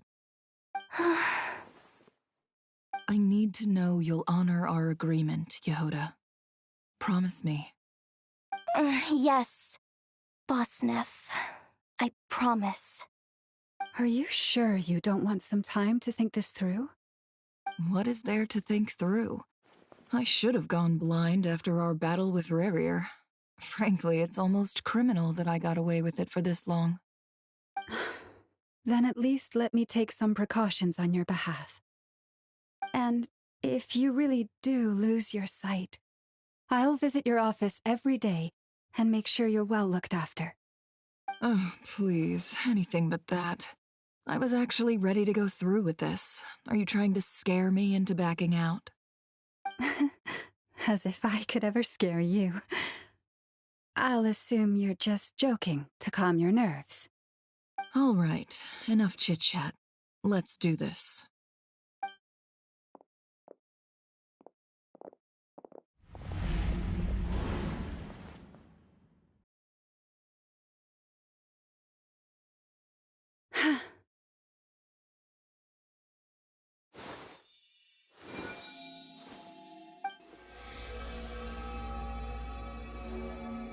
All done. Good. Now give me some space.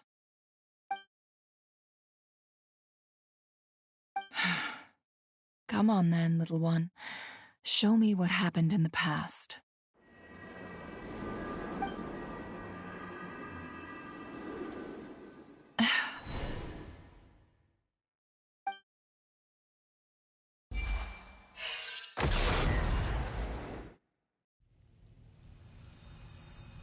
Between the Trilunar Authority, Kuvaki, and the soul-surviving moon, the Frost Moon, I think I might know how to get back.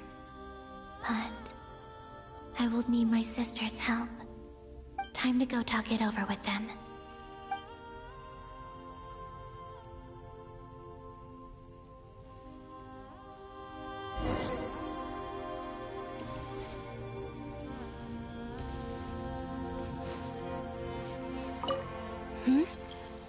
Have you decided what to do? I hope it's not too dangerous. You really scared me when you said that thing about not leaving here alive. Come on, let's go find the other two.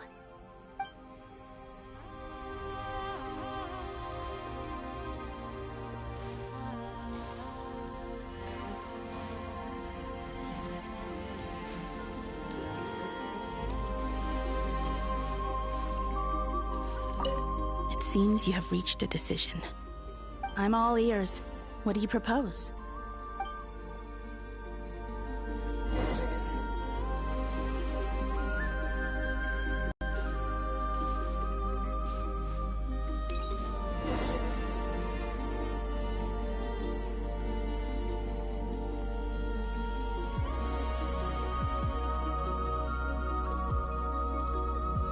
Have you figured it out, Columbina? Tell us, how do you plan to leave this place? I intend to die here, in this moment, and then be reborn in the future with the help of my friends.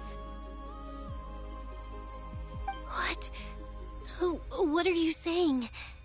How can the dead be reborn? And how will you inform these future friends of your plans? You can't exactly leave oracles. Nothing can escape this place. Not a single ray of moonlight. And even if you found a way, what if they never find the message you left for them? You'll... No, that won't happen. Come again? They will find my message. I'm sure of it. I'm not following. How exactly will you achieve this? It's quite simple, really. First, I will leave my soul here.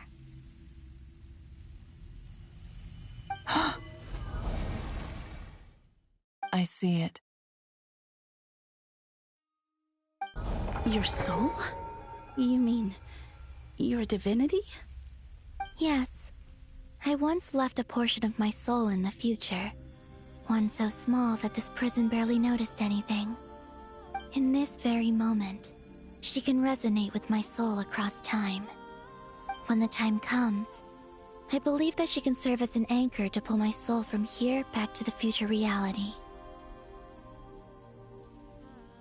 Just as gravity connects the world to the moon. Exactly. In the future, where I came from, the moon has been cast beyond the false sky, but I can still feel that it is there. In a similar way, I can feel a connection to the soul fragment I left behind even now. My friends can use it to detect my presence. But how do you just leave your soul here? Is that even possible? On my way here, I met an ordinary mortal who entered this place long before I did. Her body is long gone, but her soul remains. And before that, I encountered an old enemy whose entire soul survives here intact, while the power that once corrupted his body has faded away. So, perhaps this space is specifically designed to imprison divinity and authority, but not the physical body. Still, even if your body can escape, would it not just be a lifeless husk without the soul inside? Wait, is that what you meant when you said you wouldn't leave alive? Yes. I shall turn my body into moonlight and pour it over Krai. That power shall protect the land and quietly blend into it, awaiting my soul's return in the future. However, I cannot do this on my strength alone. I would need your help to do this, so I'm humbly asking for your assistance. Oh, dear sister, you need not be so formal. As I said before, we are but remnants of a bygone age. You, on the other hand, were born alone in that distant future, and you have walked a long and lonesome road since then. How could I bear to let your story end here in this dungeon? Don't forget, we are your sisters, your family.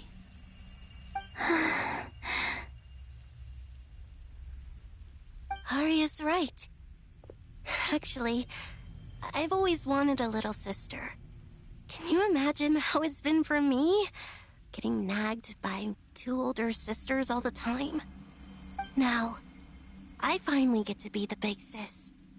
And not just that, but I get to help you return to your world, too. How could I say no to that? Sonnet. Canon?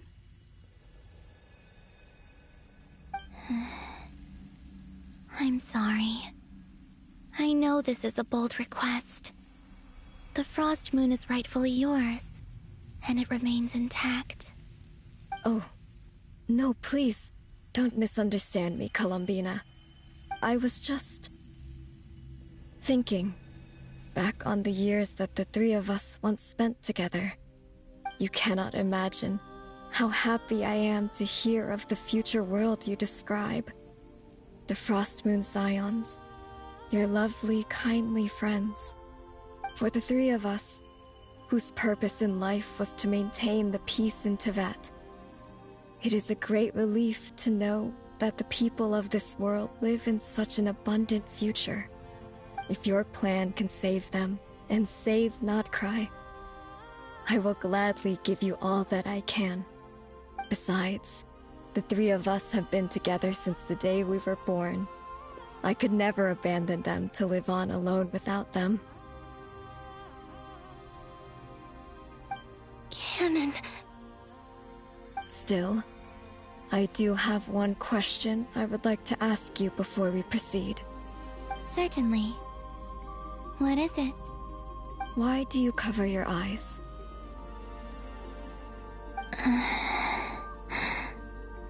Yeah, I was curious about that too. But it seemed personal, so I didn't want to intrude.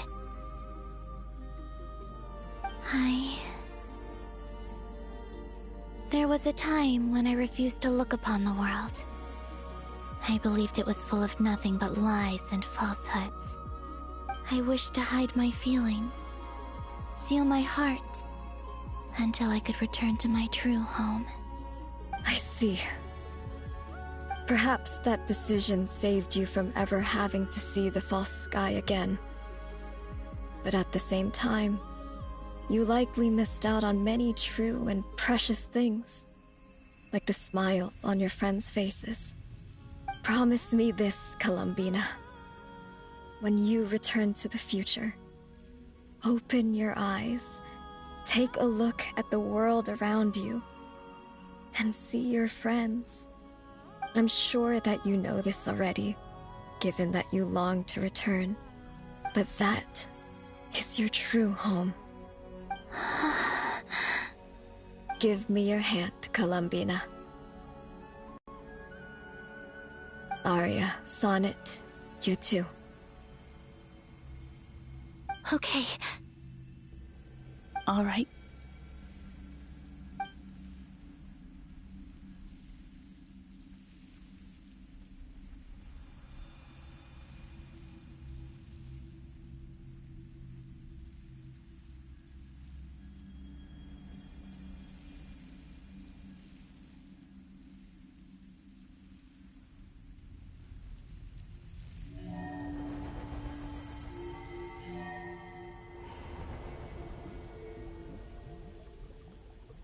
We once were the songs sung for eternity, but now it is you who must continue to sing. We once were the tides in the great river of time, but now we subside, and you arise.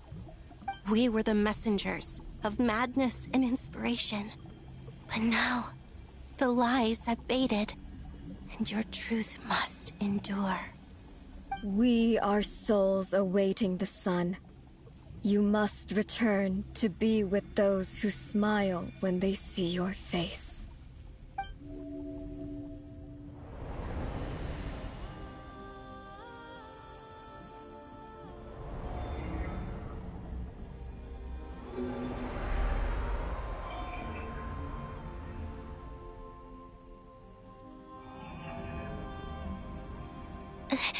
Is it done? Yes. We have transferred the authority over all 3 moons to Columbina Hyposelenia.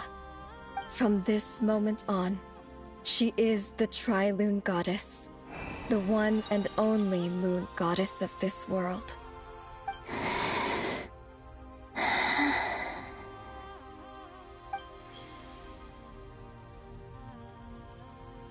Thank you. Thank you, my sisters. Now go, and do what you believe is right, Columbina Hyposelenia.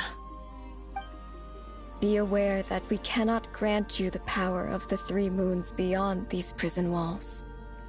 The conflict that arose over their remains following our disappearance will still take place. I understand. Sisters, oh, my body, it feels... Now that we have given up our power and authority, our bodies are merely mortal shells. This prison is dissolving them as we speak. It's okay, Sonnet. The end must come for every god, just as it does for every human. That's all this is. The final destination of our lives. Canon and I will be by your side the whole way. We have one final request, Columbina. Could you use the 3 moons' power to send us back into the real world? Now that we have lost our powers, I doubt this space will seek to hold us further. It's just... we would like to spend our final moments together in the only place we ever called home. Of course. Gladly.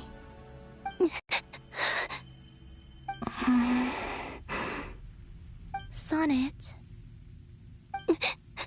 Yes? Don't... I wish I could tell her not to give in to the abyss. Not to be afraid. But is this really what I should say at this moment? Don't forget. I'm so glad to have a big sister like you.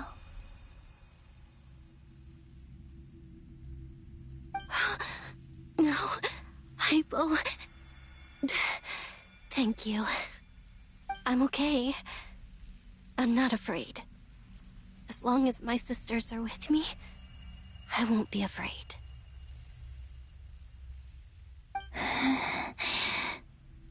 It looks like this is goodbye, sisters. Goodbye, Columbina. Take care of this world in our stead. I will.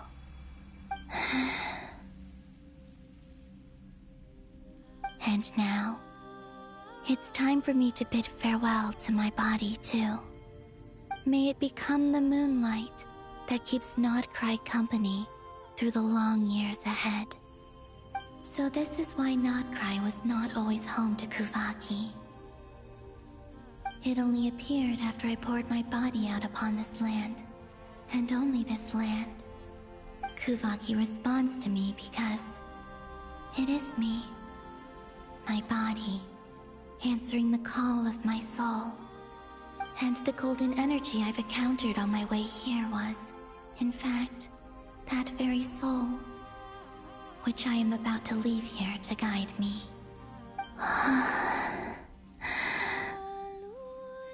O power Trilune, eternal moonlight.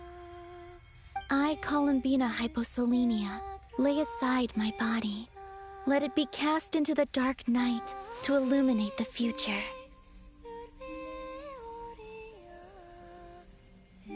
May it be a companion to all who dwell beneath the moon.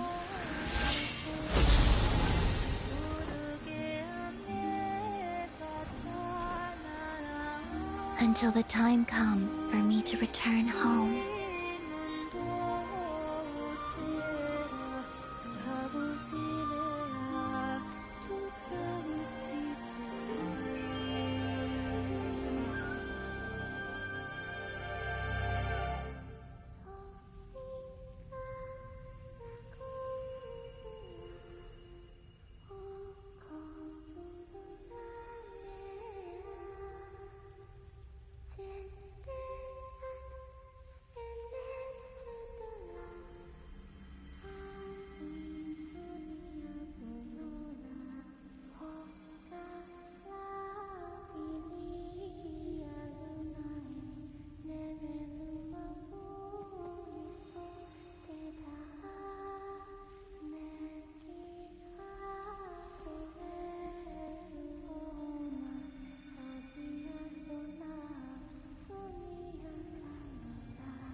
Boss! That was crazy! Were we even allowed to see that? Is anyone? Can you still see? How many fingers am I holding up? I see 2 fingers, and a look of sheer terror on your face. Truly astounding, Miss Nefer. Your eyes have glimpsed the very ends of the world, and yet they remain as sharp as ever.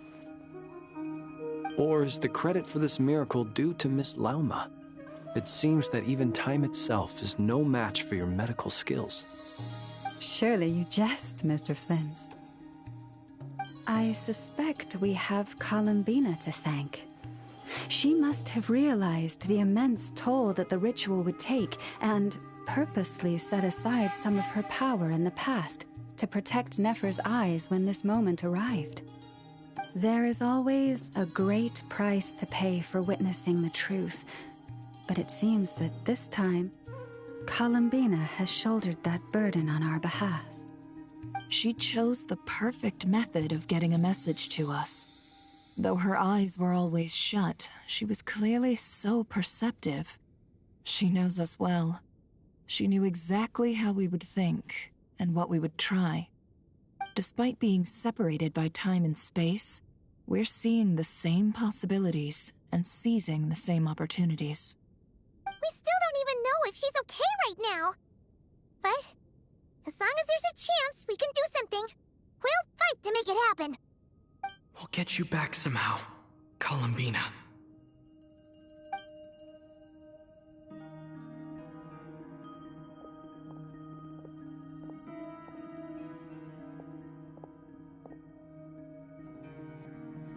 Well, based on the information we now have, let's figure out our next moves.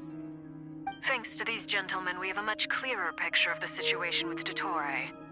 The civilian population has been moved to safety, so we no longer need to hold back. Miss Androne, how are the calculations going? So far, so good. I'll keep seeing how far I can push the system, though. Can't have Hatman being powered down for nothing. There's still a long road ahead. Where should we begin?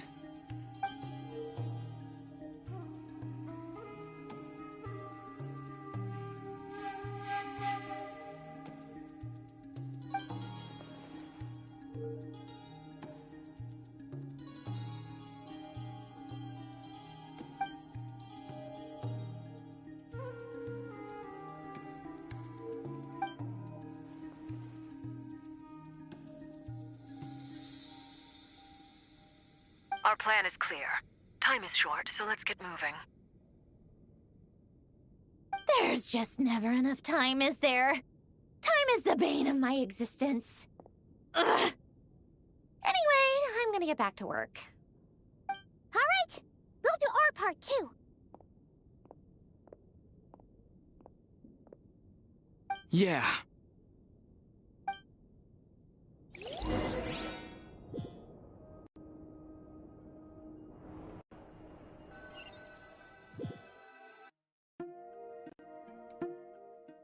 Albedo's theory says that elemental energy can dilute the Light Realm's power. But I'm no expert in building elemental defenses. Sounds like something out of the Advanced Elemental Theory section of the library. Whew.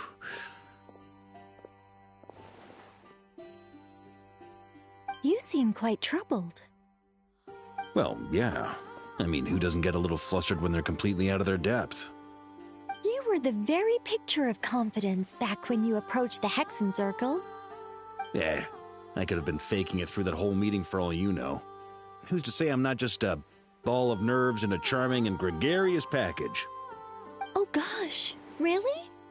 I'm so sorry, I had no idea. Well, you're all the braver for it.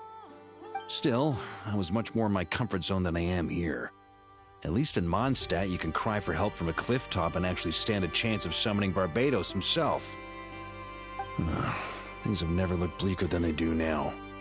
If we don't pull this off, Tevet's doomed, isn't it? Oh, you think so? Actually, yes. Yes, it probably is. It's a shame. Don't put too much pressure on yourself. Tevat has faced annihilation many times in the past, but it also gave us you, didn't it? Hey, don't give me that. It's not like I'm anyone special. I disagree. Every human born in this world is special. We angels have always believed that. In that case, this humble human being has a big favor to ask of you. I thought you might say that. I'm sure Alice, in her great wisdom, sent you here precisely to help us in this difficult time, yes? Well, that has less to do with her wisdom, and more to do with my power. Of course, of course. Well, the thing is, these elemental defenses we're about to build, I don't think it's a question of if they'll fail, but when. Durin's findings from his patrols make it clear that Dottore is constantly expanding his territory. First it was his lab, then the design bureau, and now this. It's not realistic to completely stop him encroaching on the rest of Krai. Rather, our goal should be to stall him for as long as possible. If Miss Sandroni's calculations are correct, well, they're the closest thing to certainty we have in this situation, so let's assume they are. Anyway, her calculations suggest that our best hope for victory lies in Miss Columbina's return. It's up to us to slow Dotori's advance and buy time for her to make a return. Are you asking me to help you with building the defenses? No. I'd like you to prepare for what comes next. When he eventually reaches us, we will have to fight him. You were an angel once and a mage now. I'm asking you to lend us your protection. Oh. Can I take it that you're triggering the terms you fought for during our three-way talks? Well, technically those terms were about protecting Mondstadt. But if you're happy to agree to the change in location, then yes, let's do that. You're cashing in on this much sooner than I'd imagined. Well, yeah. The way things are going, I might not get another chance. Very well. The mages have heard the knight's plea, and we will respond. To tell the truth, Alice and I had already discussed how we might help you all, so I didn't come empty-handed. I always like to be prepared.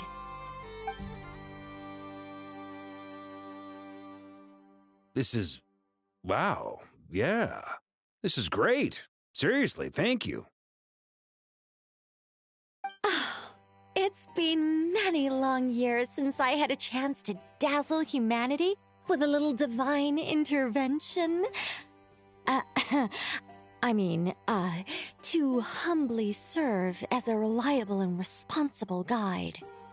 Anyway, Knight of Boreas, please accept this gift in recognition of your great virtue. Go now. May the angel's blessing deliver you safely to your destination.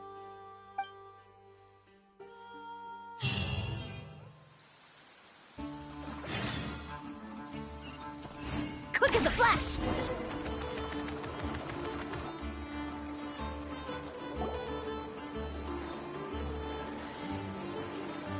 Ah, you're here. Sandrone! How are things going? Glad you asked. You two are about to become the first people to lay eyes upon my masterpiece. Or should that be the first person and the first, specter? Hey!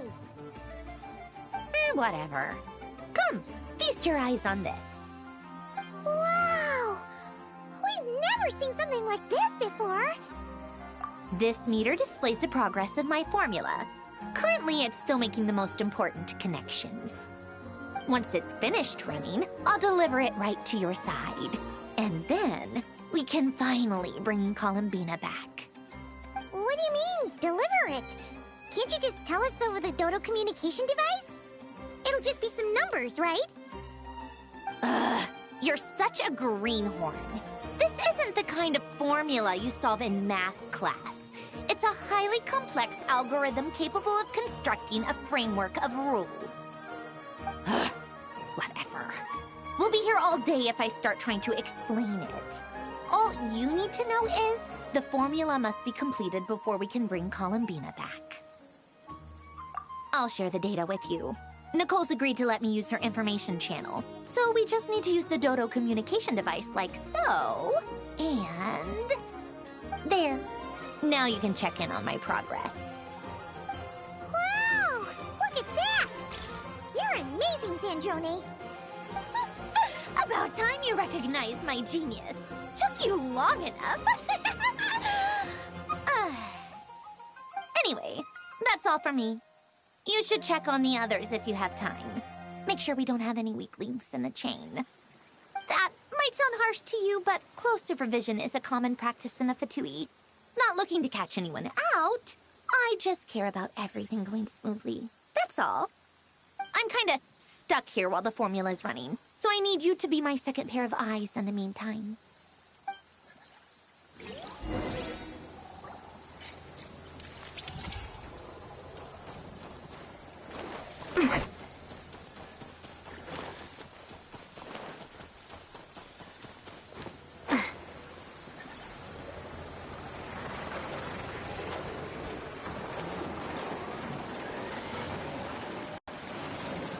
Thankfully, Miss Nicole has come to our aid. Nasha Town is now looking very well defended. Golden Flame. Yes, that's Nicole's power, all right. Based on the latest message from Grandmaster Varka, it sounds like they've reached an agreement. The situation should be more stable with her assistance. Everyone will have at least some degree of protection. Albedo! Durin! Hello there, you two. Are you well rested? That's good to hear. As per the plan, Albedo and I will be in charge of Nasha Town. As Dottoro's energy field expands, it's creeping ever closer in that direction. But we will do our best to hold our position. We fought side by side many times before, and always with great success. I believe this time will be no different. So don't worry about us. Focus on fighting Dottore.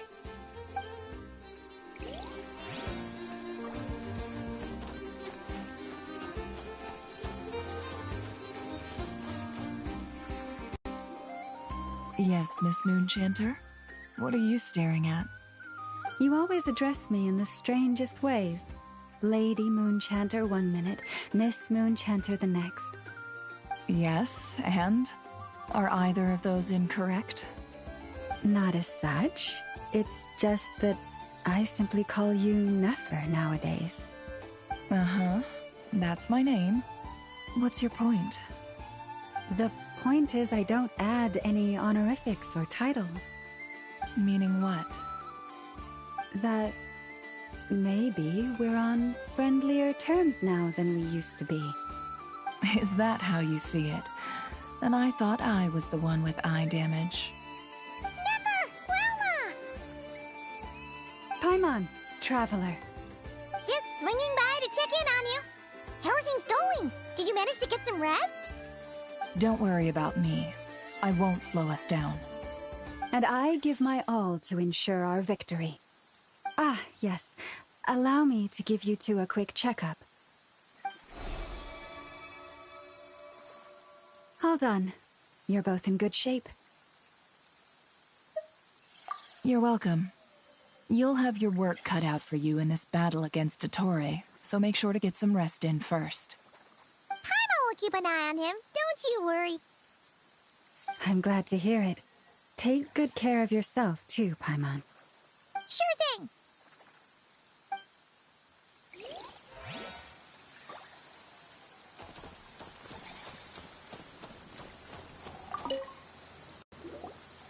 Traveler, Paimon, a pleasure to see you both. Twins! How's everything coming along? Fairly well, if I do say so myself. Personally, I am ready to confront Dottore head-on. Ooh, you sound much more serious than usual. To be honest, I am not usually fond of exercising my full strength. For one thing, it's hardly conducive to maintaining a low profile. Besides, I believe one should have the right to choose when to show their hand. I am conserving my strength until the moment of battle is upon us. Anything to boost our chances of victory. Seeing you get into the zone like this really puts Paimon at ease. Huh, Traveler? I consider it an honor to have your trust. Rest well. I look forward to seeing you both in your element during the battle.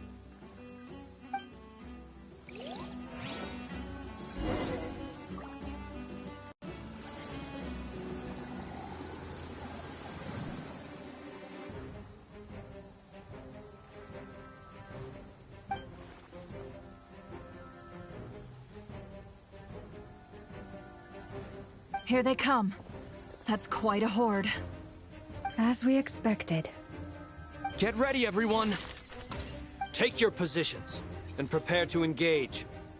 Let's begin. I'm at the ready.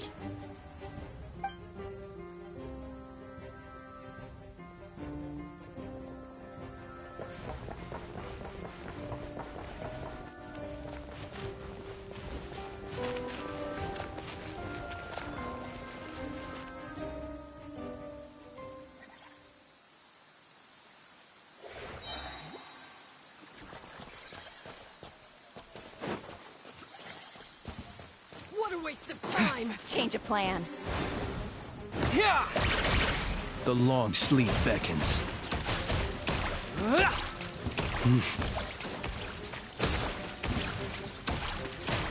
Observe.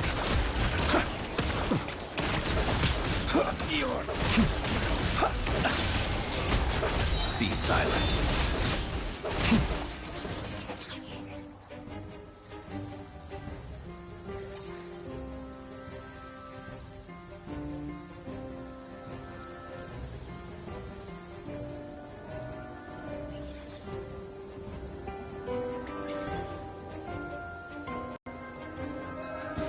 I'm gonna fix your skull! Forest, protect us. With one heart, Time for the fit! these creatures cannot stand against us. Oh, fighting talk. Just don't let your guard down. That goes without saying. I'm hardly the risk taker in this group.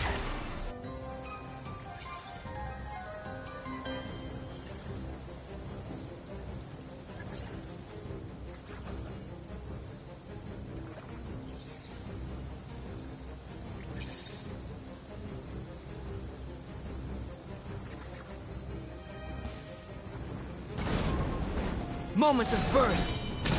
The turning point in fate. Devouring claw.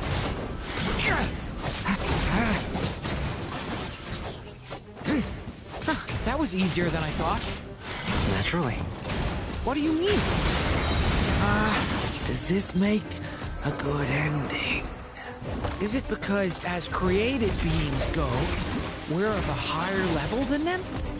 Very good. You understood what I was implying.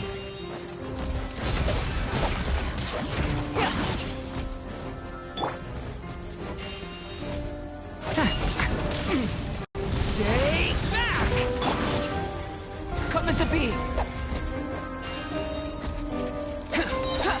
Witness my great undertaking! Live!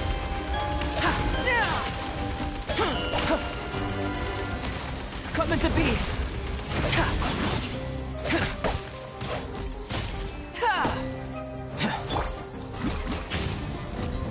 Devouring claw! The abyss's burning shadow!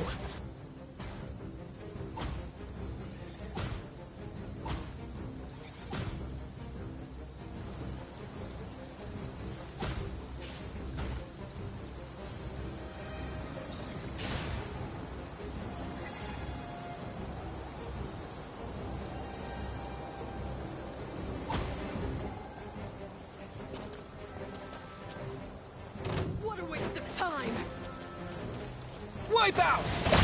The mystery unravels. No more lies. People have always used fire to drive away wild beasts. Wouldn't a lantern work just as well? You read my mind, my dear friend. I was just about to say that. All right then, dear friend. Bring the light!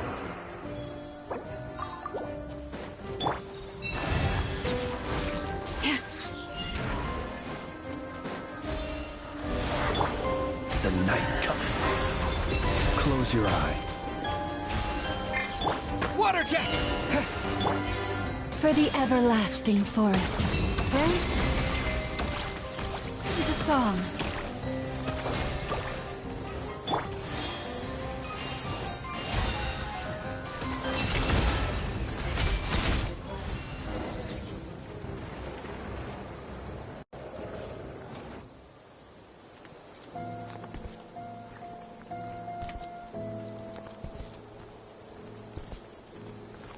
You're looking well. I trust you've had a good couple of days. Dottore.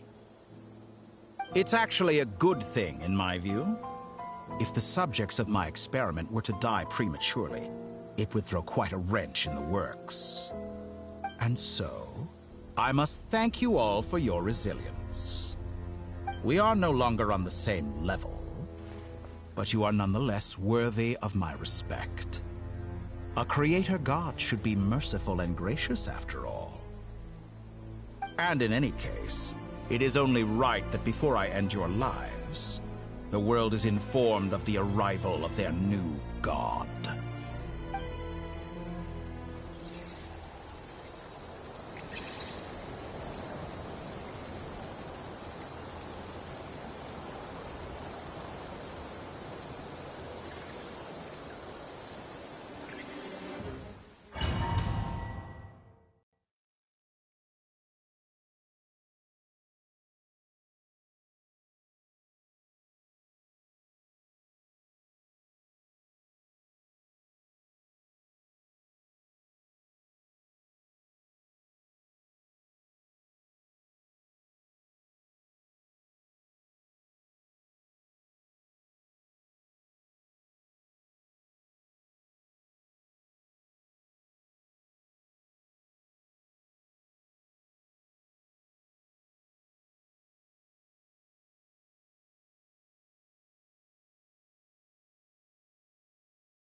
The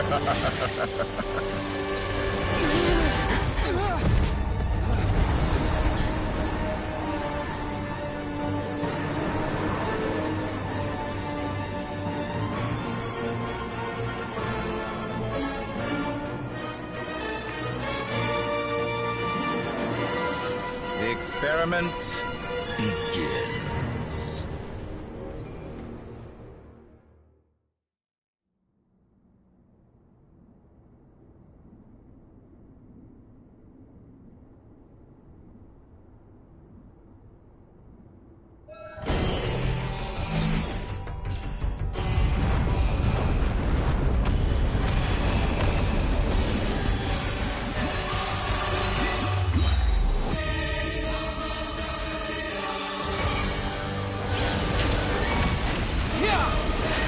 The long sleep beckons.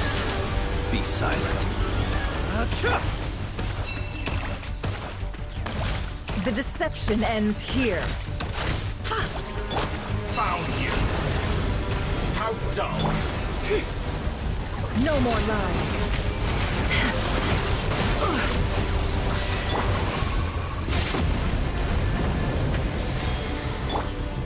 Entropy. Water jet.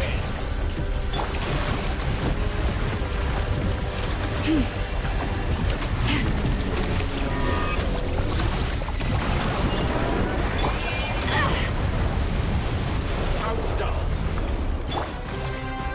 Observe. First, like an ant in my palm. Keep your distance. I've been moved inside another space, and it's sealed off. Looking at the structure of it, it seems like Dottore intends to trap us here. There's no exit. Our endurance is about to be put to the test. Water jet. Pathetic. Receive my blessing.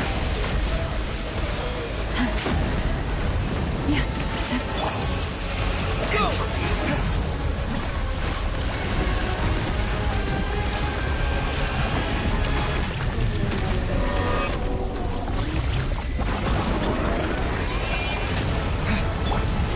Did you honestly think that would hit me? Reverse.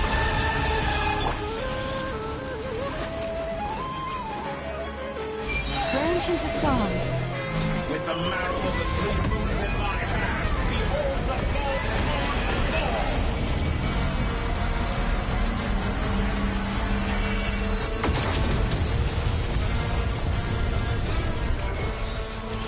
Fire the frostman the bowl. Stalling for... You poor How lost. inefficient. Wipe out! Tell me, where will you try scurrying off to next? Looks like Dottore has opted for a divide and conquer strategy. But we will not allow him to triumph. Now, I shall pray for our victory.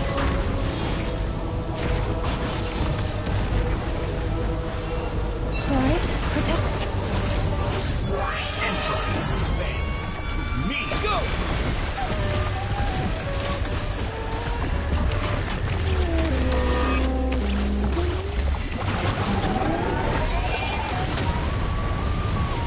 How dull.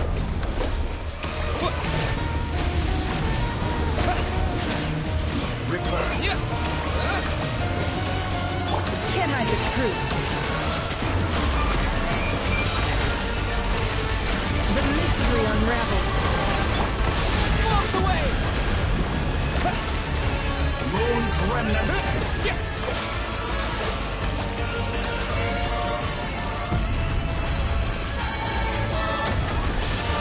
Go! Water jet! Go! Yeah!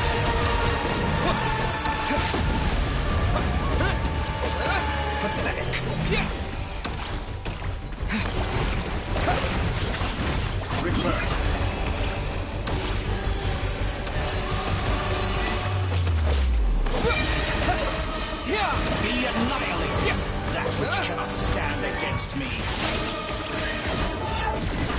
What's this supposed to be? A knockoff version of the space Columbina got trapped in?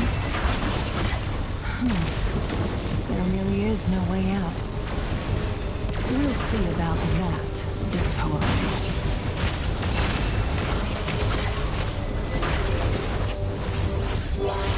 My apologies. I have not intended to take your teammates from you. But you have a choice. Obey, and I can release them. An excellent deal, if you ask me. Won't you consider? Did you honestly think that would hit me? Water jet! Reverse. Wipe out! Water jet! Go!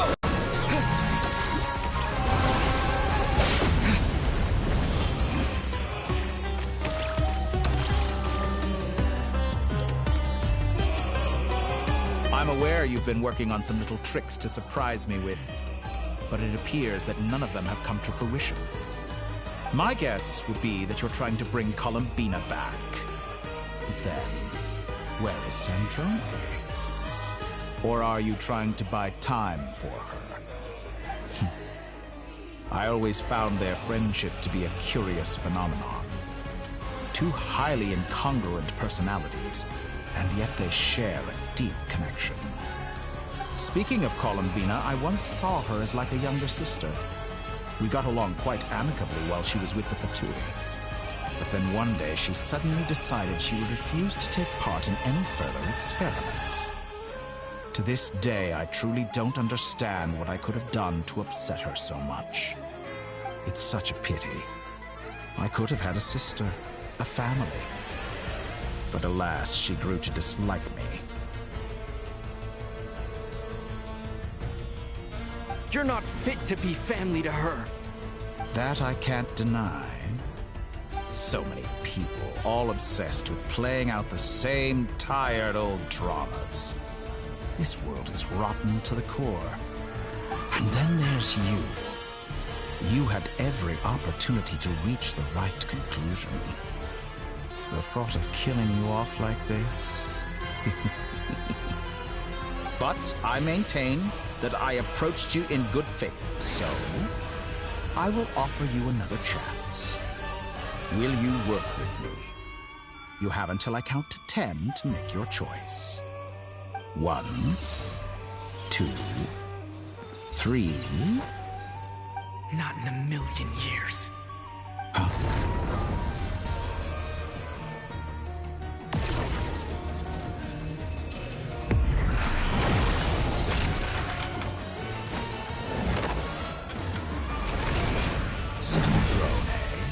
What a pleasant surprise. I didn't think you'd join us all the way up here. You're as sick and twisted as ever. Don't fool yourself into thinking anyone's grateful for the chances you're offering them. Sandrone, but the formula hasn't finished running yet. Funnily enough, I was just discussing a collaboration opportunity with the Traveler, and then I see you, who I must say is a good example of an opportunity gone to waste. Gone to waste? I said that everyone would get one chance, and you've used yours to march right back into the lion's den. So yes, it's an utterly wasted opportunity. And what makes you think I believe a word that comes out of your mouth? I was planning on disposing of your little formula after wrapping up more urgent business here. But since you've taken the trouble of serving it to me on a silver platter, I can simply bring it forward in the schedule.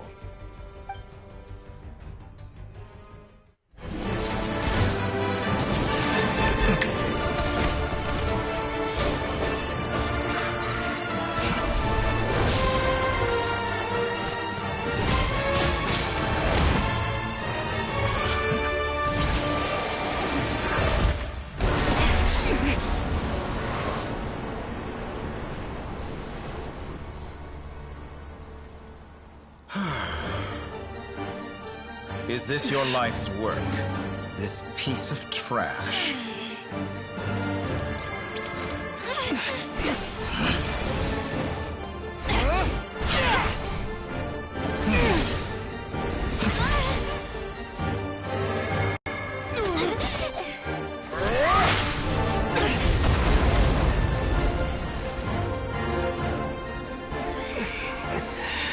Your formula runs too slowly, Sandrone.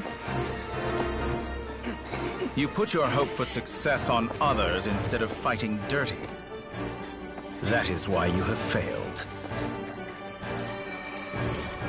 Now, whom should I slay first? Any volunteers? No one? How nice of you to leave the decision to me.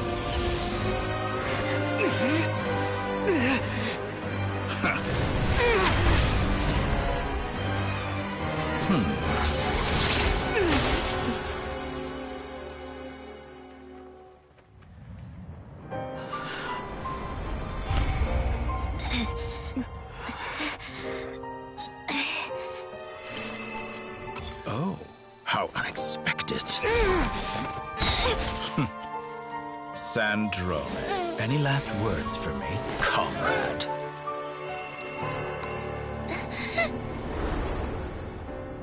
Is there anything you wish for? Not really. But I've always known what I don't want. Go to hell, Dottore.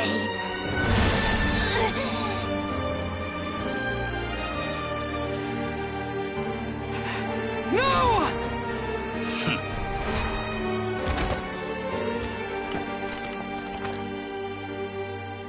And now, you have failed.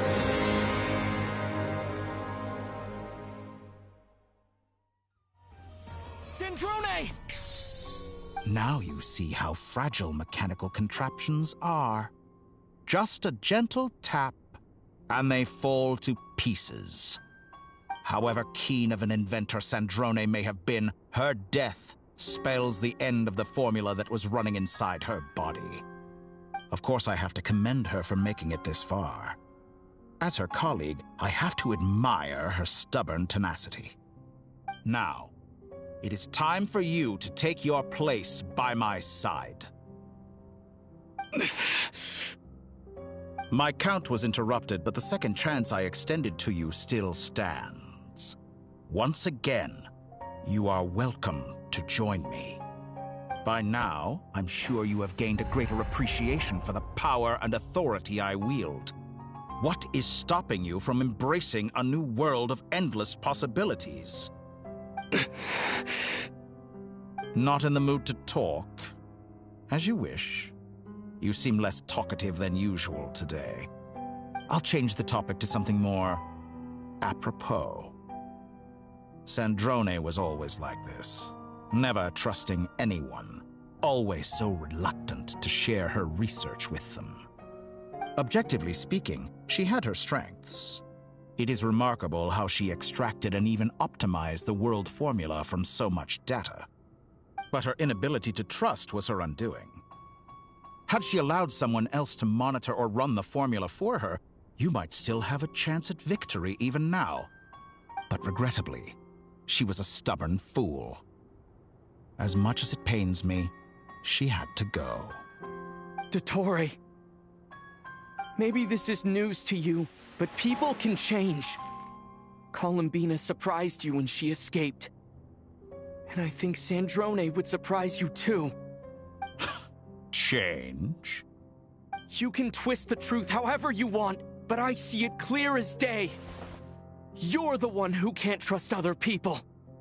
Is that how you see me? By this point, what can you hope to do about it?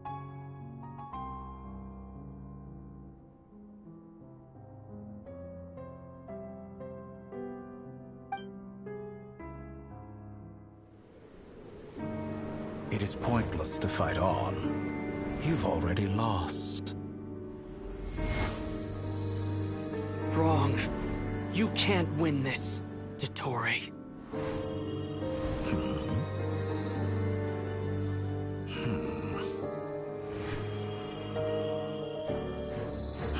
What?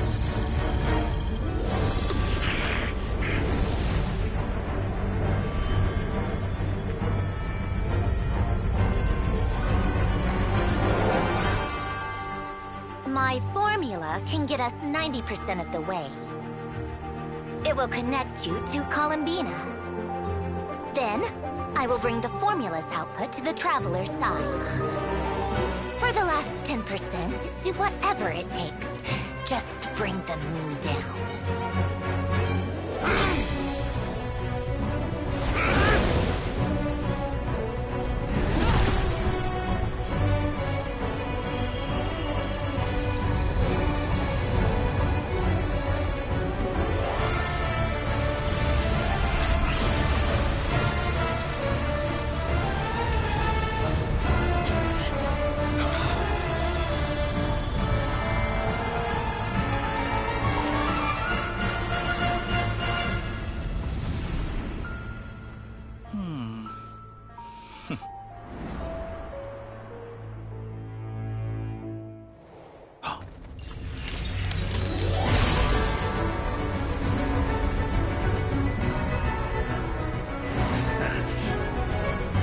The moon will never be yours!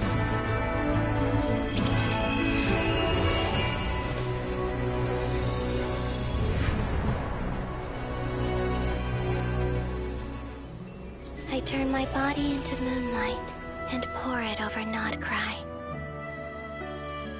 My soul, I leave here to inform my future friends. Lastly, I will hide the Trilune Authority within the Frost Moon. And when my body, soul, and authority are reunited, finally... Columbina!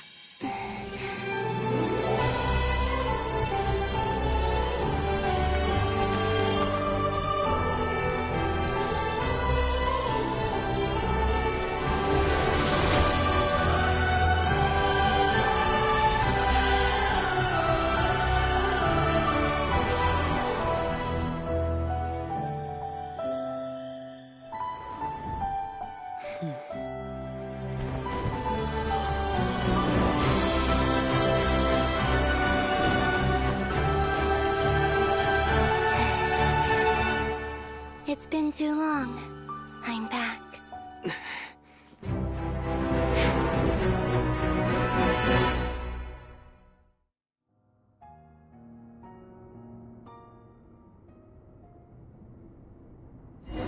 Stay focused on the battle, Traveler. You barely managed a touching reunion. Though I personally find myself repulsed by the sight of weaklings huddled together for warmth. Now, if you're quite finished patting yourselves on the back, how dull. Show me how long you can struggle before you drown. Watch out, Columbina! He can hit space itself! I know. Wait for the right moment. We'll strike together.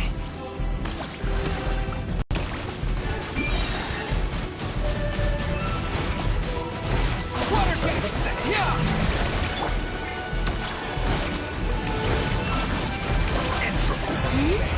To me!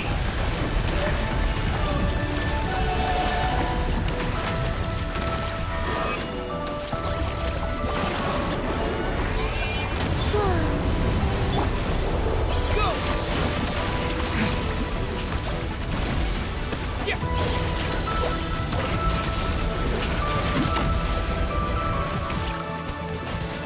How dull.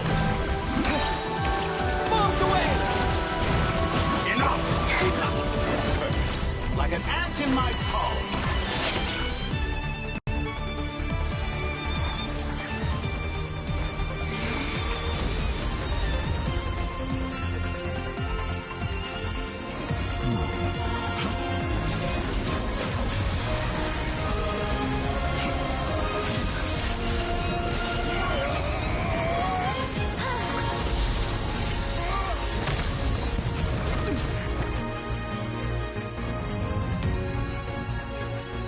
Grant you the new moon's blessing.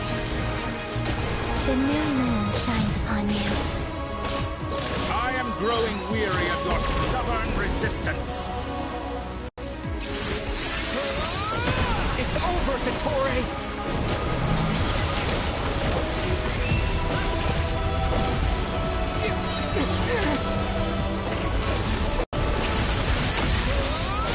Time to pay for your heinous crimes! No longer must the world cower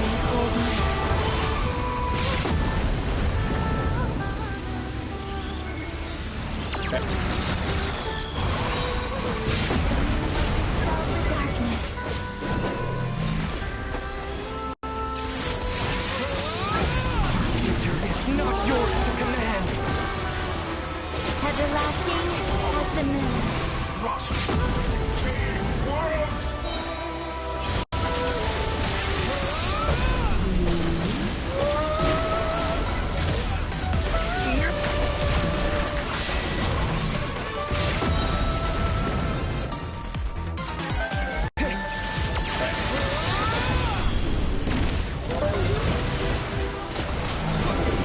I could have shaped the new world.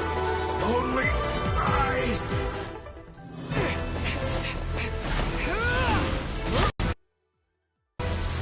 Willfully blind. How can you be so satisfied with your fate?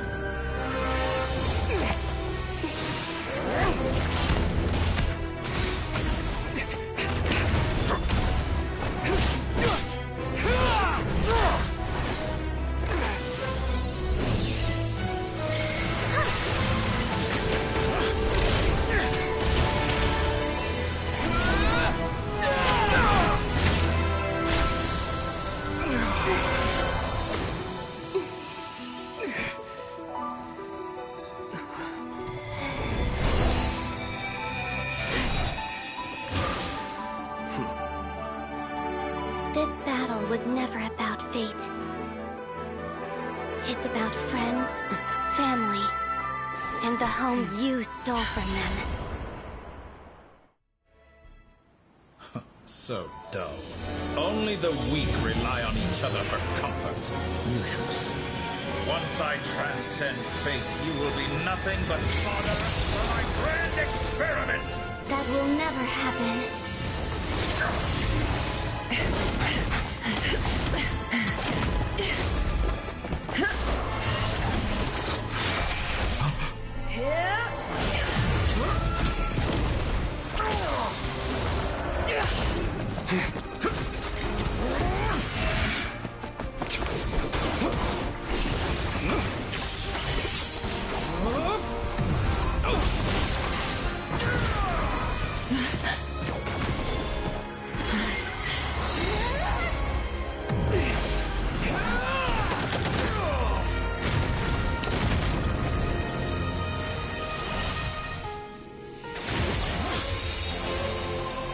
Today, the moon lights up this world once more.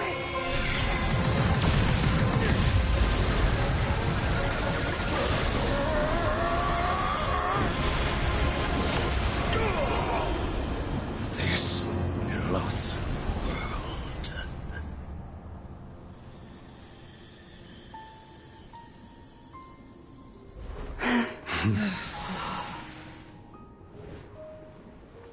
No, this world is our home.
No, you're doing it wrong.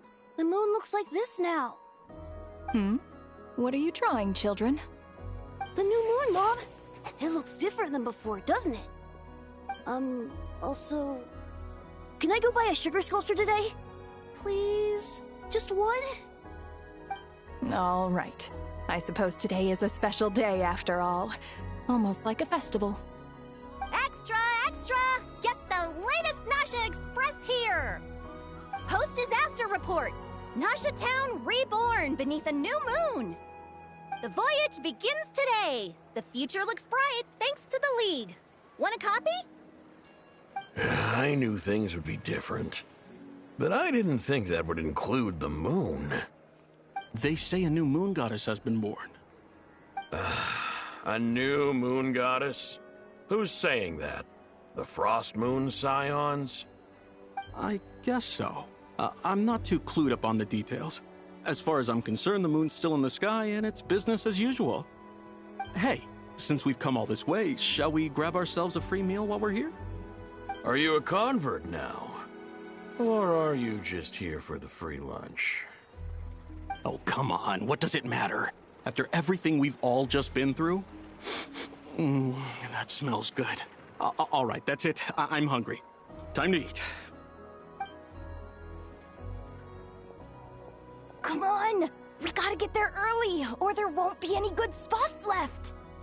Shh, keep it down. This is a residential area. What if people are still sleeping?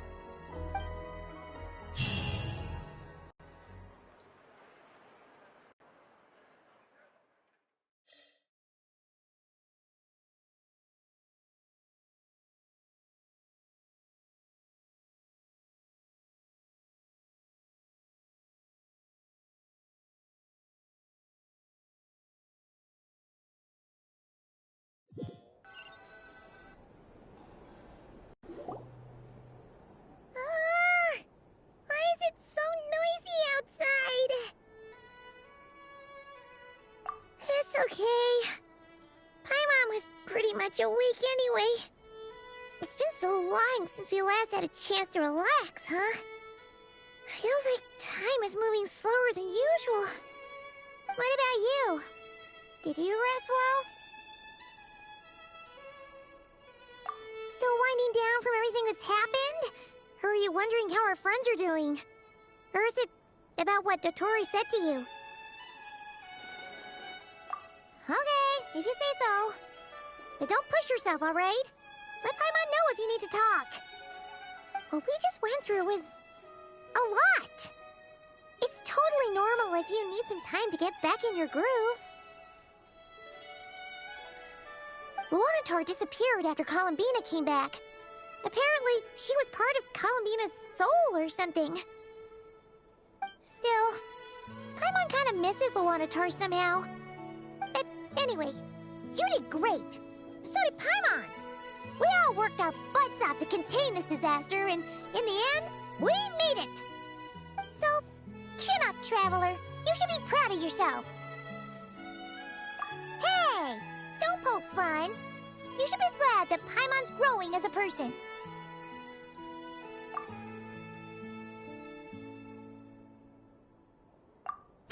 Paimon didn't think you'd mention it. You have no idea how anxious Paimon was.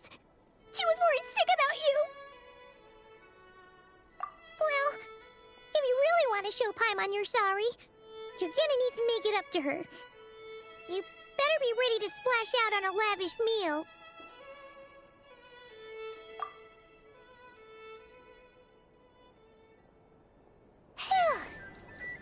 Okay. Paimon's full now. Huh? Oh, well... Hey there, Traveler and Paimon! Good morning! Morning, Yehuda! Here for some breakfast? Oh, I've already eaten. Just need some water.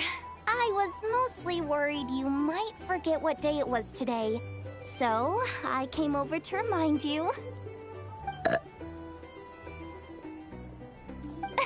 Careful there, Paimon. Too much food will make you drowsy. don't let anyone catch you hiding at the back and nodding off during the League meeting. You should probably be saying that to Aino. She's the baby of the group, if anyone. True. You know, I'm surprised that all these competing groups are actually coming together to try to solve things together. Definitely a first for Nod Krai. Well, nothing like a region-wide calamity to bring people together. After that, surely even the most self-interested people have to realize that going it alone isn't worth the risk, right? Try telling Boss Neff that. She's not exactly convinced that people are gonna get with the program. Really?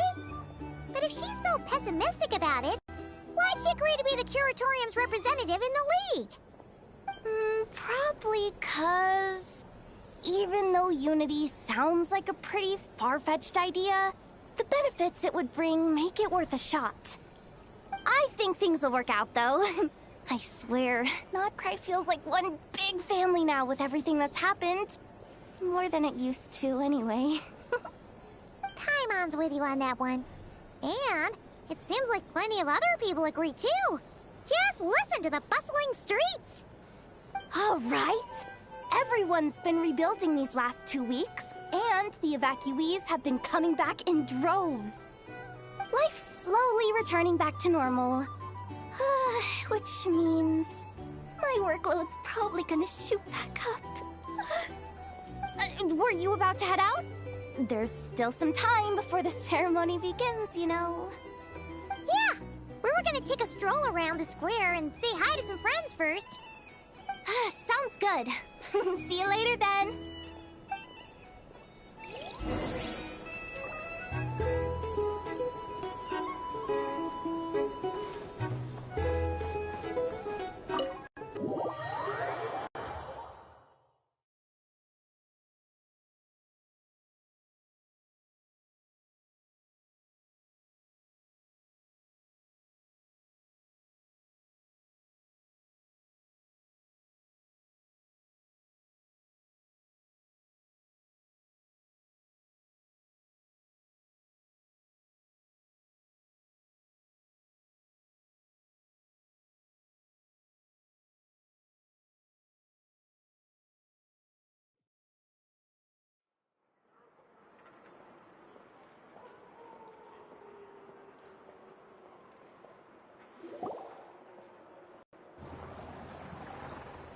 Please accept today's boon.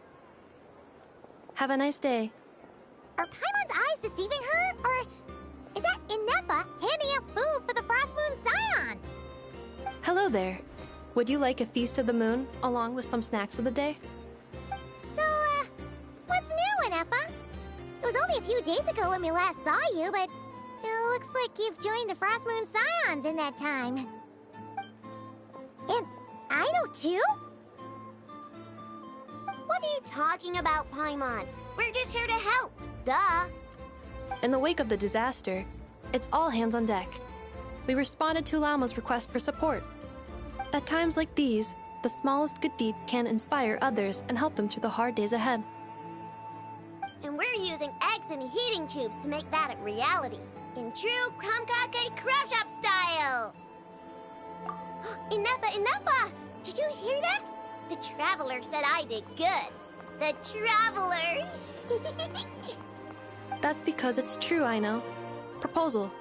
If you can resist eating today's dessert, I will provide you with compliments, too. No way! Well, that proposal got shot down quickly. I need something to get me through the hard times, too, you know. Mom! Yes, dear. Go right ahead.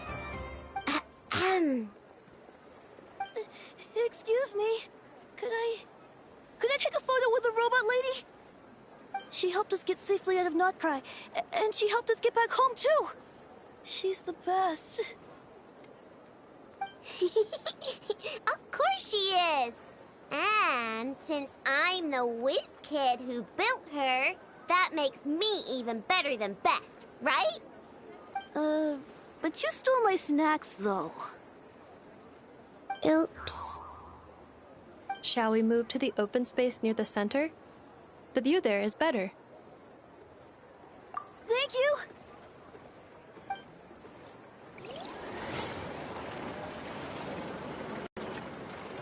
Aren't you the better pick for this job, Flint? You underestimate yourself yet again, Master Ilua. Not at all. I rarely come by Nasha Town. I don't know any of the big shots here. All in good time. Socializing is a step-by-step journey. But you're much further ahead on that road, aren't you? You're not seeing the full picture. You know the truth now. My friends do not understand my habits. There is no question about it. The Lightkeepers need a representative in the League. Someone who is upright, cares about other people, and can realize their self-worth through group action. You say it like you wouldn't make the cut. I am most flattered that you think I would. Sigh a little less, Master Ilua, and have more faith in yourself. All the Lightkeepers agree that you're a very promising young man. That is precisely why Starshina Nikita felt safe delegating such important work to you. I'm sure we all also agree that we would sooner die of dehydration than manage to wrangle anything out of you in a discussion. My apologies. I am not in the habit of bringing water with me when I go out. Whatever. I'll take the job. By the way, who else is part of this? Oh, it's quite the who's who of Krai. There's the Moon Chanter of the Frostmoon Scions, the boss of the Curatorium of Secrets, a representative of the Voynich Guild, and even someone from the adorable Kromkake craft shop. I'm sure you will find speaking with them to be a genuine pleasure. If you say so. I've never done this work before, so I'm honestly a little scared of making mistakes. But I'll do it. Not only is it our duty as Lightkeepers, but because I want to make Krai a more welcoming place. An admirable attitude to take. The beacons are lit, Ilua. We're but one step away from breaking through the blizzard. We have the chance to band together and build our shared homeland into an Elysium. This is unprecedented for Krai. An opportunity not to be missed. Yeah. You're right. I'll do my best. Quite a few familiar faces have arrived. Let's go, shall we?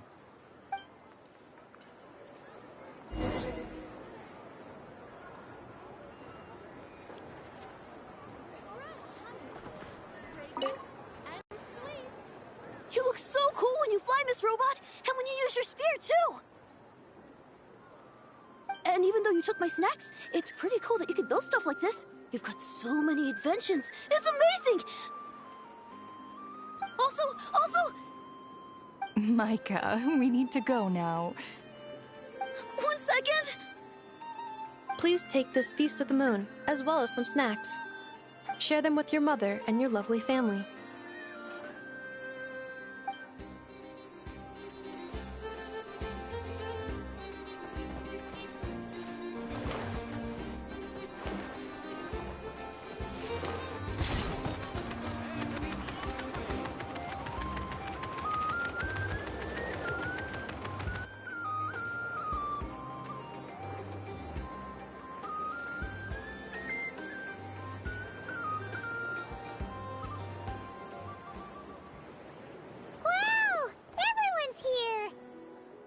You seem well rested. I know no one's asked, but I'm sure you all want to know, so let me just say, we're doing great. Thanks.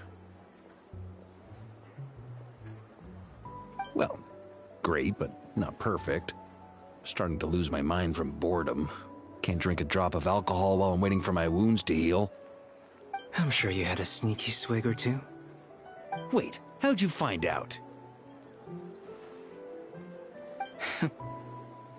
I'm sure you must be missing Mondstadt after all these years away, Grandmaster. Yeah, you could say that again. Every time I get news from Mondstadt, it makes me want to go back and see the place for myself. Honestly, once things are wrapped up here, I think it'll be time to head back home. Hey, looks like someone's taking the stage.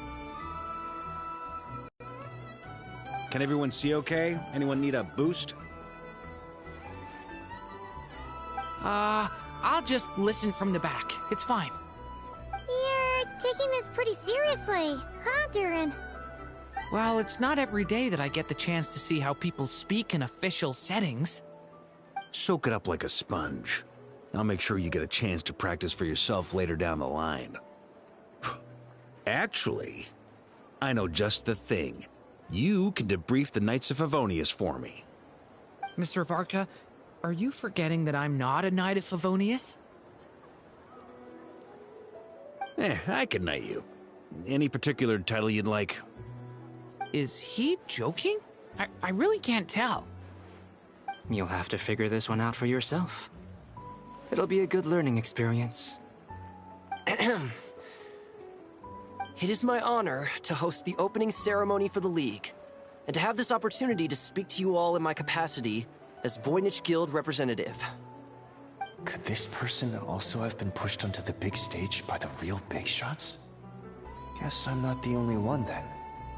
We come here today, having weathered the trials and hardships of yesterday, and having learned from them the importance of unity and cooperation.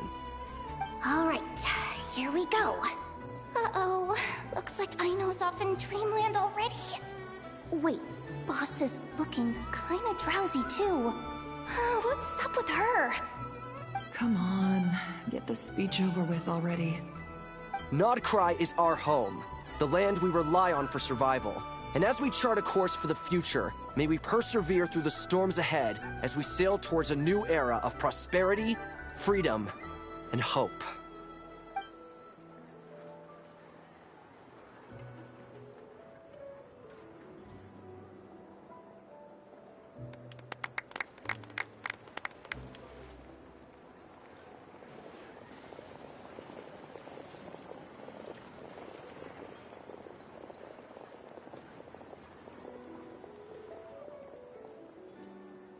Looks like we'll have more opportunities to travel in the future.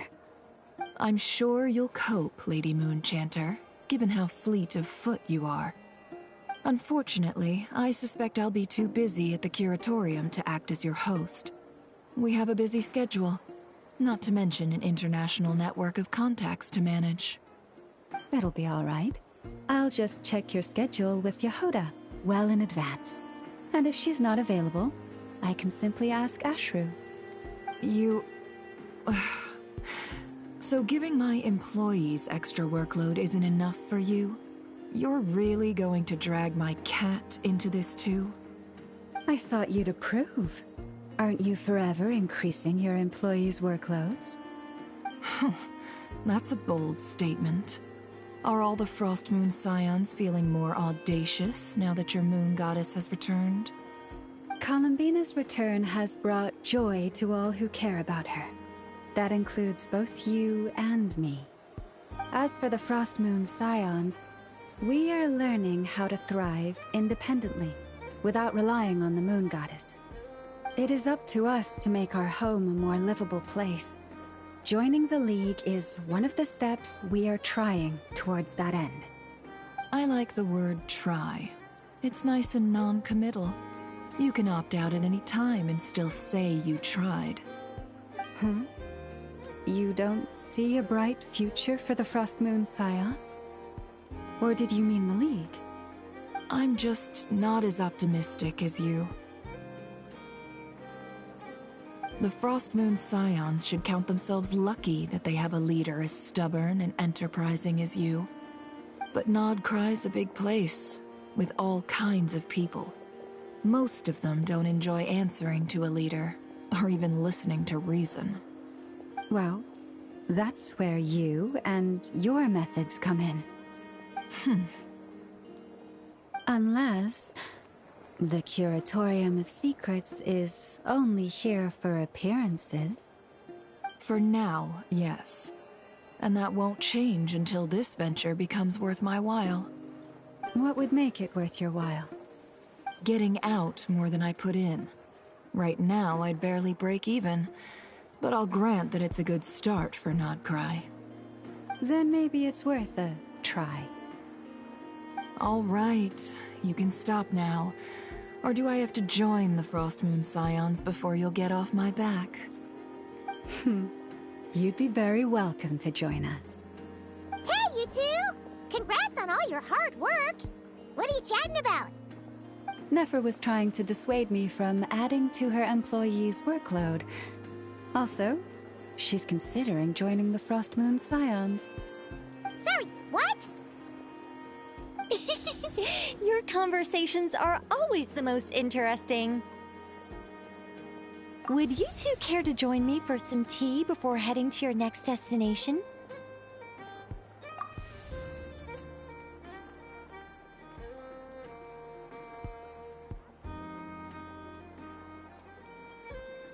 Nicole? Wait, where are you? Aren't you gonna show up today? Sadly not. I'm otherwise occupied right now. I'm sorry, Paimon. I can hear how disappointed you are. If it's any consolation, let me say that how things appear on the surface is a far cry from what they are at their core.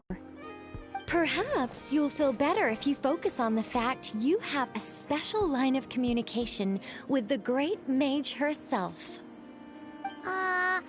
Okay? Has something happened? No, or not yet, anyway. Well, that's not ominous at all. Not for the time being. Just think of this as a general check-in to make sure this communication system is still running smoothly. Besides, it's good to chat once in a while if we want to maintain our friendship. You could have just said so. Haven't got all worked up for nothing. Still, the best friendships are built through face-to-face interaction, you know. It's never gonna stop being weird having tea with you when you're not there and just talking to thin air. All right, fair point. I'll bear that in mind for next time. Yeah. Any update on that crisis at the world's borders? Alice just informed me that they had their work cut out for them. And now everyone's thoroughly exhausted. But they did finally get things back under control. Still, we can't let our guard down yet. The disruption caused by this disaster has made Teyvat easier to detect from the outside universe. She plans to wait for things to stabilize, then reschedule her Mondstadt vacation plans. As for me, I agree with Hat Guy's perspective. This is a time when many new variables are emerging, and the situation is changing constantly. Plus, most of this change is for the worse. We have to remain vigilant and ensure that the embers of chaos are not rekindled. I did notice that the energy in Nodcry changed somewhat after the War of Funerary Flame, but since it was still aligned with the Light Realm, I never gave it a second thought. It looks like I'll have to examine the connections between phenomena I observe more closely in the future. Just doing my duty. It's more or less second nature by now. Of course. To give you the full picture, I'd have to start with the substance from which angels were formed. Never mind. Paimon's right. Showing off my knowledge would be much more satisfying in person. By the way, you did receive the gifts from the Hexen Circle, yes? I'm not trying to claim credit or anything, but my pride demands that I at least mention it. They're quite similar to the protective talisman that Alice gave Dory, but with some very special enhancements. Oh! So that's what kept our friends safe when Dotori trapped them. Indeed. We went to great lengths to make sure they were invisible to his eyes. I'm so happy they came in handy. Still, not fishing for gratitude, by the way. I just want you to be aware that sometimes your friends may be protecting you in ways you cannot perceive. Anyway, I'll contact you if anything else crops up. If not, you know what they say, no news is good news. Oh, my angelic instincts are tingling. They say you should head to the docks next. Your friends are about to board their ship home.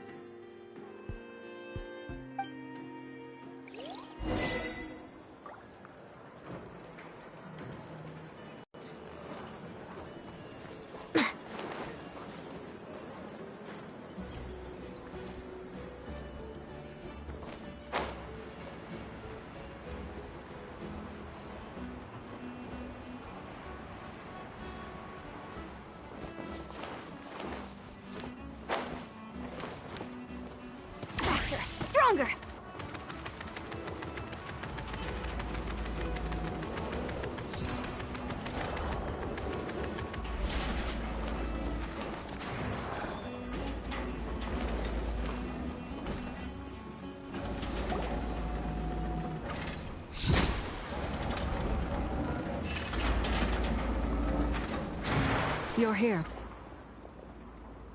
You're here too, Hat Guy! Are you heading back together? No. I'm bound for Sumeru, and she for Fontaine. We just happened to cross paths at the harbor. Everything seems fine. Sandrone may have an abominable temper, but she's always been very responsible with important calculations, and things entrusted to her by valued friends. You always speak as if you know us inside out, Mr. Hat Guy. Maybe I'm just a good judge of character. I certainly hope that's all there is to it. Regardless, you have been a significant help in this matter. For that, you have my gratitude. I didn't do anything special. Sandrone's the one who completed a seemingly impossible formula and turned the tide of the entire battle, even giving her life in the process. She's the one we should be thanking. Even we were unaware that Sandrone had hidden the real formula inside Polonia's body. She managed to fool Dottore into thinking the formula was running in her system by installing an identical-looking decoy within her. She probably realized that she didn't have the strength to stop Dottore. But this way, she could at least get him to lower his guard. She always worked like that. Always had a backup plan.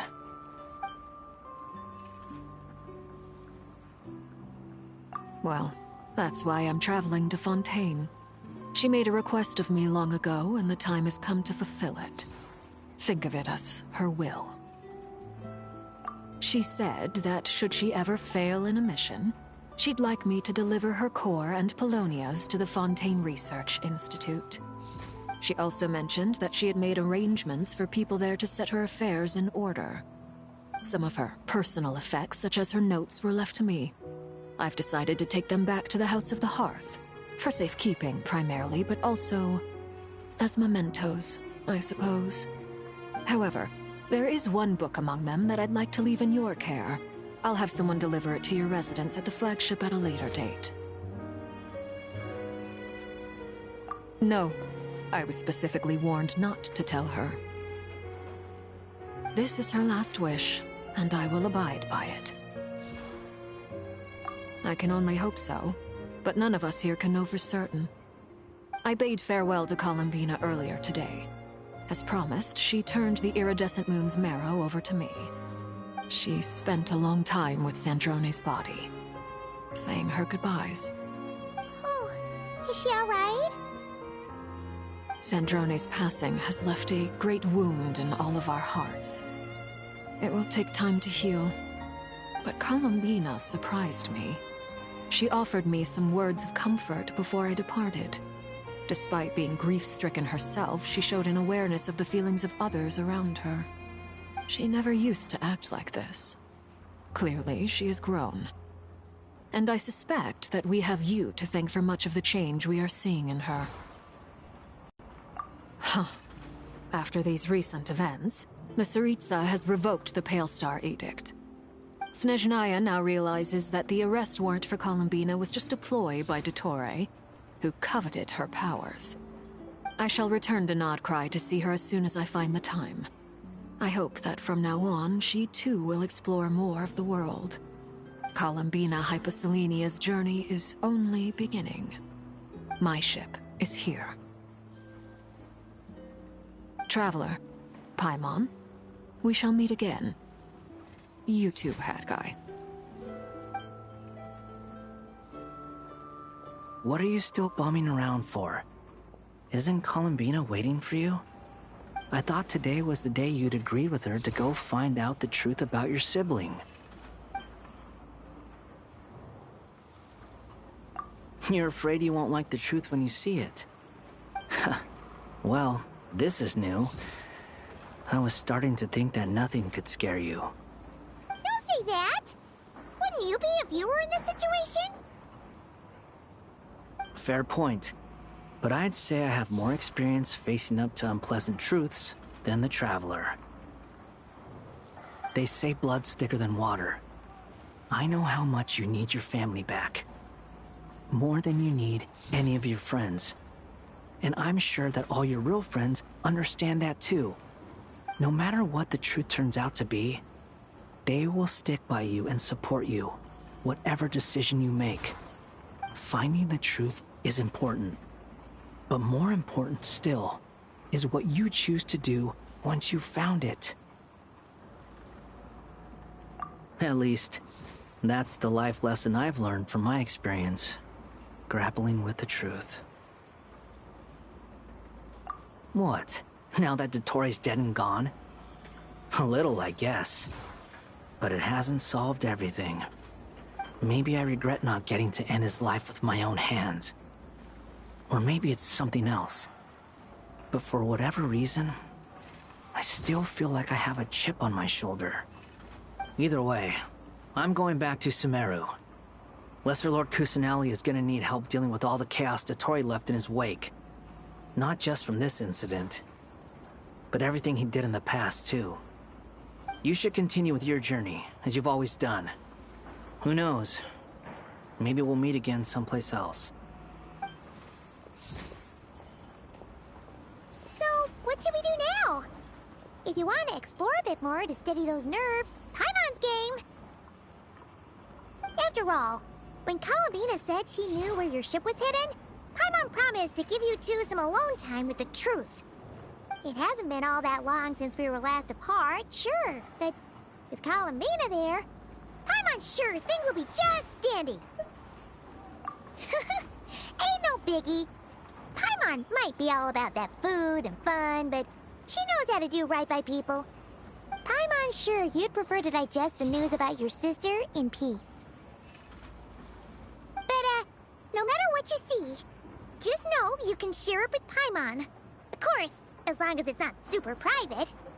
If you can't make sense of something, let's give it some thought together. And even if we both can't figure it out, Paimon can at least treat you to a nice meal. Glad to hear it. Feel better now? Alrighty. Next up, time to meet with Columbina.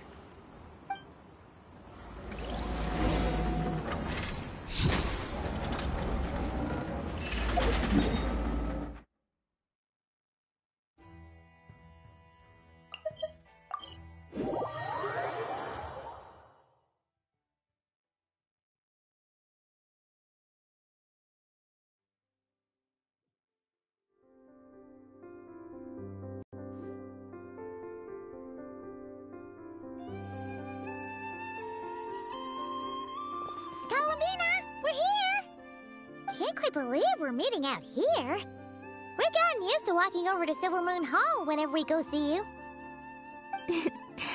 Well, you're still welcome to go there whenever you want to see me. It's just, now that it's all over, I've decided to make some changes. Try and fit in with the Frost Moon Scions, like Llama suggested. The older generation are still timid around me. They don't dare get too close, and they bow their heads when I walk by. But things are much better with the children. I see more curiosity in their eyes. Hopefully, by the time the next Moon Prayer Night comes around, I can enjoy the festival with them as myself, without having to pretend that I'm only dressed up as the Moon Goddess. You'll do fine, Columbina! Paimon's sure they'll realize you're super nice once they get to know you better. You really think so? When we first met, you thought I was a little up in the clouds. We were just starting out then, come on! So Llama told you, huh? I'm only teasing. I know that I have you to thank for pulling me back down to solid ground. It feels good to finally stand firm on the earth where I was born. Oh, that's great!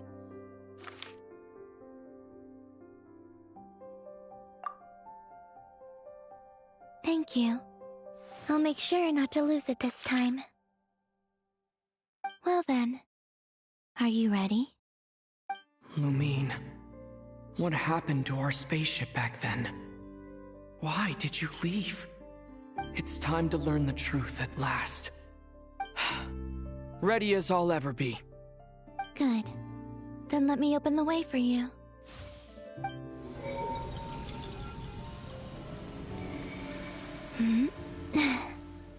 Where does this lead? To our shared destination. Huh? Do you remember me telling you about my missing prologue back when we just met? I said that my story began on the moon.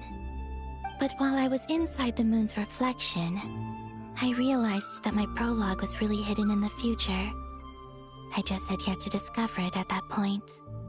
The story of the time before I was born was in fact the story of my distant future. It's truly fascinating. But when I obtained the Trilunar Authority and returned to our present reality, I sensed something I hadn't expected. Your prologue. So you mean... Yes, your spaceship. All this time, it has been hidden on the Frost Moon, which lay beyond the sky. The great ruler of the firmament. The heavenly principles. Wait, them? Why would they do that? I don't know. Perhaps your ship contains something that is incompatible with Teyvat. Or something that cannot be known. Oh, did I pick a bad time to say this? I know it must have been hard to work up the courage to do this. Maybe I should have waited until you were on the moon, with no chance to back out. That would have been kind of mean, you know.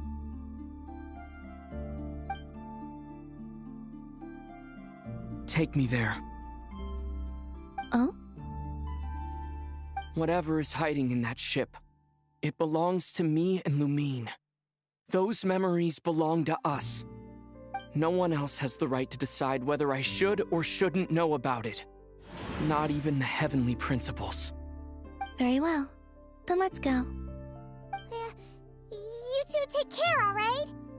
And don't forget to come back soon! Rest assured, Paimon. We will. Traveler, after you. Thinking about the story that we'll find hidden on the moon? Yes.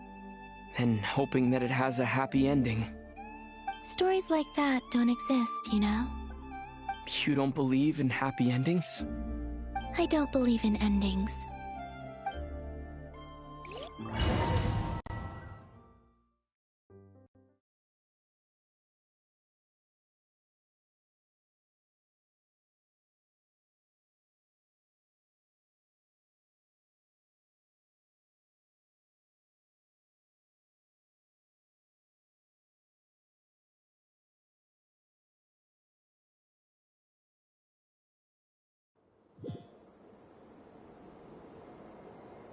Where am I? This is the pathway I built between Teyvat and the Frost Moon.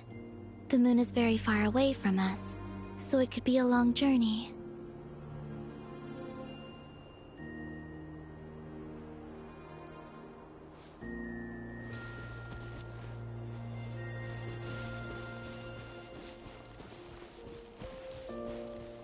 After I obtained the Trilunar Authority, I unwittingly saw past events from many of my friends' lives.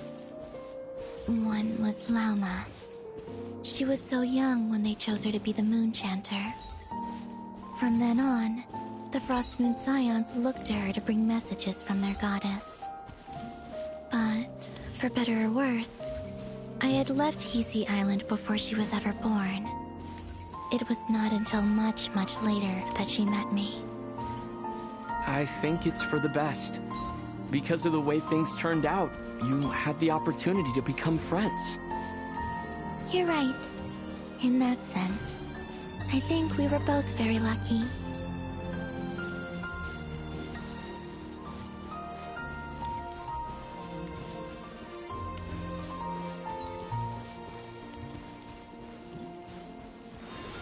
Oh, and about that mage, Nicole. I only recently learned that she has lived in Teyvat since the time of the Three Moon Sisters. The Moon Goddesses always had a good relationship with the angels. I suppose our friendship continues that tradition.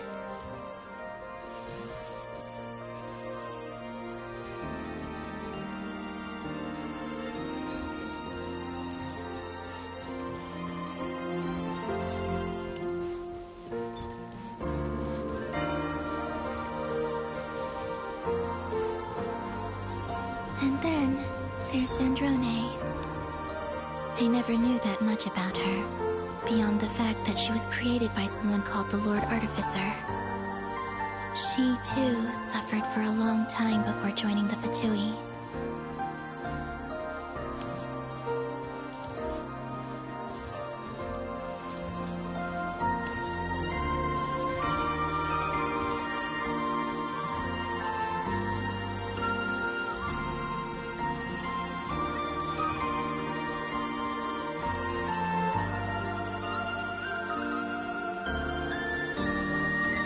How I wish I could talk to her again, even if only to hear her say nasty things to me.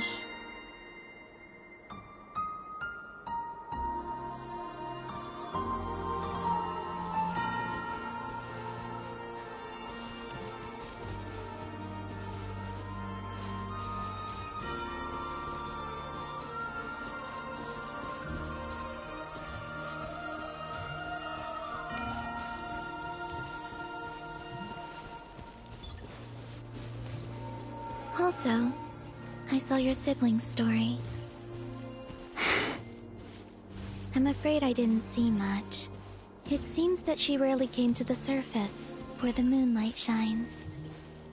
But I did notice that back when you first set out on your journey, she would often appear nearby, gazing at you from afar with a guilty look in her eyes.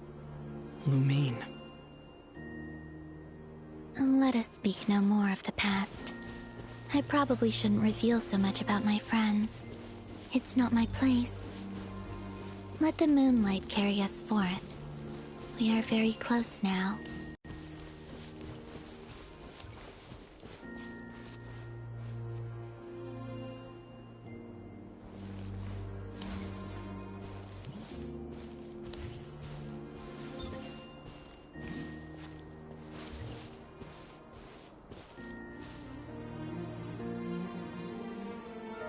After this, I'd like to bring some Kuhenki to the moon as well. If they're willing, of course. What about your other friends? Will you bring them to visit too? Certainly. But I'll need to tidy the place up first. This home hasn't received any guests in a long, long time.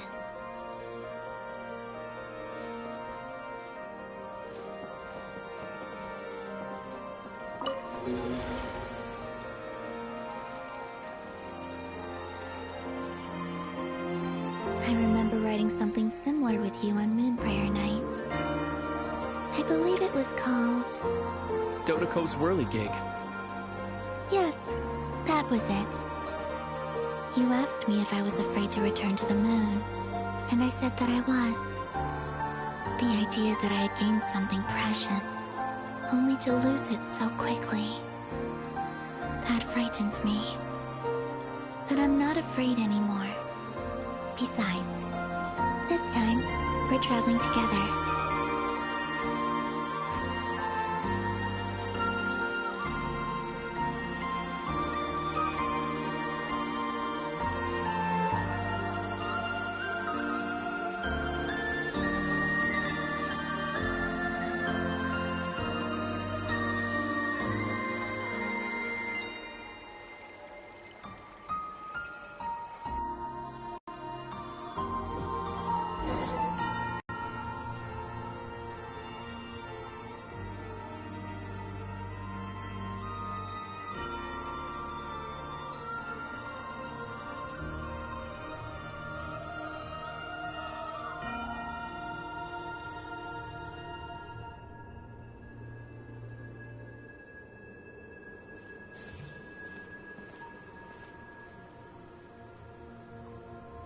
We're here.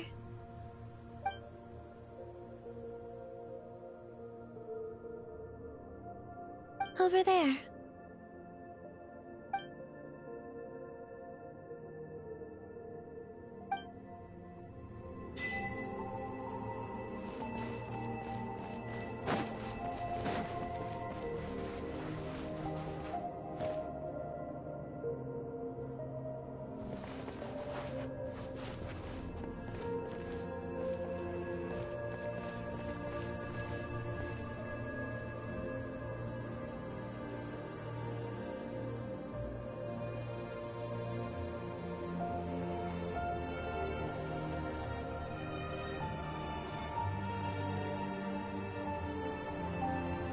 Our spaceship.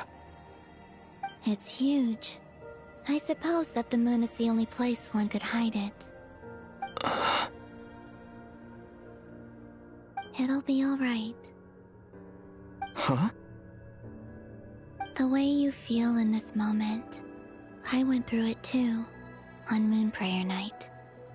The door was right in front of me, but I struggled to find the courage to step through. Solitude for me once meant living a life in which even I was absent. Before I met you, that was the only life I knew. But that night, solitude meant throwing away the life I had gained after meeting all of you. Columbina. Go. Retrieve the part of your life that was once lost. Trust me, you will lose nothing by doing so. Look, Teyvat is right there. All of our friends are down there, waiting for us. You're right. Thanks, Columbina.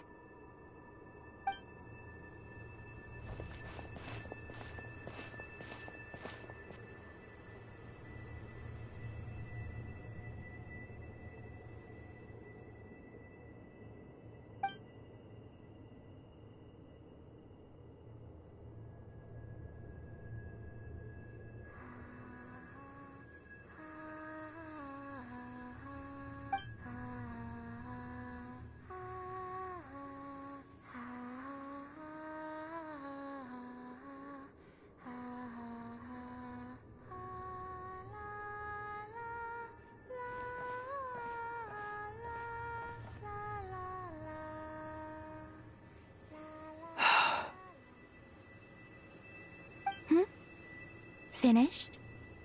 Yeah. Why did you take your eye mask off? Well, since my return, I've decided to take more opportunities to see the world with my own eyes. Besides, I've always wondered how Teyvat looks from the moon. And what do you think? It's beautiful. I could spend a whole day here just gazing at it.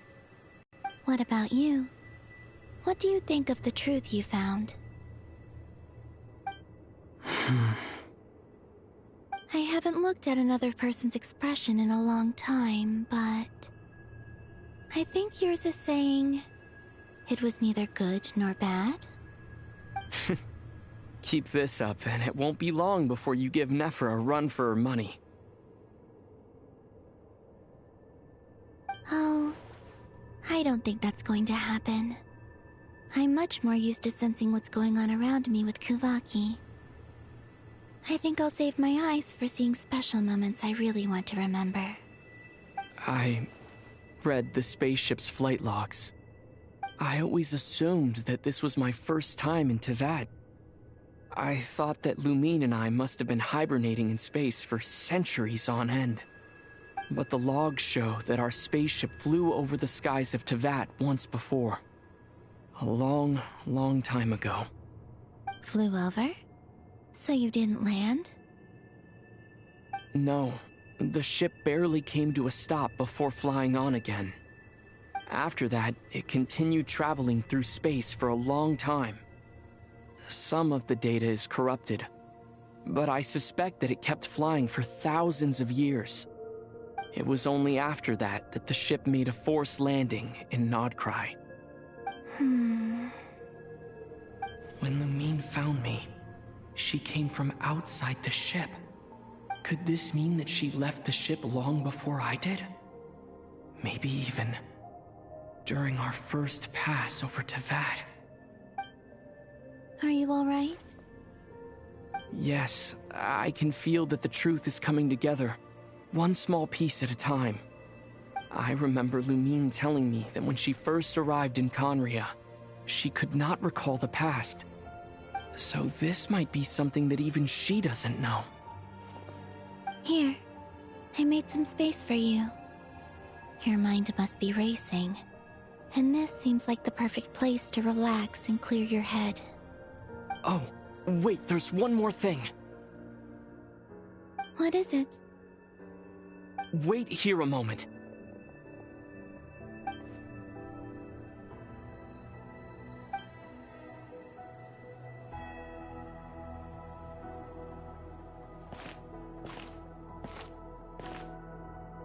Hey, Columbina.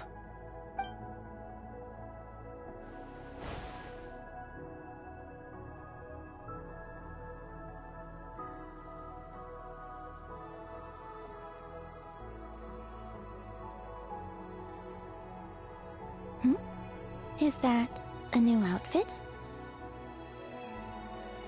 An old one, technically. It's been in a cabinet inside the ship this whole time. It's a matching pair with Lumine's. She always liked this set more. Huh. I don't think there's a huge difference. Really? Yes, it's still the same you.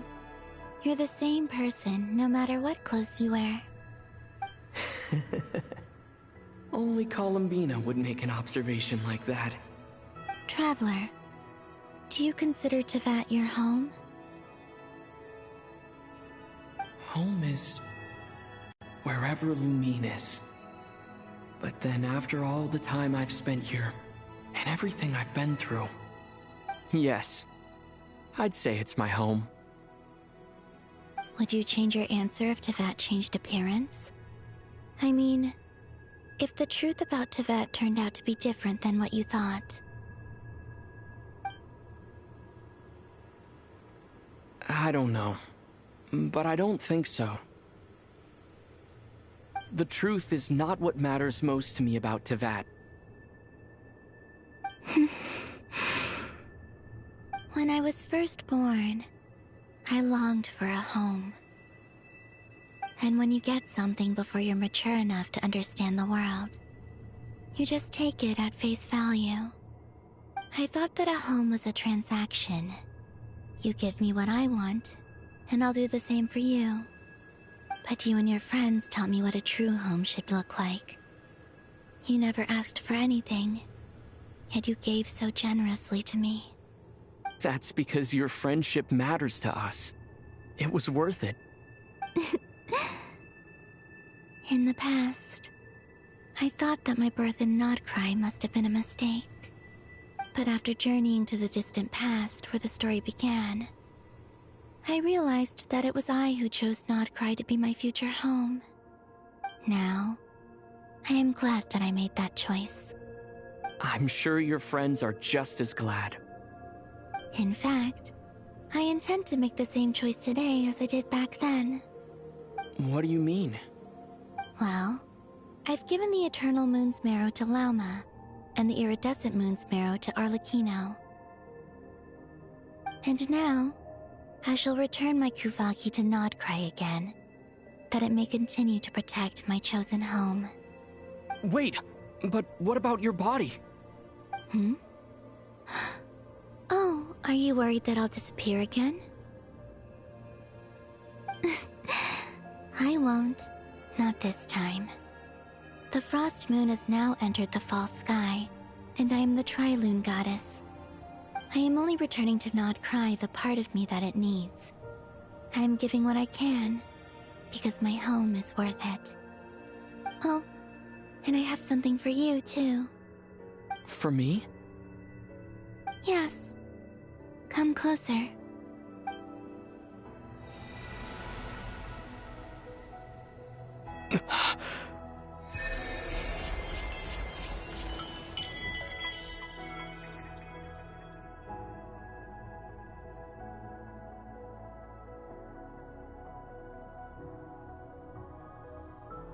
What was that? I lifted some of the restrictions this world placed on you. I trust this will help in your future adventures. My power. It feels like it's grown. I can use the elements more freely now.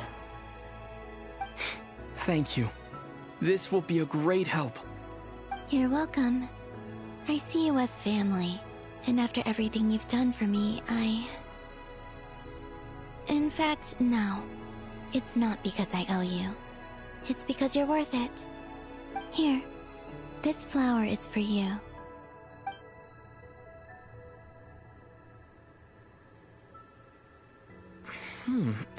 Isn't this a moon prayer blossom? Yes. Don't worry. You will never see these flowers lose their color again. I'm finally discovering the joy of giving. How I wish I'd learned this sooner. Hey, better late than never. What are you thinking about now? Why don't you take a guess? You get... one shot. I don't think I'll get it in one guess. But I'm sure it's a happy thought. That's kind of a sneaky answer. I can't say you got it wrong. Down into that, the moon seems so far away. I felt it might always lie beyond my reach. But on the moon, everything feels so close by. The haze that once enshrouded the skies has finally been dispersed. I feel like a traveler on a winter's night, starting a new chapter in my tale by the warmth of a bonfire. I don't have a lot of luggage, but I do have a lot of hope for the future. Well, what's next? Next? To start with, I want to stay here just a little longer. After that, let's return home and continue our journey.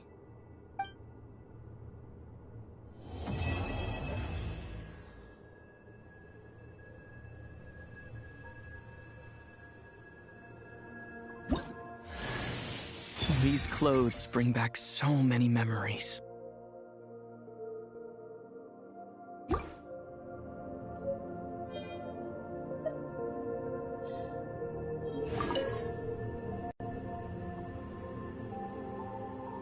The journey goes on, for you and for me. Like I said, this is not the end. I don't believe there has to be an ending. Oh, is that your next destination?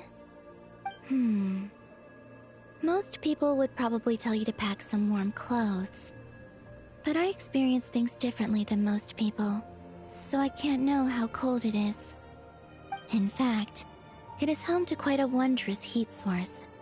I think they call it Kreshnik's torch. Every city in Snezhnaya is built around one of those. I sensed the energy it gave off as I was passing by on a railway train. It felt grand and distant. I also recommend the Korolievsky troupe in Snezhnograd. They give performances quite regularly, and entry was free for harbingers. I liked them a lot.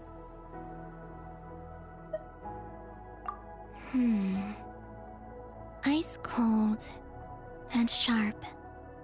Crystal clear in some ways, yet profoundly unfathomable in others. Like the thick layer of ice on top of a frozen lake. That's just the impression that Tsaritsa gives me. I was never able to glimpse what truly lies beneath that icy exterior. In fact, I don't think the people of Snezhnaya even know what kind of power their god wields.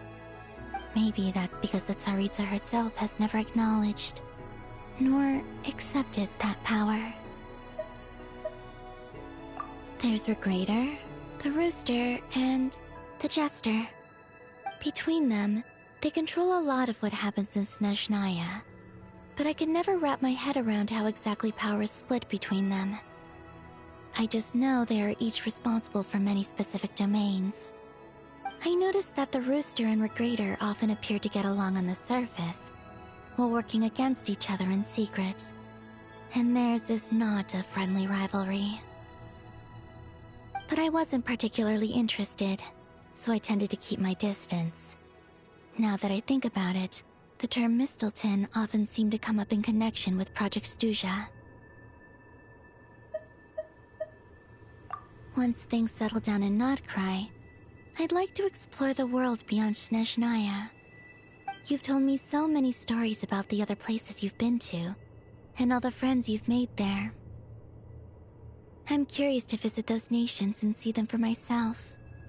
It would also help me learn more about the journey that has made you into the person you are today.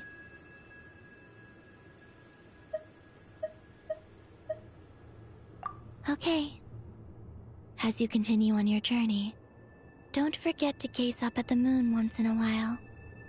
It is, after all, no longer an illusion. It shall cast down its true moonlight, connecting us in truth.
To Jean, acting Grand Master of the Knights of Favonius. Ugh, this preamble is such a pain to write. It's probably high time we got rid of this acting business. I trust that Dern has updated you all on recent events. Hope we didn't worry you too much. The good news is, we managed to come together and put a stop to the Doctor's evil schemes. With that, I think it's safe to say that Krai is finally out of the woods. As for the Fatui, not counting the Damselette, aka the Moon Goddess, who has left their organization, we found ourselves allied in this instance with both the Knave and Marionette. May she rest in peace. As ever, we find ourselves better off for making friends rather than enemies. But until we can ascertain the Tsaritsa's true intentions, the future remains uncertain. In a short while... Wait... How am I meant to surprise everyone if I tell them in a letter that I'm heading home? Well, that would be a huge waste. Okay, got it. I will begin sending the expeditionary team back home in waves. I'm sure they'll be able to answer any questions you still have. I hope they won't gloss over the details of my many heroic deeds. But if they do, I'm sure it'll be because they're just too exhausted from the long journey. I think of Mondstadt daily. Please give everyone my best regards. P.S. The honorary knight went above and beyond this time. Are there any other honors we can give him? I'll leave it with you. P.P.S. Please be extra nice to Klee for the foreseeable future. I cashed in on the last favor that the Hexen Circle owed us, so we need to earn some more goodwill. If there's any serious problems, feel free to stick me in solitary confinement when I get back. I'll do the time for her. Whew. And that, as they say, is all she wrote. End of an era. And with the moon shining down brighter than ever, I think everyone is going to sleep well tonight.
Oh.